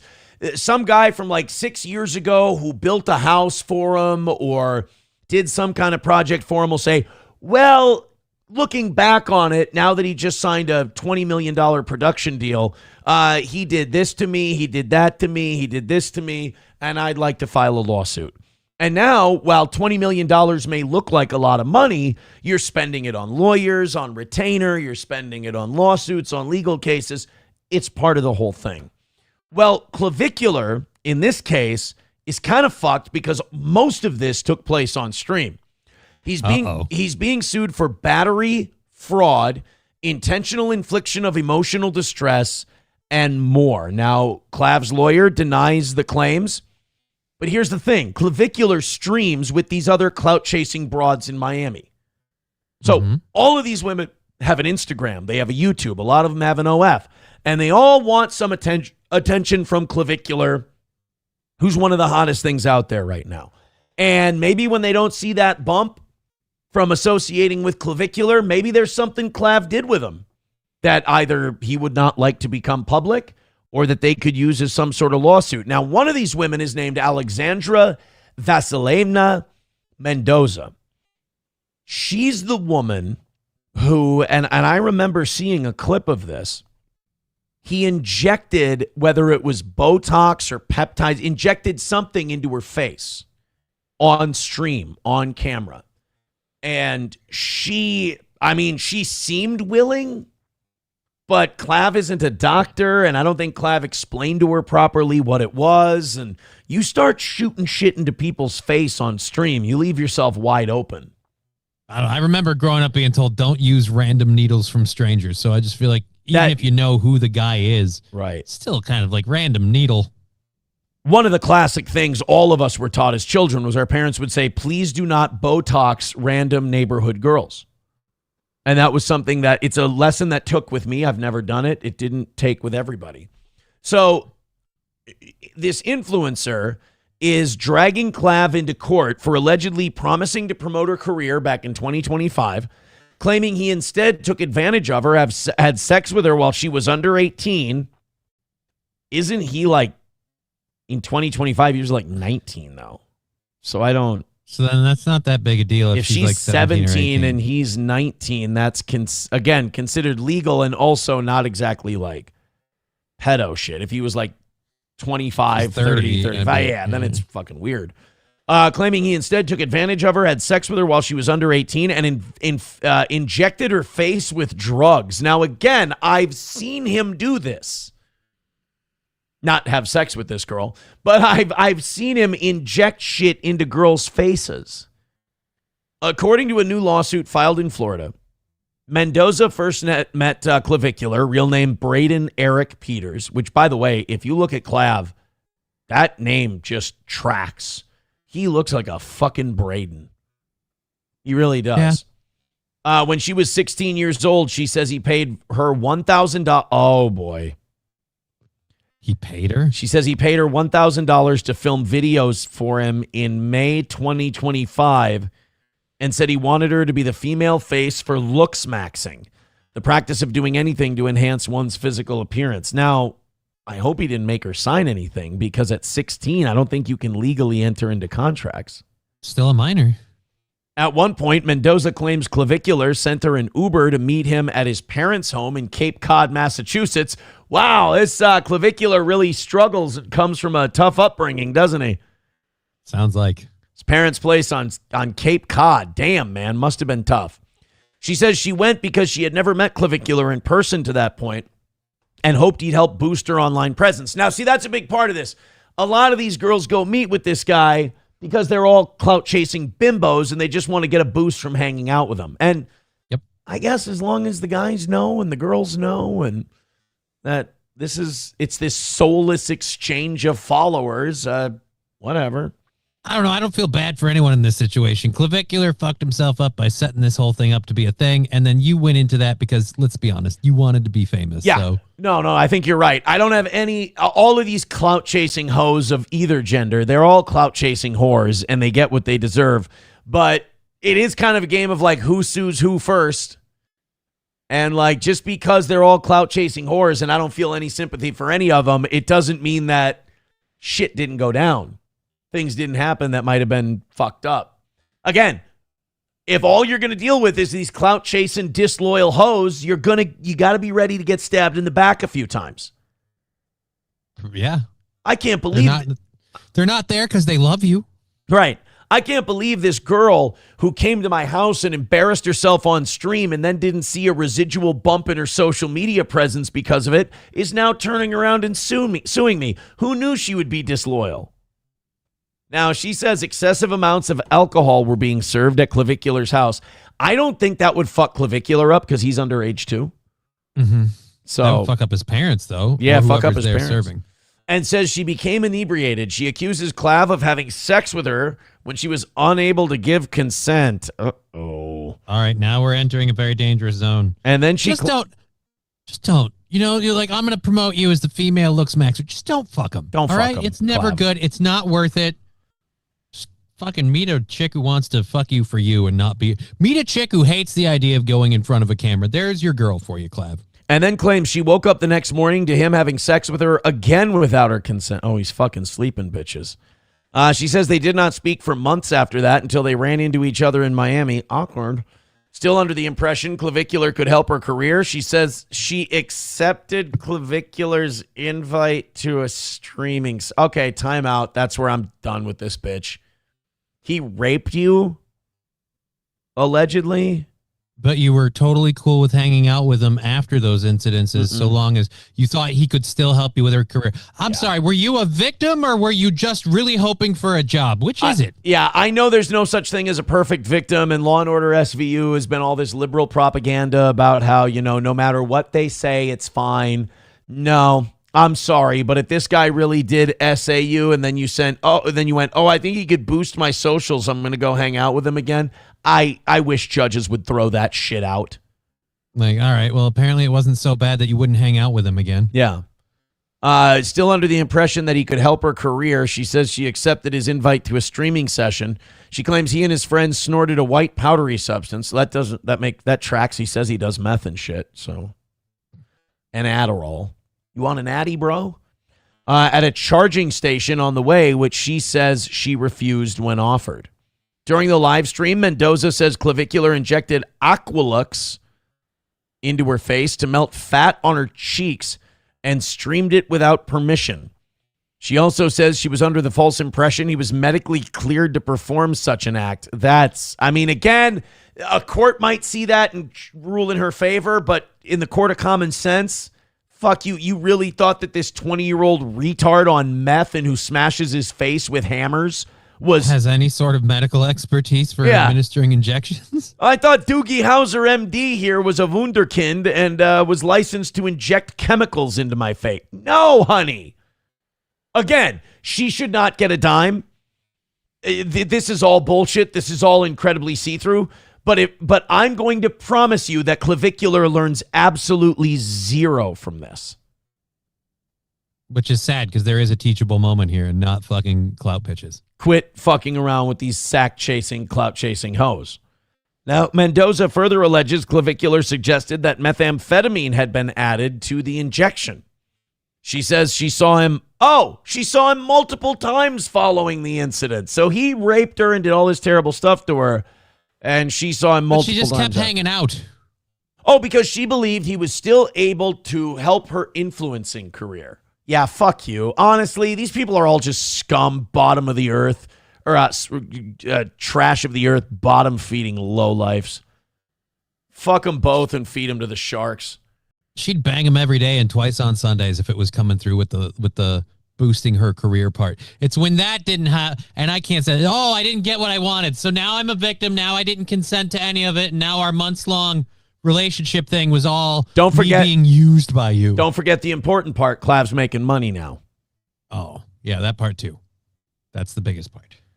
But now she says she lost all her sponsorships after Clavicular began a campaign to discredit her. Oh, no. In addition to battery, fraud, and intentionally inflicting emotional distress on her, Mendoza is suing Clavicular for the unauthorized publication of her name and likeness.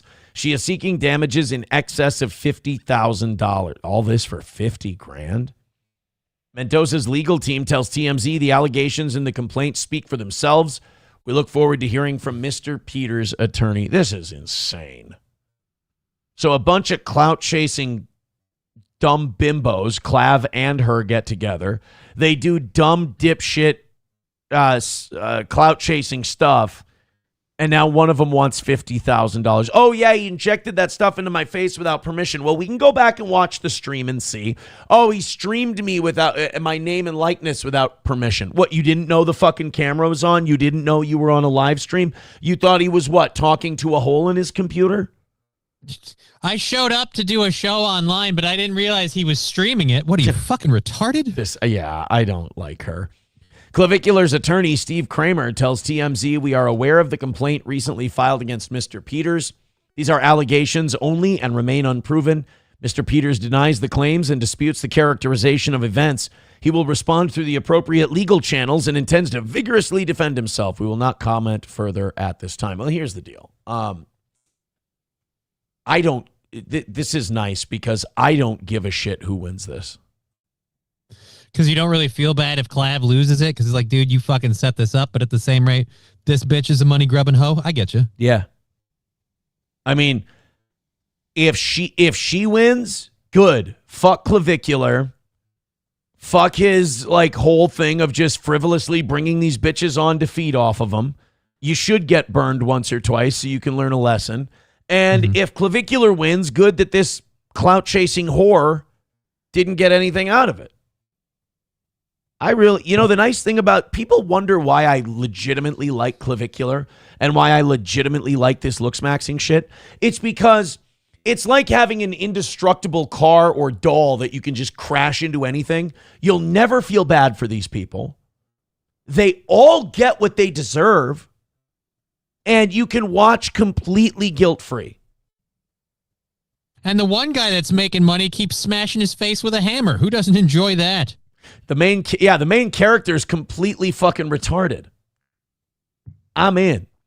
Main Vein with $5 says, this story reminds me so much of you and your groomed ex-wife, Aaron. Stop it. It finally makes sense on why you like this little queef so much. Main Vein, knock it off. New people don't think you're kidding. By the way, that puts us 190 away from today. It is very liberating to know that I don't have to do a rally segment today. Like I said, if we get under 100, I will. But otherwise, we're just going to take our fucking another record-breaking L here on the toe. Also, we are 29 memberships away from 600. Thank you very much. Now, Sam Show writes in the chat, Main Vein isn't kidding. That was factual. No, it's not. It is not factual in the least. All right, guys. Say that. People will believe you. You hit like, you hit subscribe, you hit follow. Johnny, before you have to go, I am going to pee, and I'm going to fill this thing back up because I took it down pretty quick today. Muzzle of Bees on 190. I love our audience. Muzzle of Bees says, $190 seems like a lot. No, it's totally fine. No, it's great. We love this slump we're on currently on this program. This is exactly what we planned on. What a fucking dick. $190, that seems like a lot. Yeah. Oh, no shit. Yeah, it's remarkably demoralizing. Silverwolf with $1 says, as Buzz Lightyear once says, I don't think that man has ever been to medical school. Yeah, I can't believe that woman was like, oh no, I thought he was medically cleared to do it. Well, that's not his fault. You're an idiot. That's you for being stupid. Yeah. You saw the part where he just started smacking his face with a hammer, right? You just, oh, nope, that guy's got a degree. Somebody too writes, $190 is not a lot, but you know what is? Oh, $750,000 is a lot. There we go. Yep. There we go. You know, I like that Hobo's glad we're not doing well because it's kind of it's a win-win because we know at the end of the week the audience has got us and we'll nail it perfect. But Hobo gets to enjoy today, and I know he needs that, so I'm glad I can help him. I'll be right back. I'm going to pee and refill this, and then I will take our deep dicking like a man here on the program. Enjoy, Johnny. All right. I'm going to be live today at 1 with Digger, obviously. We'll be doing the news and stuff that we find after I get done with the show here today. If we could bank out, like, I don't know, at least like the 90, then you get him down to the 100. Plus, there's like 30 memberships, and he goes to 11. We can make this happen. Throw that in there. We get a little bit moved forward. It'd be great. But yeah, I will be live with Digger today. I don't know, man. I've been having a lot of trouble just getting myself moving to do all of this stuff. So I hope today with Digger we have a fun day and have a lot of fun stories. I don't want to cover the Iran war. It's still going on. Everybody else is already doing it. I'm not going to add anything that's going to light a fire under any of that. I barely ever left the state. What am I going to talk about? World affairs? Are you shitting me? So yes, we'll have fun talking about nonsensical stuff this afternoon. And of course, obviously, we'll be back tomorrow as well. I am really hoping that we can either get today out or knock out tomorrow. Would be nice. I would appreciate that. So if you want to help out, please and thank you. And remember, I don't take half if we go over. So if we go over, it just goes to the next goal. So a little bit more fiscally prudent to do it that way. Otherwise, yeah, we're going to be ending in a half hour. Well, I'll be ending in a couple of minutes. He'll be ending in a half hour. But we are really, really close to, like, that's the deal, isn't it? If we get those memberships, we go for the extra half hour. Wait. I missed it all. I always do because I was gone. Right. Cry more, Johnny. Cry, you crippled bastard. What happened? Were you and Skouskos fighting? No, I literally just said that I've been having harder trouble like moving and operating. So I've been straying away from serious stories because I have enough serious shit in my life. And so like on my show later today, we try and stick to more of the nonsensical, we can laugh at it more stuff. I wasn't crying over anything. I was just simply saying, that. No, I've got enough real shit in my life to not have to talk about all the real shit. But that's just enough anymore. Sympathy plea. I like that though. That's a good marketing angle. I like that because it's not you crying, but it's a little tug at it's a passive aggressive pull at the heartstring. I like that. Don't lose that. See that right there? See that? Don't lose that. All right. That was good business. What you just did right there. Somebody too with $1 says, good idea, Johnny. We will save our money until your show at 1 tonight. You're right what you said, Johnny. It's fun watching Aaron fail. Johnny, why did you say that while I was gone? I didn't say it was fun watching Aaron fail. I said that we could bank out those memberships and get the extra half hour. Why do you want me to work longer to lose? I don't know. I'm trying to motivate some donations? Why are you sentencing? No, I liked the thing you did about real shit in your life. That was good. Right. Not let's see if we can get the 29 memberships. So I got to go. I just wanted to see the 29 memberships before I leave. But if we do the 29 memberships, we could still theoretically lose. Yep. And then I'm here until 11. Yep. And that means because if we hit that, we're going to be close to winning, but we're not going to quite be there yet. So, and then I'd rally at 10:25 and then again at 10:55, and I could lose both of those. I'm just letting everybody know the options of entertainment they have available to them. I don't like it. I don't like the options that you've presented. That's people in the chat saying that's true too. No, knock it off. Shut up. Jack Brennan with $20 over on YouTube. Thank you very much, buddy. I appreciate it. Wanna fuck? Let's fuck! He says if it looks, acts, and quacks like an ape. Wait, who are we I think talking he's about? behind in the chat, the shitting in the gas station parking lot story. Perhaps. I don't know why he would say that. P4 on YouTube writes about the 190. He goes, it seems insurmountable based on your recent donations or lack thereof. Thank you. I didn't know that. Thank you. I appreciate that information. By the way, Even More is having a hard time understanding that we were doing a bit. Aaron, could you be any more of a piece of shit to your friend? Holy fuck, dude. Throttle down a notch. Johnny, don't say anything. Right. I want to apologize to you. I didn't know that you were a complete faggot and a pussy that couldn't handle us doing jokes at the expense of the thing that I didn't hear you say. Look, I've been accused of being a faggot before, so I can't say it's a one-off. Okay. But I will say this: I can't stand the people that are they're all like, "Oh, did you hear what this dude?" Like, all right, go ahead and be more of a hall monitor. I don't give a shit. Like, how long do I have to say I don't give a shit before it gets across? It's weird. Till you're not gay anymore, you fucking bitch. Well, let's not jump to conclusions. Could you be any more of a piece of shit? Yeah. Fucking how long have you watched this show? And why don't you have a membership? Talking to me like that. You know what'll help that if we get those 29 in there. That's on YouTube, so that's not going to help. But I love it anyway. I love YouTube memberships throw him in also. on YouTube until he gets one. Everybody throw in memberships everywhere. Why not? All right. You got us down to 175, my man. All right, great. Still going to lose. Yep. But we got over the $100 mark over 4 hours. We're killing it, dude. Hey. Who's better than us? I don't know anyone that is. Nobody. All right, man. Take it easy, and we will see you at 1 o'clock on Just Kidding LLC on Rumble, YouTube, and Twitch. All right, later. There he goes. Miss America.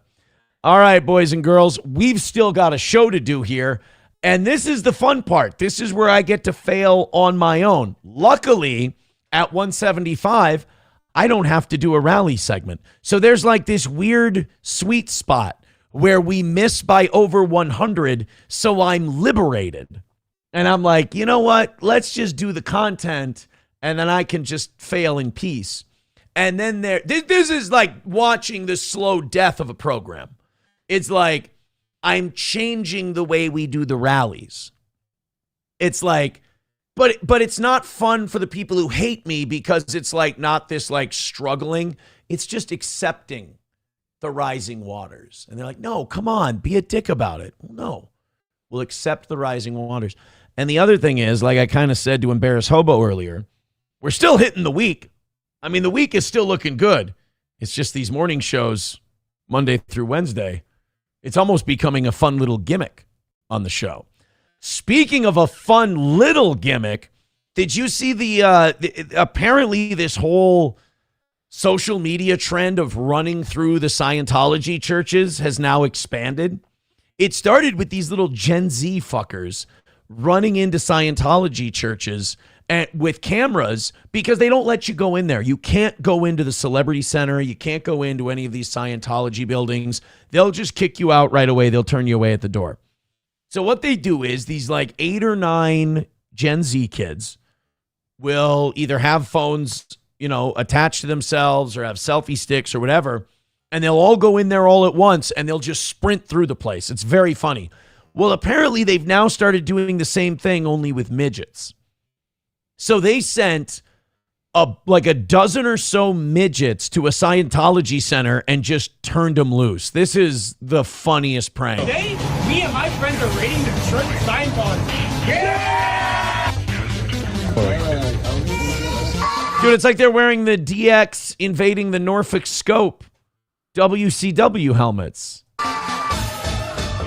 Go! Let's go! MVV! Let's go! Woo! Where's Dino? Jesus is king, baby! Oh, go! Let's find Dino! They go in the building? Oh, go! Like, I'm gonna find out where you guys live, and I'm gonna go to your house. Okay. By the way, that is a very Scientology thing to say. I'm going to find out where you live, and they do that too, and they go harass people outside of their homes, and they're very Sue happy. If you've never watched a documentary on the Church of Scientology, I highly recommend you do. But like, what are they supposed to do? Because if you're one of the Scientology security guards and you get caught on tape like spearing a midget, like it's not like these raids are going to end. There's going to be, the midgets are going to gather in bigger numbers, and they're going to want to avenge their friend.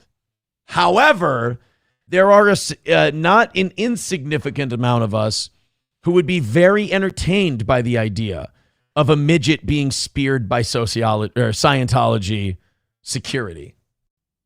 I mean, because there's so little, there's like nowhere for the force to be distributed. Like if you spear a 6'2" guy, his whole body will go all over the place because the force can be distributed. But a midget's going to go down like a bowling ball. Like it's just going to be hit stiff as a board into the ground. It's going to be disastrous for them. But I'm excited to see what the next, the next generation or the next evolution of this raiding Scientology buildings is. I highly recommend farm animals. That could be fun. Like imagine turning loose alpaca in a Scientology center. Cows would be fun. How the fuck are you going to get a cow out of there? They can do whatever they want. Set pigs loose. You could do the old like senior prank thing where you go release three pigs into the Scientology center and number them 1, 2, and 4. And after they get all 3 of them, they'll be running around the place looking for the third one. It'll take them a minute to figure it out. I actually think there's a lot of potential in this whole deal. I love it. I endorse it 100%. The midgets were especially a nice touch. Because, look, it's a very mature way of handling your disdain for Scientology. You know you're not going to get rid of them. You know you're not going to stop Scientology. But you can be a pain in their ass and you can annoy them for content. That works too.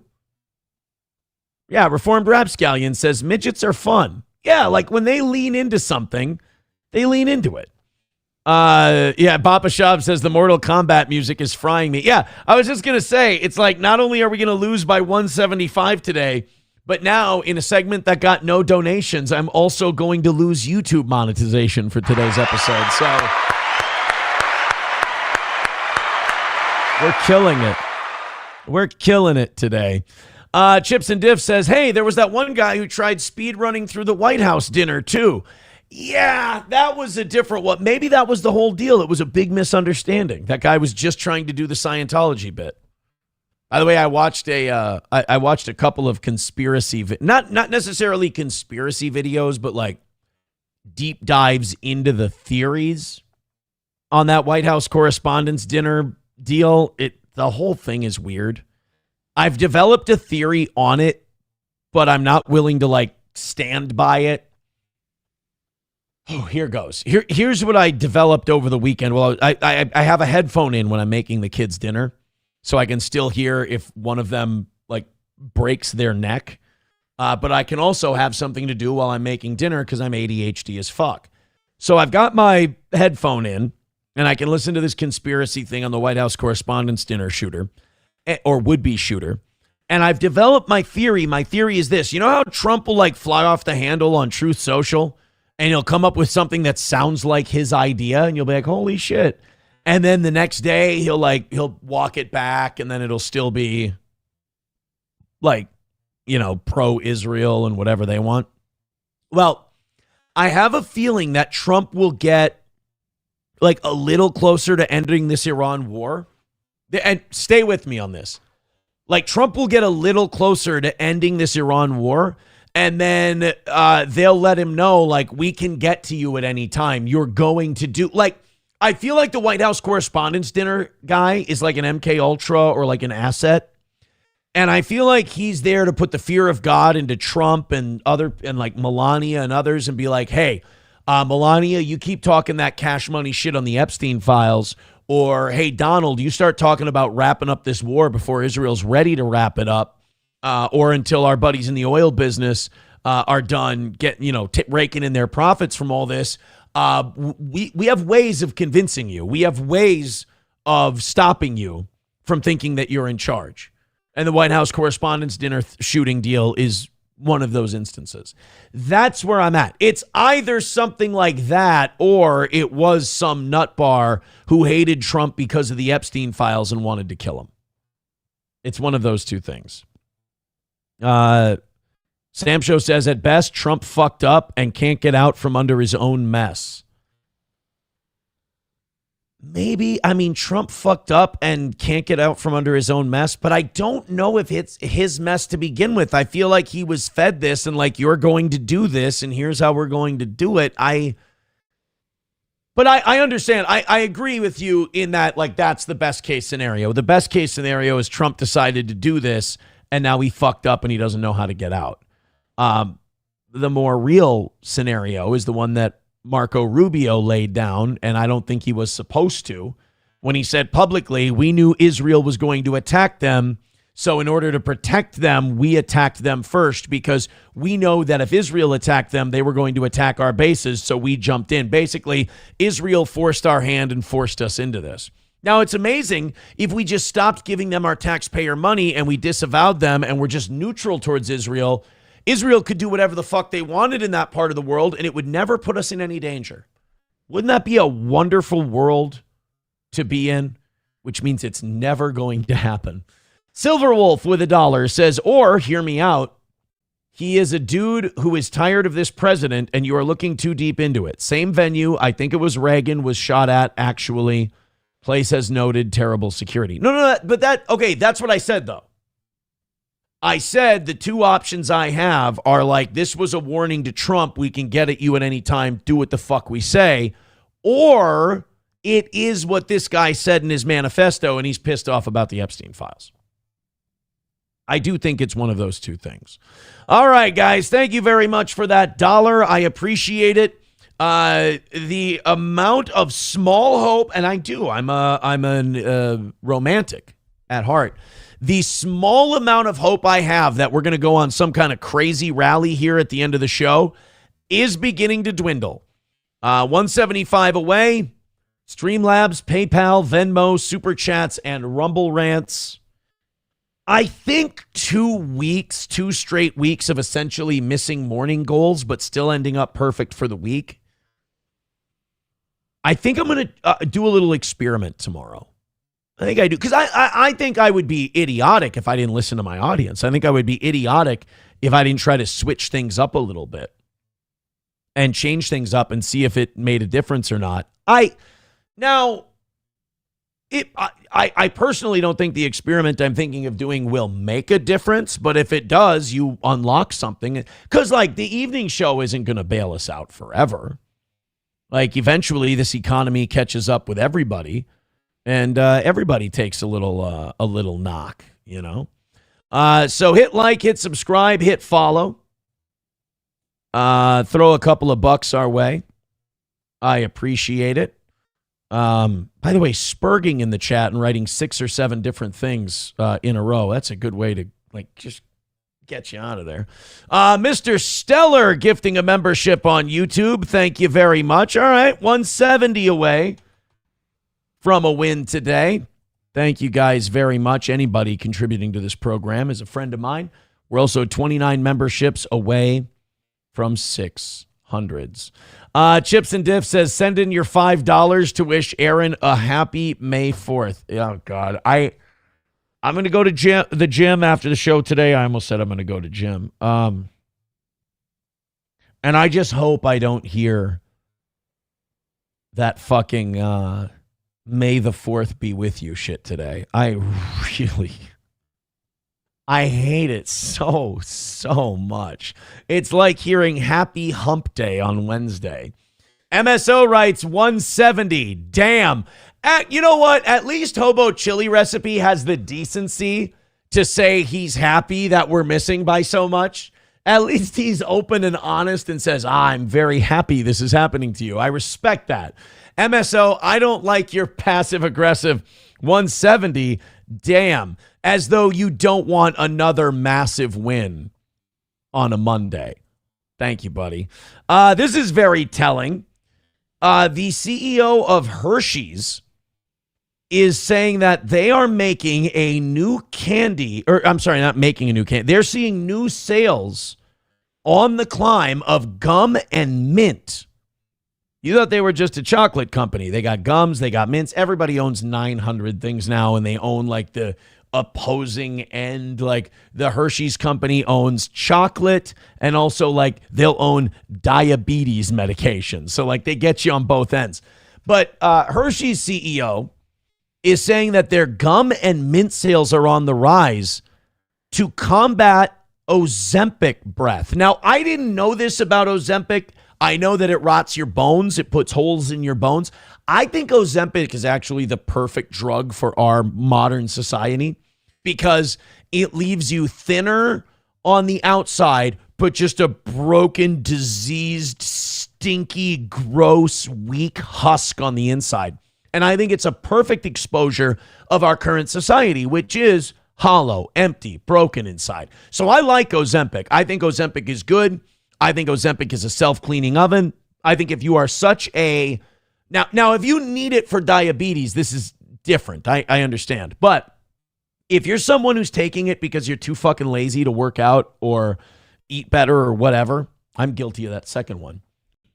And you go, well, I'm going to take Ozempic. If you're taking that shortcut to lose weight, you deserve to be broken inside and you deserve everything bad that happens to you. I think it's a good, it's a self-cleaning oven, if you will. Well, apparently there's also this thing called Ozempic breath, which I also think is like a cosmic justice of this Ozempic.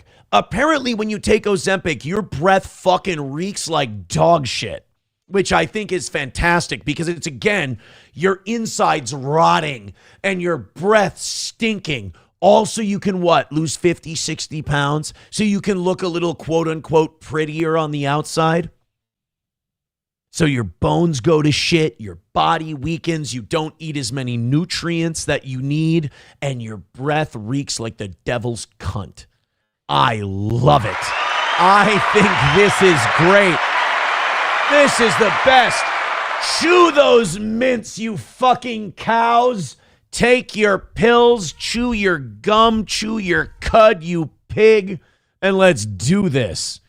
Apparently, Hershey CEO Kirk Tanner said in the company's first earnings call on Thursday that while appetite suppressants are leading customers to consume smaller portions of their popular snacks, the drugs are also boosting demand for breath fresheners. The company has seen strong demand for gum and mint products as the category benefits from functional snacking tailwinds, including GLP-1 adoption, Tanner said. He noted that the sales for the company's Icebreakers mint and gum brand increased by 8% over the last quarter. One possible explanation, drugs like Ozempic and Wegovy sometimes produce the side effect of bad breath. Ozempic breath refers to a fishy smell in burps or bad breath, Dr. Naya Lalani told medical information provider Healthline. That's awesome. This is another thing that I totally endorse. As these rich, fat cunts refuse to get better, they just pop a pill, and that pill rots them from the inside. Tell me I'm a bad guy. That's okay. I like this. Mark Robinson with $20 over on YouTube. Thank you, buddy. Wanna fuck? Let's fuck! You guys are going to get me down low enough so I have to do a rally segment just so you can have me lose. I'm paranoid. 155 away from today's goal. Still far, far away. And I'll be able to go another 13 minutes and say goodbye. Ed Rooney says people are taking it to stop drinking, too. Again, you could, what is it? It's like producing tonsil stones or something that's causing you to have that disgusting breath. Ugh. By the way, if you still have tonsils, tonsil stones are about the worst possible thing you can smell. I mean, they just form in the holes in your tonsils and they'll pop out sometime and you'll get one and it'll be on your tongue and you just take it on your tongue and go, oh my God, it's It's like it's bacteria that stores up in your tonsils, and then the bacteria colony builds up enough where it just pops loose out of there, and then you've just got this stinking, gross thing. Oh, my God. It's awful. Chevy Fan says, look up Ozempic vagina. All right. Ozempic vagina. Refers to anecdotal reports of sagging skin, reduced volume in the labia, dryness, and increased infections like yeast and...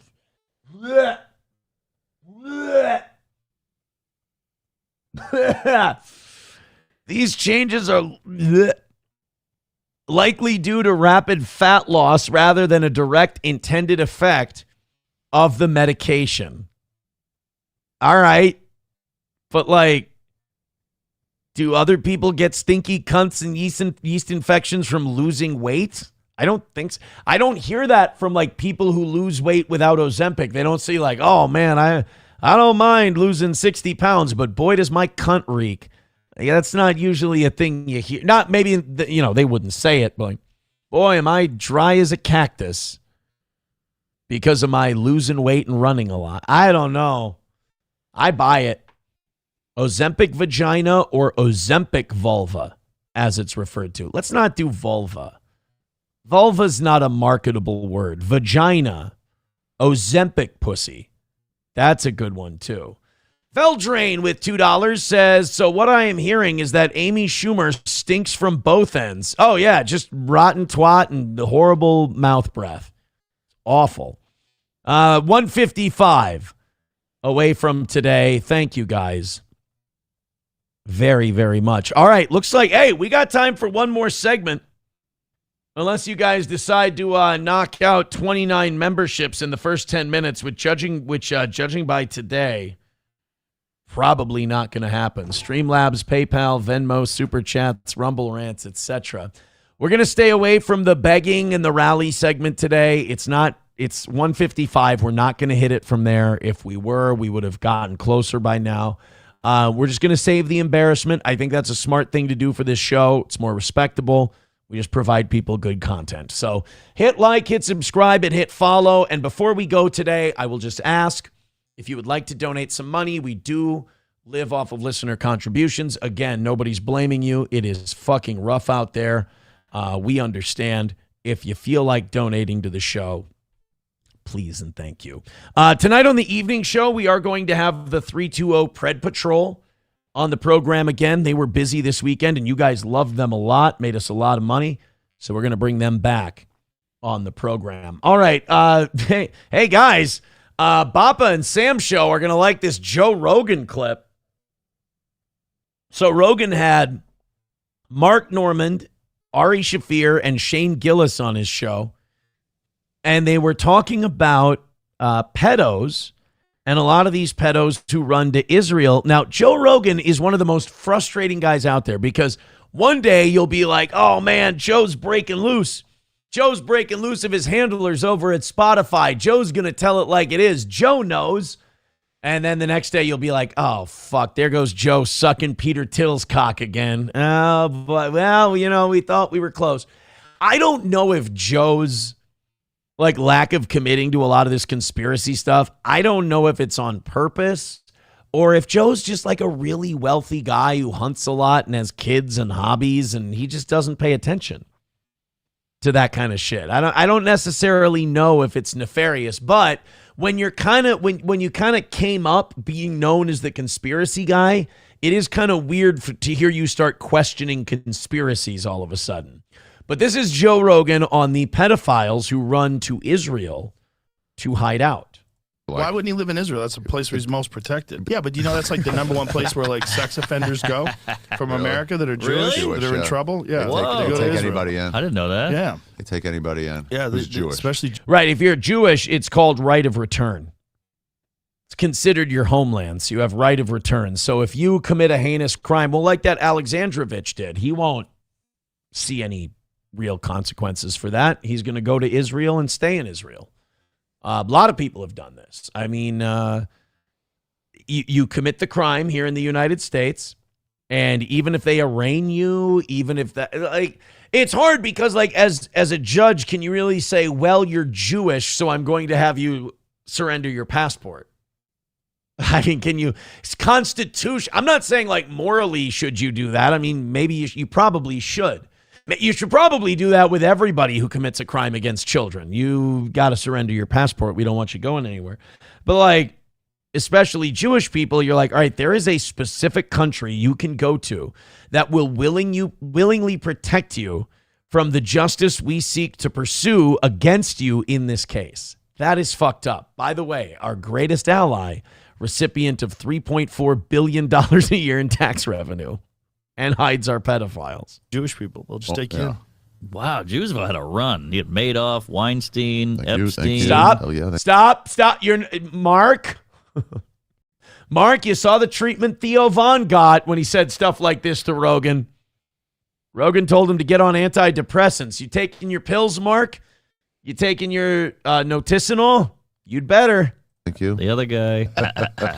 Yeah, kind of proves Kanye's point a little bit. Whoa! I don't think we're definitely not supposed to say that. Even Kanye. Kanye has even, disavowed his points. He said that he's really sorry, he's sick, he's bipolar, and that's why he said mean things about Jews. Translation, he wants to get another album made. It is amazing how many high-profile Jewish people they have an opinion about everything. But when it gets to this, like,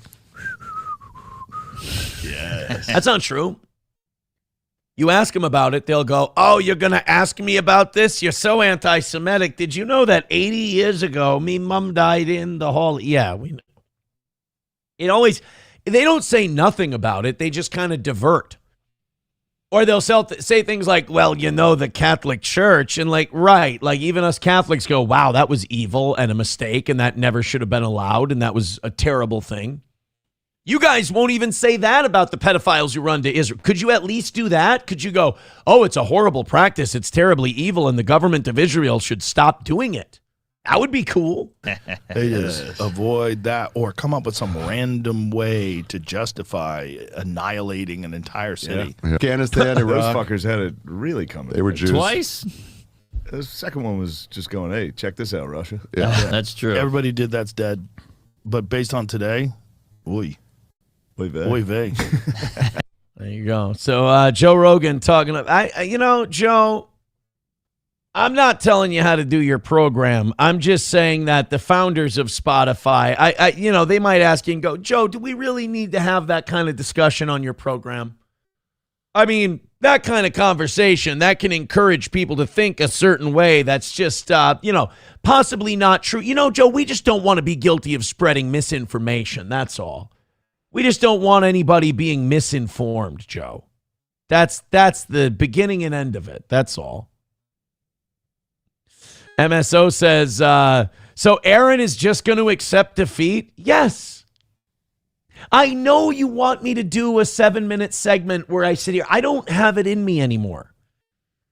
I will say that. I don't have it in me anymore on these Monday, Tuesday, and Wednesday shows where we've been taking a beating for a long time.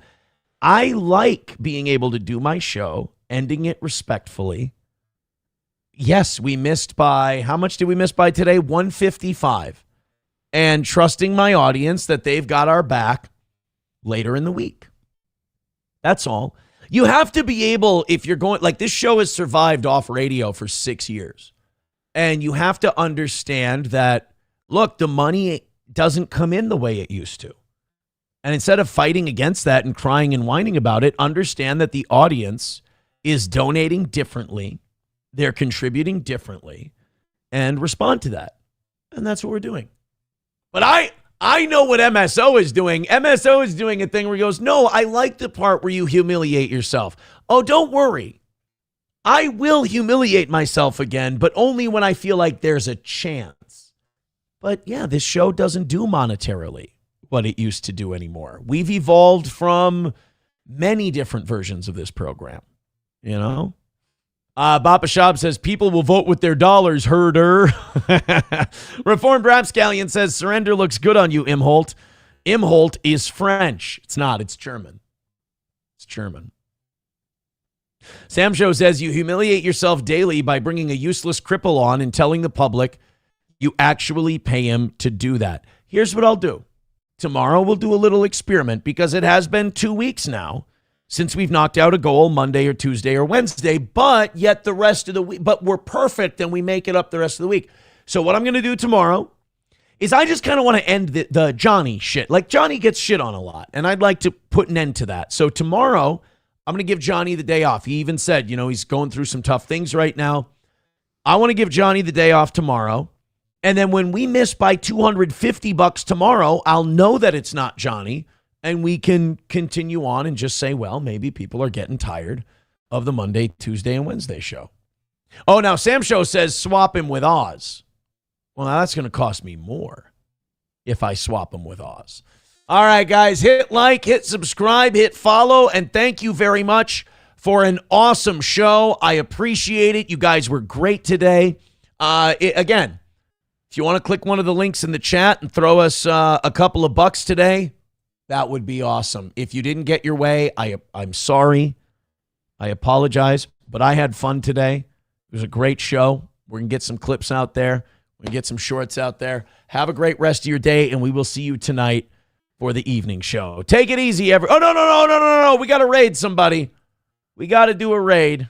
Hold on. It's a new month, so that means we can raid anybody we want. It doesn't matter what do you call it? Unique. Yeah, they have to be unique raids. We don't have to do unique raids now. Let's go somebody lower than us. The Gary Callahan. How about is Daywave on? Daywave's usually under us. There it is. We'll go to Daywave today. They're watching some kind of karate shit. Let's help them out. Let's give Daywave big numbers, guys. Thank you very much for being here. Hit thumbs up on your way out. That would be great. We're going to go say hi to Royce. I'd like you guys to go do that. And we'll see you at 6 p.m. tonight.